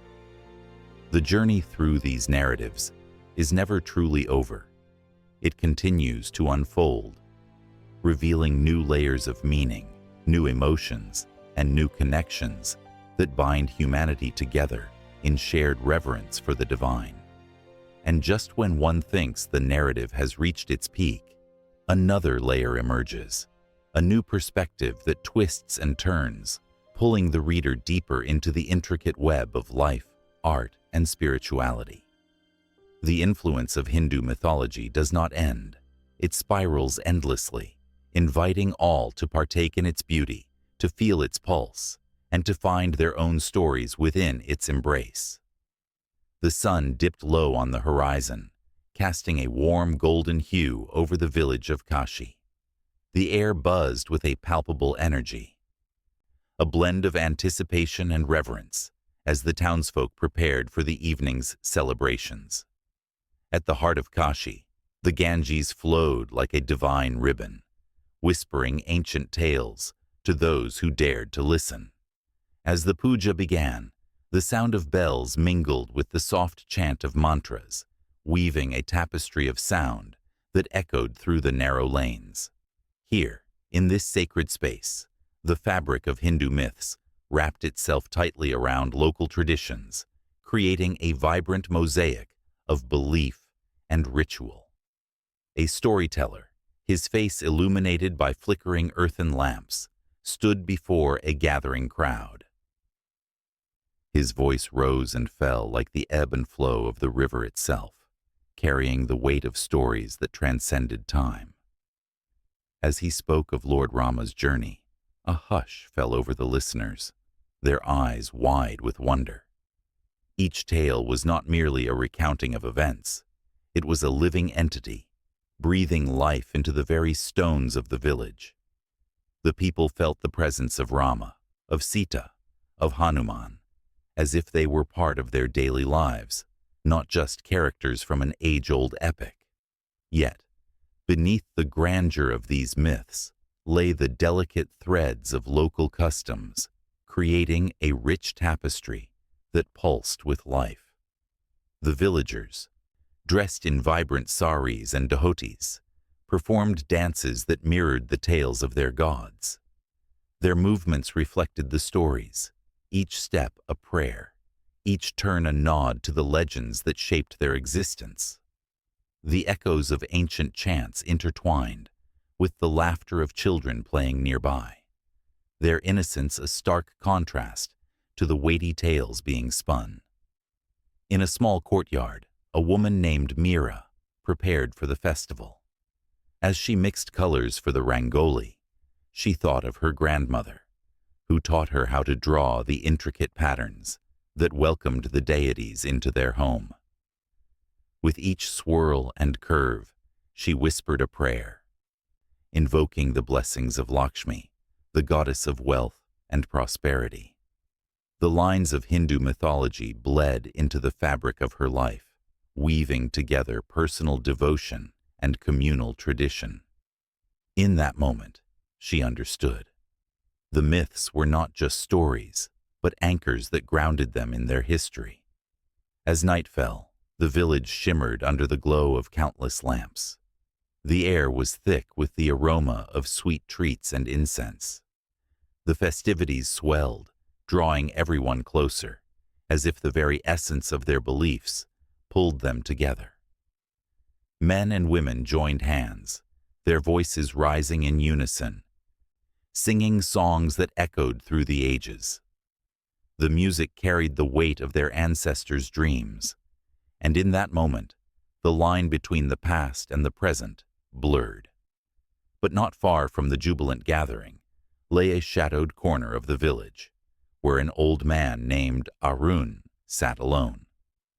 His weathered hands clutched an ancient text, the edges frayed and worn. He was a keeper of stories, a guardian of the forgotten tales that had slipped through the cracks of modernity. The myths that once danced on the lips of the young had become whispers, overshadowed by the noise of daily life. Arun felt a responsibility he could not shake, a burden to keep the flames of these stories alive. He recalled the tale of Durga, the fierce goddess who battled the buffalo demon, Mahishasura. The fight was not just a battle of strength, but a divine dance of good against evil. As he read, he could almost see the goddess in his mind, her 10 arms wielding weapons with grace and power. The struggle echoed through the ages, much like the struggles faced by his own people. He longed to share this fire, to ignite the passion for these narratives once more. Meanwhile, back at the festivities, a young boy named Raju watched in awe as his father, a skilled potter, shaped clay into beautiful forms. Each swirl of his hands told a story, much like the ones recounted by the storyteller. Raju felt an ache in his heart, a yearning to connect with the myths that had shaped his lineage. He wanted to understand what it meant to be part of this rich tapestry, to grasp the strength of their gods and the wisdom of their ancestors. As he molded a piece of clay, Raju imagined himself as a warrior, standing beside Rama, fighting for justice and honor. He envisioned the fiery eyes of Durga, fierce yet nurturing, guiding him through the trials of life. The echoes of the past intertwined with his dreams, creating a symphony of aspirations and hopes. He could almost hear the cheers of his village as he emerged, victorious from his own battles. In the midst of the celebrations, a sudden hush fell over the crowd.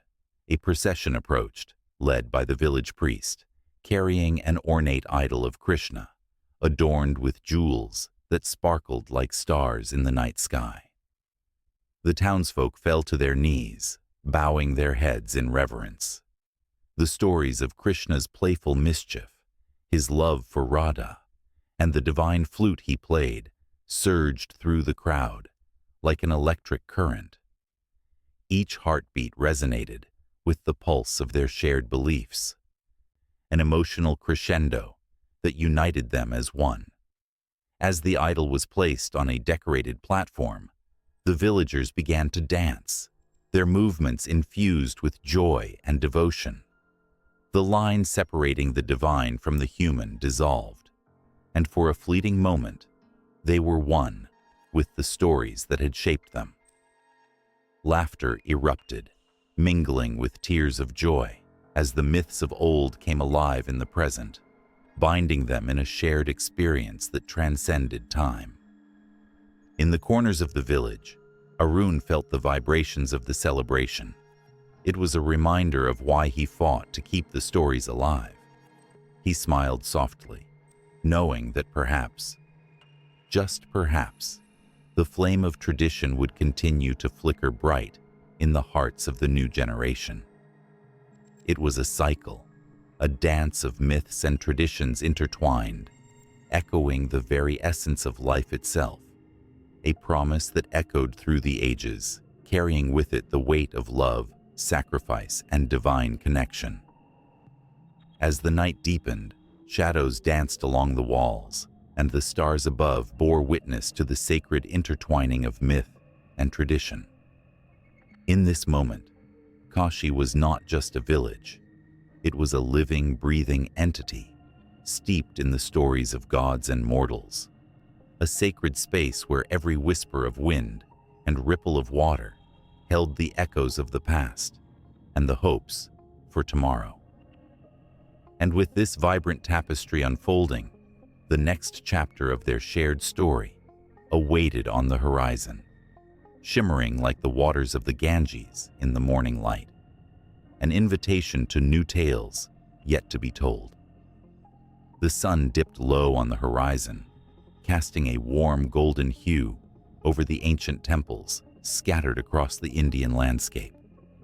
In the fading light, the shadows of gods and goddesses danced on the stone walls, each carving whispering stories of creation, destruction, and rebirth. But beneath this beauty lay a current of unrest, a tension simmering as foreign hands reached into the heart of a civilization, pulling at the threads of its mythology, reshaping its very essence. When the British arrived, they brought with them not just guns and machinery, but also a worldview that sought to dissect and classify everything in its path. Hindu mythology, rich with its vibrant tales of gods and cosmic battles, found itself under a microscope. Scholars from the West approached these stories with a sense of superiority, framing them through their own narrow lenses. They documented the tales, translating ancient texts with a mix of reverence and condescension, stripping away layers of meaning and leaving behind a sanitized version that fit their narratives. This was a time when gods were not just deities, but symbols of identity, power, and culture.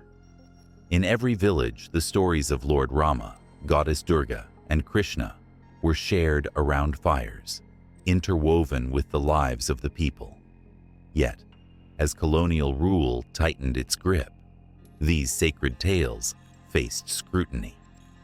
The British sought to define what was rational and irrational, categorizing Hindu beliefs as superstition, pushing the faithful into a defensive stance. The very act of labeling created a rift, causing a shift in how these narratives were perceived, not just by outsiders, but by those who once held them dear. As the British Empire expanded, so did the rise of a new breed of Indian intellectuals. They emerged from the shadows, armed with Western education, caught in a struggle between tradition and modernity. Figures like Swami Vivekananda and Rabindranath Tagore began to reframe Hindu mythology, attempting to reconcile its ancient wisdom with contemporary thought. They expressed the idea that these stories, steeped in symbolism, carried profound truths about existence, ethics, and the human condition. Yet, this was no easy task. The very act of reinterpreting mythology became an act of resistance, a way to reclaim what had been misrepresented and, at times, ridiculed. In the bustling streets of Calcutta, the air thick with the aroma of spices and the sound of vendors calling out their wares, discussions ignited over the essence of divinity. Temples became sites of protest and reflection. Devotees rallied not just to worship, but to reclaim their narratives. They understood that the stories of their gods held the power to unite, to inspire, and to heal the wounds inflicted by colonial oppression. Yet, within the same breath, they questioned what it meant to be a believer in a world where their faith was seen as primitive. Resistance took many forms. In literature, poets and playwrights used the canvas of mythology to paint their struggle against colonial rule. The tales of Ravana and his 10 heads became allegories for the many faces of power, while the epic battles of the Mahabharata symbolized the internal conflicts of a nation on the brink of transformation. In these creative expressions, the myths morphed, reflecting the tumultuous socio-political landscape and providing a voice for the voiceless. As years passed, the colonial narrative began to shift, albeit begrudgingly. The British historians, once dismissive, began to acknowledge the richness of Hindu mythology. The tales of bravery and resilience, the intricate dance of good and evil played out in epic narratives, captured their imagination. Yet, this newfound interest came with a price. The myths were often cherry-picked, stripped of their cultural context, and reduced to mere stories devoid of their spiritual weight. This commodification threatened to sever the deep-rooted connections between the people and their beliefs. In remote villages, elders recounted these myths, their voices quivering with emotion, each syllable steeped in the essence of their ancestors. For them, these stories were not just tales, but lifelines, anchoring them to a past full of lessons and legacies. But with colonialism's creeping advances, many began to fear that these stories might become relics of a bygone era, lost between the pages of dusty books. As the dawn of independence neared, the struggle for identity became intertwined with the mythology itself. Leaders like Mahatma Gandhi invoked these ancient narratives, drawing parallels between the otherworldly struggles of mythological heroes and the fight for freedom. The symbols of gods and goddesses transformed into emblems of resistance. The very act of telling these stories became a declaration of sovereignty, a means to reclaim their narrative from the clutches of foreign interpretation. But still, the scars of colonialism ran deep. The impact of a century of rule had left its mark, creating a duality in faith. Some embraced the reformed, modernized narratives, while others clung to the traditional forms, each group often suspicious of the other. This division threatened to fracture the unity that the mythology once inspired. Yet, amid this turmoil, the very essence of Hindu mythology held firm, a reminder that stories evolve but never fade away. As the sun began to rise on a new era, the myths continued to breathe, adapting, morphing, and reflecting the hopes, fears, and aspirations of a nation rebirthing itself. The gods that had once been confined to stone remained alive within the hearts of people, resilient against the tides of change. The interplay of colonialism and mythology ignited a flame, stirring emotions, questioning identities, and redefining the very fabric of belief. And so, the stories rolled on, weaving through the lives of those who dared to remember, to feel, and to dream. The impact of colonialism on Hindu mythology became a lens through which to view not just a past marred by struggle, but a future ripe with possibility. The stage was set for a resurgence, a blending of the old and the new, where every chant could echo the cries of those who came before, and every prayer could be a step towards a vibrant tomorrow. In a world where skyscrapers scrape the heavens and technology pulses through every handheld device, a flicker of ancient fire still burns brightly. The echoes of gods and goddesses from millennia past resonate in the lives of modern people, as stories of creation and destruction weave themselves into the fabric of contemporary existence. These tales, once whispered under starlit skies, now find their voices in the bustling streets of metropolises, reminding the weary and the lost of their own forgotten myths. On a crowded subway, a young woman clutches a worn-out book of Greek myths. Her eyes, wide with wonder, dance over the pages that tell of Zeus's thunderbolt and Athena's wisdom. As the train jerks forward, she is transported, not just to ancient Greece, but to a place where power, jealousy, and love intertwine with the harshness of reality. The sirens of today, with their smooth voices and enchanting looks, capture the same longing that lured sailors to their doom centuries ago. They stand in bars and nightclubs, embodying the seduction of temptation and danger. In a small cafe, an artist sketches a mural that depicts the tale of Icarus, soaring too close to the sun. His brushstrokes are heavy with emotion, each line echoing the anguish of ambition and the weight of dreams dashed against the rocks of fate. People passing by stop to watch, their hearts beating faster as they relate to Icarus's reckless pursuit of greatness. Every day, countless souls chase their own sun, pushing boundaries and risking everything for their shining ideals. In the realm of cinema, the giants of ancient mythology are reborn as heroes and villains. A blockbuster film, thick with CGI and star-studded casts, retells the story of Thor. The hammer, once a symbol of divine power, now becomes a metaphor for the struggles of the modern man, trying to find his place in a world that seems chaotic and unyielding. Viewers sit in dark rooms, popcorn in hand, their hearts racing as they witness battles fought not merely for honor, but for personal redemption and connection. Every punch thrown and every clash of metal resonates deeply within the audience as they recognize their own struggles in the thunderous roar of the Norse god. Far removed from the glitz of Hollywood, a group of scholars gathers in a dimly lit library, poring over ancient texts. Their discussions buzz like electricity in the air as they draw parallels between the myths of ancient cultures and the modern psyche. The tale of the hero's journey, from the depths of despair to the heights of triumph, lives on in every success story shared across social media. Stories of resilience, like those of Odysseus navigating the treacherous seas, inspire millions to keep pressing forward against all odds. Yet, it is not just in the arts that these ancient myths find life.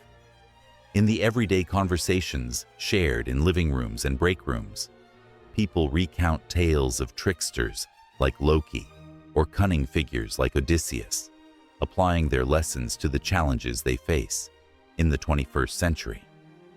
They laugh at how the cleverness of a mythological figure mirrors their own quick-witted comebacks in a meeting. The laughter is rich and full, a connection bridging the gap between then and now. As night falls, shadows stretch across the landscape, and a gathering of spiritual seekers light candles in a circle, invoking the energies of mythological deities. They chant names like Kali and Athena, calling forth the wisdom and strength these figures represent. In this sacred space, the barriers of time and reality dissolve. The power of these myths is palpable, threading through the air like the aroma of incense, binding everyone in a shared experience of hope, fear, and transformation. On a university campus, students engage in heated debates about the relevance of ancient myths in tackling modern issues. A passionate speaker stands in front of a crowd, declaring that the myth of Persephone, torn between two worlds, mirrors the struggles of today's youth caught between tradition and modernity. The audience nods, some tear up, as they recognize their own battles with identity and belonging in this fast-paced world that often seems indifferent to their pain. In the realm of literature, modern writers breathe new life into old tales. A novel unfolds the story of Medusa, not as a monster, but as a victim of circumstance, a woman betrayed and punished for her beauty. Readers pore over each page, gasping at the injustices she faces and finding sympathy in her plight. This reimagining ignites a spark, urging people to reflect on their own experiences of victimization and empowerment, leading to discussions that spill over into coffee shops and community centers. In every corner of the globe, ancient myths seep into the fabric of reality. The stories of gods and monsters, love and loss, echo through time like a heartbeat. An artist's mural, a film, a book, or a whispered tale around a fire. These interpretations refuse to stay confined to the past. They evolve, morphing into something that speaks to the soul of every person who has ever felt lost, hopeful, or driven to greatness. Each retelling stirs emotions long buried, igniting a sense of connection that transcends time. As the young woman on the subway shifts in her seat, the winds of ancient Greece swirl around her. She feels the weight of history on her shoulders. The stories of gods once revered are now mirrors reflecting the struggles of countless individuals navigating the chaos of modern life. Every heartbeat, every decision, every tear shed is a thread woven into the tapestry of these timeless narratives. The stories intertwine, echoing through the ages, filling hearts with the longing for connection and understanding. The artist paints, the scholars debate, and the seekers chant, each adding to the ongoing saga that began long before them. The myths live on, undeterred by the passage of time, continuously shaping and reshaping the world around them. They call out, resonating with the human experience in all its glory and despair. The ancient whispers blend seamlessly with modern voices, creating a symphony of emotion that refuses to fade. Under a starlit sky in a small village, the air buzzed with excitement as children gathered around an elderly storyteller. His voice rose and fell like the gentle waves of the Ganges, weaving tales that danced between the sacred and the mundane. Each word reverberated with the pulse of centuries and the echoes of ancient lore. Here, myths were not relics of the past. They were vibrant threads stitched into the fabric of everyday life. This scene, so simple yet electric, lays bare the essence of contemporary Hindu identity, deeply intertwined with its mythology. In this village, stories of gods and goddesses were not mere fables, but living, breathing entities that shaped the villagers' thoughts, actions, and dreams. The tale of Rama, who embodies righteousness, resonated with the values of honor and duty, while the fierce goddess Durga represented empowerment and the fight against injustice. Every child listened wide-eyed, feeling the weight of these stories, knowing they were part of something larger than themselves. It was a connection to their ancestors, the land, and the very cosmos. Across the nation, in bustling cities and serene rural landscapes, the legacy of mythology pulsated through the veins of Hindu identity. Temples adorned with intricate carvings of deities told stories etched in stone, beckoning worshippers to connect with the divine. Each prayer whispered in those sacred spaces was a thread woven into a tapestry of belief that transcended time. The great epics, the Mahabharata and Ramayana, were more than tales of heroism and tragedy. They were moral compasses, guiding individuals in their pursuit of Dharma, the right way of living. As the sun rose over the horizon, illuminating the vibrant colors of the festival of Diwali, a thought lingered in the minds of millions. What does it mean to be Hindu in a modern world? This question hung like a heavy mist, cloaking the bustling streets and serene temples. In every corner of India, the clash of tradition and modernity created a symphony of voices. Young people, armed with smartphones and aspirations, scrolled through social media as they shared and debated about the relevance of ancient texts. They sought to reconcile the wisdom of the past with the demands of a fast-paced life. The tension was palpable. Some sought to cling to the roots of their culture, celebrating festivals with fervor, while others questioned the rituals, craving a more personal connection to spirituality. Yet, mythology served as a bridge, a powerful force that united disparate views under a single banner. The stories of gods and their adventures became metaphors for everyday struggles, illuminating paths through the chaos of contemporary existence. One afternoon, in a crowded cafe in Bangalore, a group of friends gathered to discuss their dreams and dilemmas. Among them was Priya, a young artist deeply inspired by the goddess Saraswati, the embodiment of knowledge and creativity. As she shared her vision of merging traditional art with contemporary themes, her passion ignited the conversation. "Every stroke tells a story," she asserted, her voice resonating with conviction. Saraswati speaks to us through our creativity, urging us to honor our heritage while embracing innovation. Her words sparked a fire in her friends. They shared their own interpretations of mythological figures, transforming the ancient tales to reflect modern struggles. A new wave of mythology emerged, a living dialogue that resonated with the youth, fueling their identities while retaining the essence of their cultural roots. The stories adapted, evolved, and flourished, just like the people who carried them forward. As the night fell, the streets of Varanasi came alive with the glow of diyas floating on the Ganges.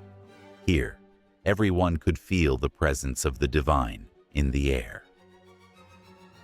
It was a reminder that the essence of mythology was not trapped in texts. It flowed through the very fabric of life.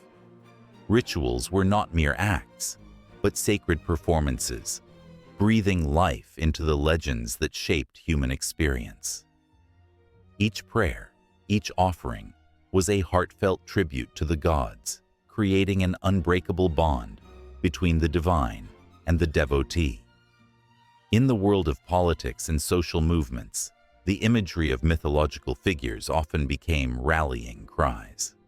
Leaders invoked the teachings of ancient warriors to inspire courage in the face of adversity, while activists drew strength from the goddess Kali, who represents the fierce warrior spirit.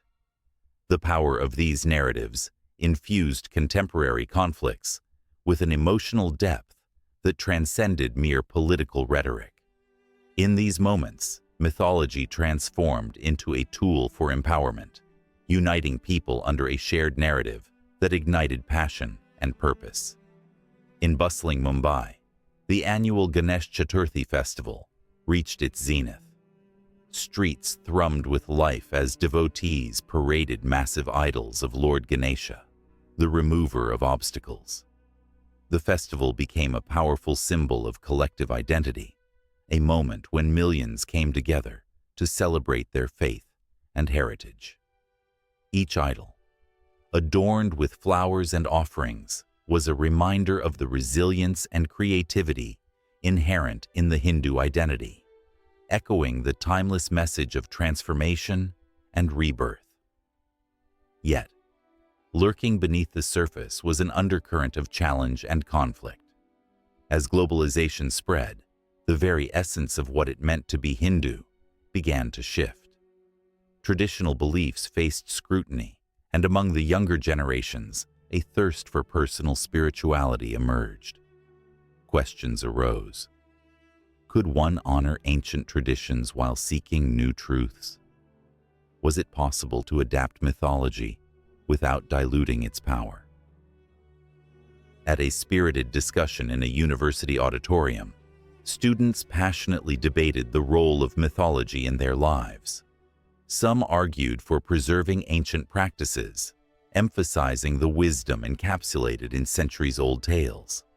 Others advocated for reinterpretation, seeking to forge a personal connection to the divine. The dialogue was electric, charged with emotion and conviction, each voice adding layers to the already rich tapestry of Hindu identity. Through it all, the heartbeat of mythology remained steady. It was a living entity, responding to the needs of each generation while remaining rooted in the past. As long as stories were told, the essence of Hindu identity would continue to thrive, breathing life into the ancient teachings that inspired love, courage, and resilience. In that vibrant cafe, amidst the chaos of modern life, Priya took a moment to reflect. The depth of her connection to Saraswati invigorated her spirit, while the stories of her ancestors filled her with courage. She could feel the weight of history on her shoulders, urging her to create a future that honored the past while paving the way for new narratives. Her heart raced with the understanding that she was part of a living legacy, her brush poised to paint the next chapter in the story of Hindu identity, each stroke resonating with the whispers of gods long revered. And just like that, the cycle continued, each generation weaving new threads into the intricate pattern of mythology and identity, a tapestry that would forever evolve and endure, drawing strength from its roots while reaching for the stars. The night deepened, but the stories were just beginning, a promise of an ever-unfolding narrative that transcended time and space, entwining the past with a radiant future. In a quiet corner of a bustling city, a young girl named Aditi gazed up at a vibrant mural stretching across the wall of an old temple. The colors danced in the sunlight, depicting scenes from ancient Hindu myths, gods with radiant faces, fierce battles between good and evil, and the intricate tapestry of life and death. Her heart raced as she traced her fingers over the painted figures, feeling a connection that transcended time and space. It was as if the very essence of those stories seeped from the wall, wrapping her in a warm embrace of history. Little did she know, the myths she admired had cast their shadows far beyond the borders of India, influencing cultures and beliefs across the globe. As the sun dipped below the horizon, casting a golden hue over the landscape, stories of Hindu deities began to interweave with those of other civilizations. The epic tales of the Ramayana and the Mahabharata, rich with moral dilemmas, valor, and divine intervention, spread across the world with the movement of traders and travelers. The characters from these epics, like Rama and Krishna, became archetypal heroes in distant lands, their qualities admired and emulated by people who may never have set foot in India. In Southeast Asia, Hindu myths took on a life of their own. Temples rose from the earth, adorned with intricate carvings of gods and goddesses, their stories echoing in the prayers of devoted followers. The enchanting tale of the Ramayana was embraced by the people of Bali, where it transformed into a vibrant performance art known as the Kekak dance. The rhythmic chants and dramatic expressions captivated audiences, transcending language and culture, forging a bond that tied the islanders to their Indian roots. Aditi's heart swelled with pride at the thought that her heritage could inspire such beauty across the sea. As the centuries slipped by, Hindu mythology wove itself into the very fabric of artistic expression around the world. The Renaissance, a time of rebirth in Europe, saw artists looking beyond their own borders for inspiration. The captivating images of Hindu gods found their way into the works of great masters. In the strokes of a paintbrush, the divine forms of Ganesha or Durga emerged alongside figures from Greek mythology, blending and mingling in an unexpected dance of creativity. Aditi imagined the excitement of those artists, their hearts racing as they combined influences from distant lands, creating masterpieces that would echo through the ages. Yet, the influence of Hindu myths was not confined to art. In the realm of philosophy, the ideas of karma and dharma began to stir the minds of thinkers across the globe. In the serene gardens of Japan, Zen Buddhism absorbed concepts of Hindu thought, finding common ground in the quest for enlightenment. The teachings on the cyclical nature of life resonated deeply, echoing through the practices of meditation and mindfulness that would later spread like wildfire across continents. Aditi's spirit soared at the thought of her ancestors' wisdom, weaving through the thoughts of people she had never met, their lives connected by the invisible threads of belief. However, the journey of Hindu myths was not without its trials. In the Western world, where rationalism often overshadowed spirituality, the tales were sometimes met with skepticism. Yet, even in disbelief, the stories bore weight. Authors and poets found inspiration in the rich narratives, weaving complex characters and themes into their own works. The tragic beauty of Sita's exile, or the fierce strength of Kali, resonated with the struggles of the human experience, bridging the gap between cultures and eras. Aditi's heart ached at the thought of these feelings being understood across different times and spaces, the emotional depth of the myths reaching into the souls of all who encountered them.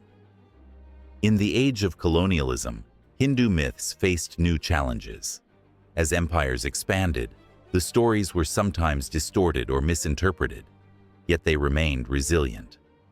The very essence of these myths, their core values of compassion, respect for all living beings, and the eternal battle between good and evil, resonated even in the darkest times.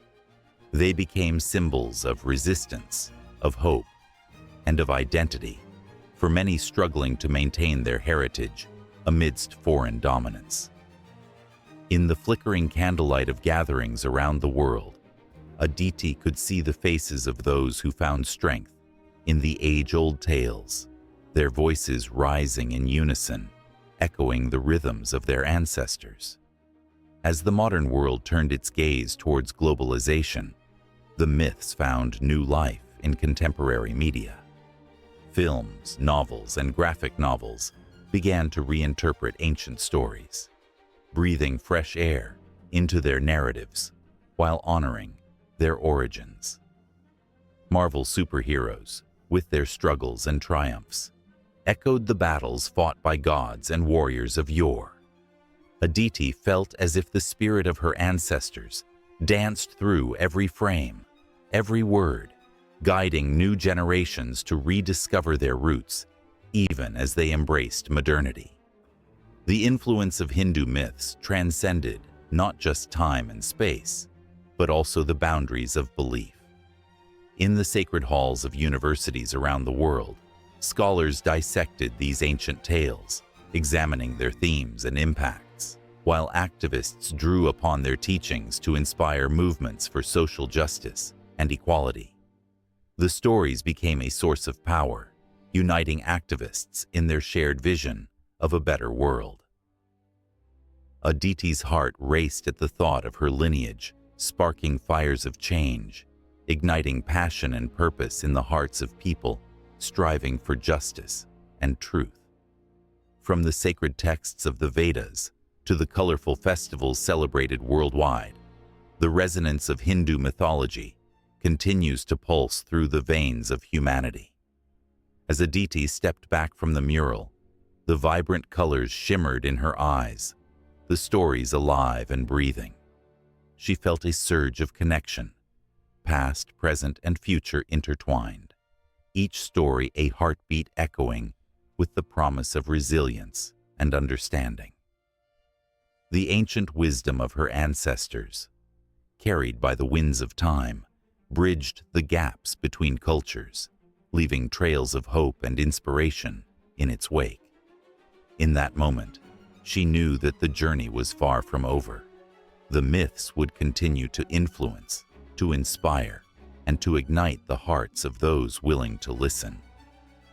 In the dim light of a small temple tucked away in a bustling village, an old priest sat cross-legged on the worn stone floor, his hands slowly tracing the intricate carvings of deities that had witnessed centuries of devotion. A flickering oil lamp cast shadows that danced across the walls, illuminating the stories of gods and heroes, their silhouettes weaving a tapestry of faith and history. Outside, the world was changing rapidly, yet inside this sacred space, the ancient tales of Hindu mythology held a timeless power. But what happens when those stories, rich with tradition, face the relentless winds of modernity? As the priest whispered the names of the gods, he felt a shiver run down his spine. It was a reminder that these myths were not just relics. They were living narratives, breathing with the essence of the people who told them. Yet, beneath this vibrant surface lay a growing concern. The younger generations, drawn to the allure of technology and the fast-paced world beyond their village, were drifting away from the roots that anchored their culture. The priest's heart ached as he realized that the very tales he cherished were at risk of fading into obscurity. What would happen to Lord Rama's courage, to the wisdom of the Bhagavad Gita, if they were just stories told in hushed murmurs, forgotten in the echoes of time? Children, once enthralled by tales of valor and divine encounters, now turned their eyes to glowing screens, their laughter replaced by the digital chatter of social media. Yet, the seeds of hope flickered in the hearts of a few. A group of passionate young adults, fueled by a desire to keep their heritage alive, gathered in the temple every Saturday. They believed that the essence of these myths could be woven into the fabric of modern life, creating a bridge between the past and the present. In those gatherings, the air thickened with excitement. They discussed how to reinterpret these age-old stories, making them relevant for their peers. What if we used art, music, and theater? One young woman suggested, her eyes sparkling with enthusiasm. Imagine a play that brings the Mahabharata to life, but with the struggles we face today. A murmur of agreement rippled through the group. The old priest, listening intently, felt a surge of hope. The future of Hindu mythology was not a dead end, but a dynamic force ready to evolve. However, they faced formidable challenges. Critics emerged, cautioning against altering the sacred texts. These stories are sacred, they argued, their voices heavy with tradition. To change them is to lose their essence. The tension in the room was palpable, a stark reminder that the battle for the future of mythology was not just about stories, but about identity itself. The priest, with his weathered face, recalled the great epics, how they transformed through ages, adapting to the needs of the people. He realized that evolution was not a betrayal, but a continuation, a necessary step for survival. As the young adults pressed on, they organized storytelling sessions in the village square. Under the canopy of stars, the air alive with excitement, they recounted tales of divine love, cosmic battles, and moral dilemmas. The villagers, initially hesitant, began to gather, drawn by the warmth of familiarity and the call of nostalgia. Laughter erupted as they shared the witty repartees of Krishna and the poignant laments of Sita. The old narratives stirred something deep within the hearts of the listeners, rekindling a connection they thought lost.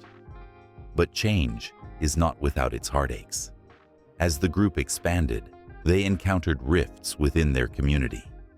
The elders, guardians of tradition, watched warily as the young ones dared to challenge the status quo. "You must respect the past," an elder scolded one evening, the firelight flickering across his furrowed brow.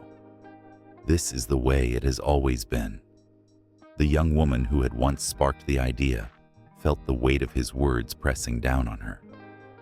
Could they honor tradition while pushing for progress? The question loomed heavy, casting a shadow over their optimistic dreams. Then, one fateful night, the group decided to host a festival celebrating the myths in a contemporary way. They invited musicians, artists, and dancers to reinterpret the stories through their crafts.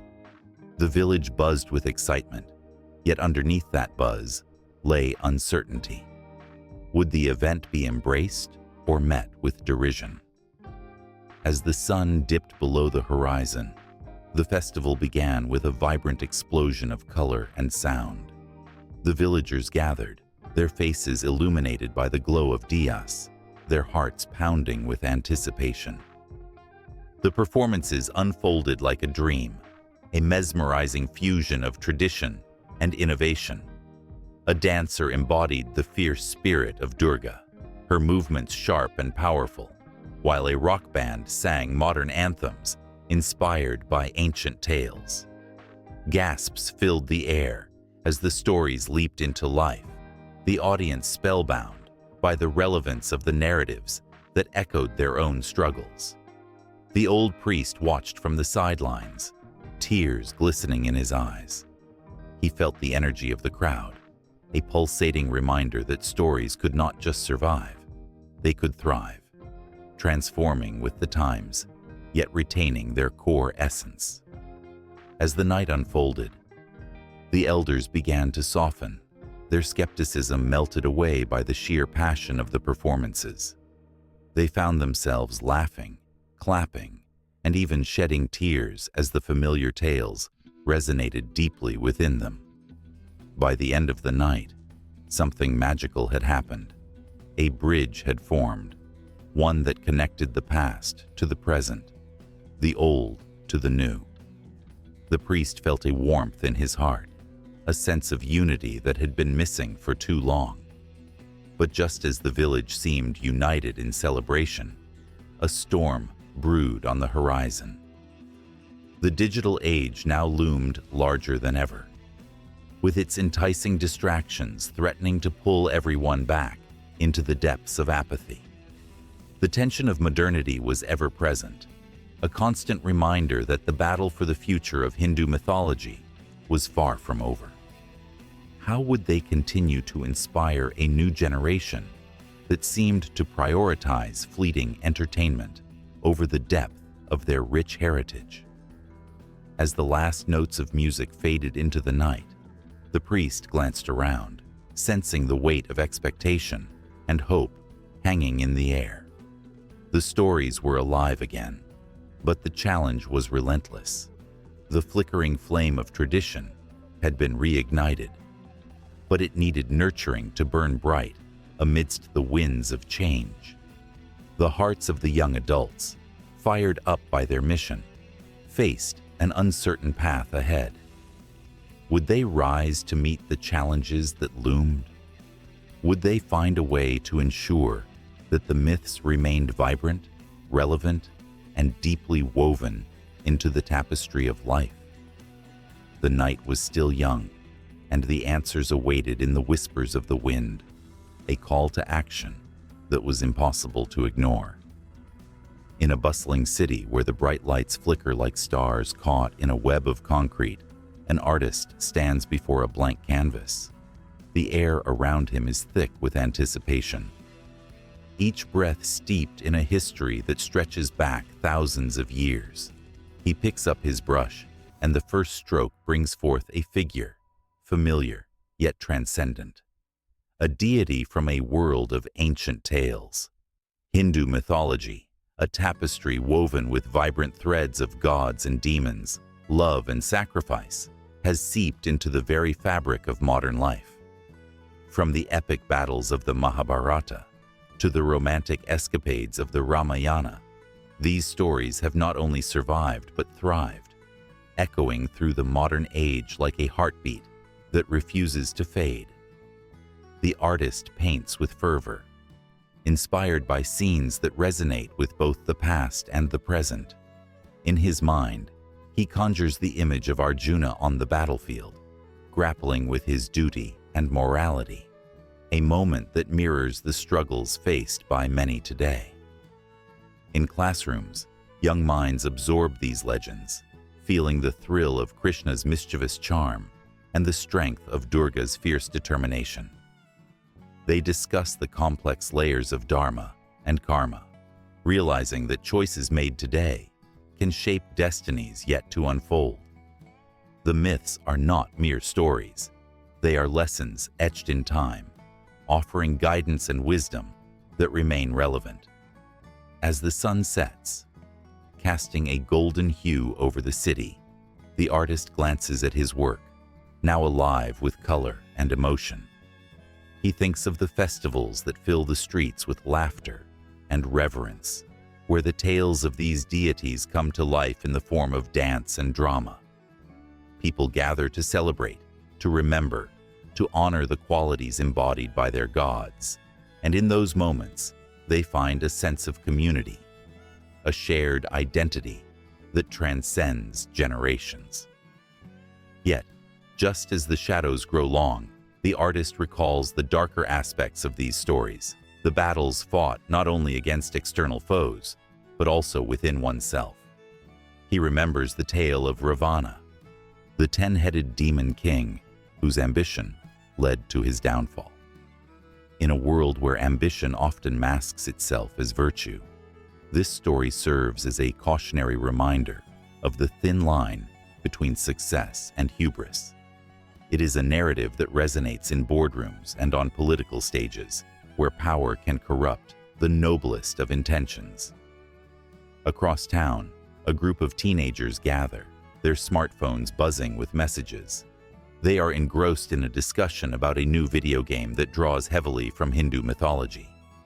Characters inspired by gods and monsters leap to life on their screens, battles raging in pixelated glory. One moment they are fighting alongside Bhima, feeling his strength.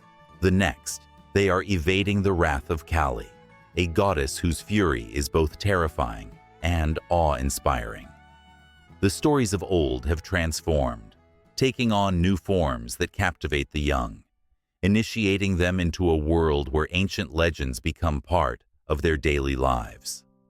Amidst this digital revolution, a scholar sits in a quiet library, lost in the pages of ancient texts.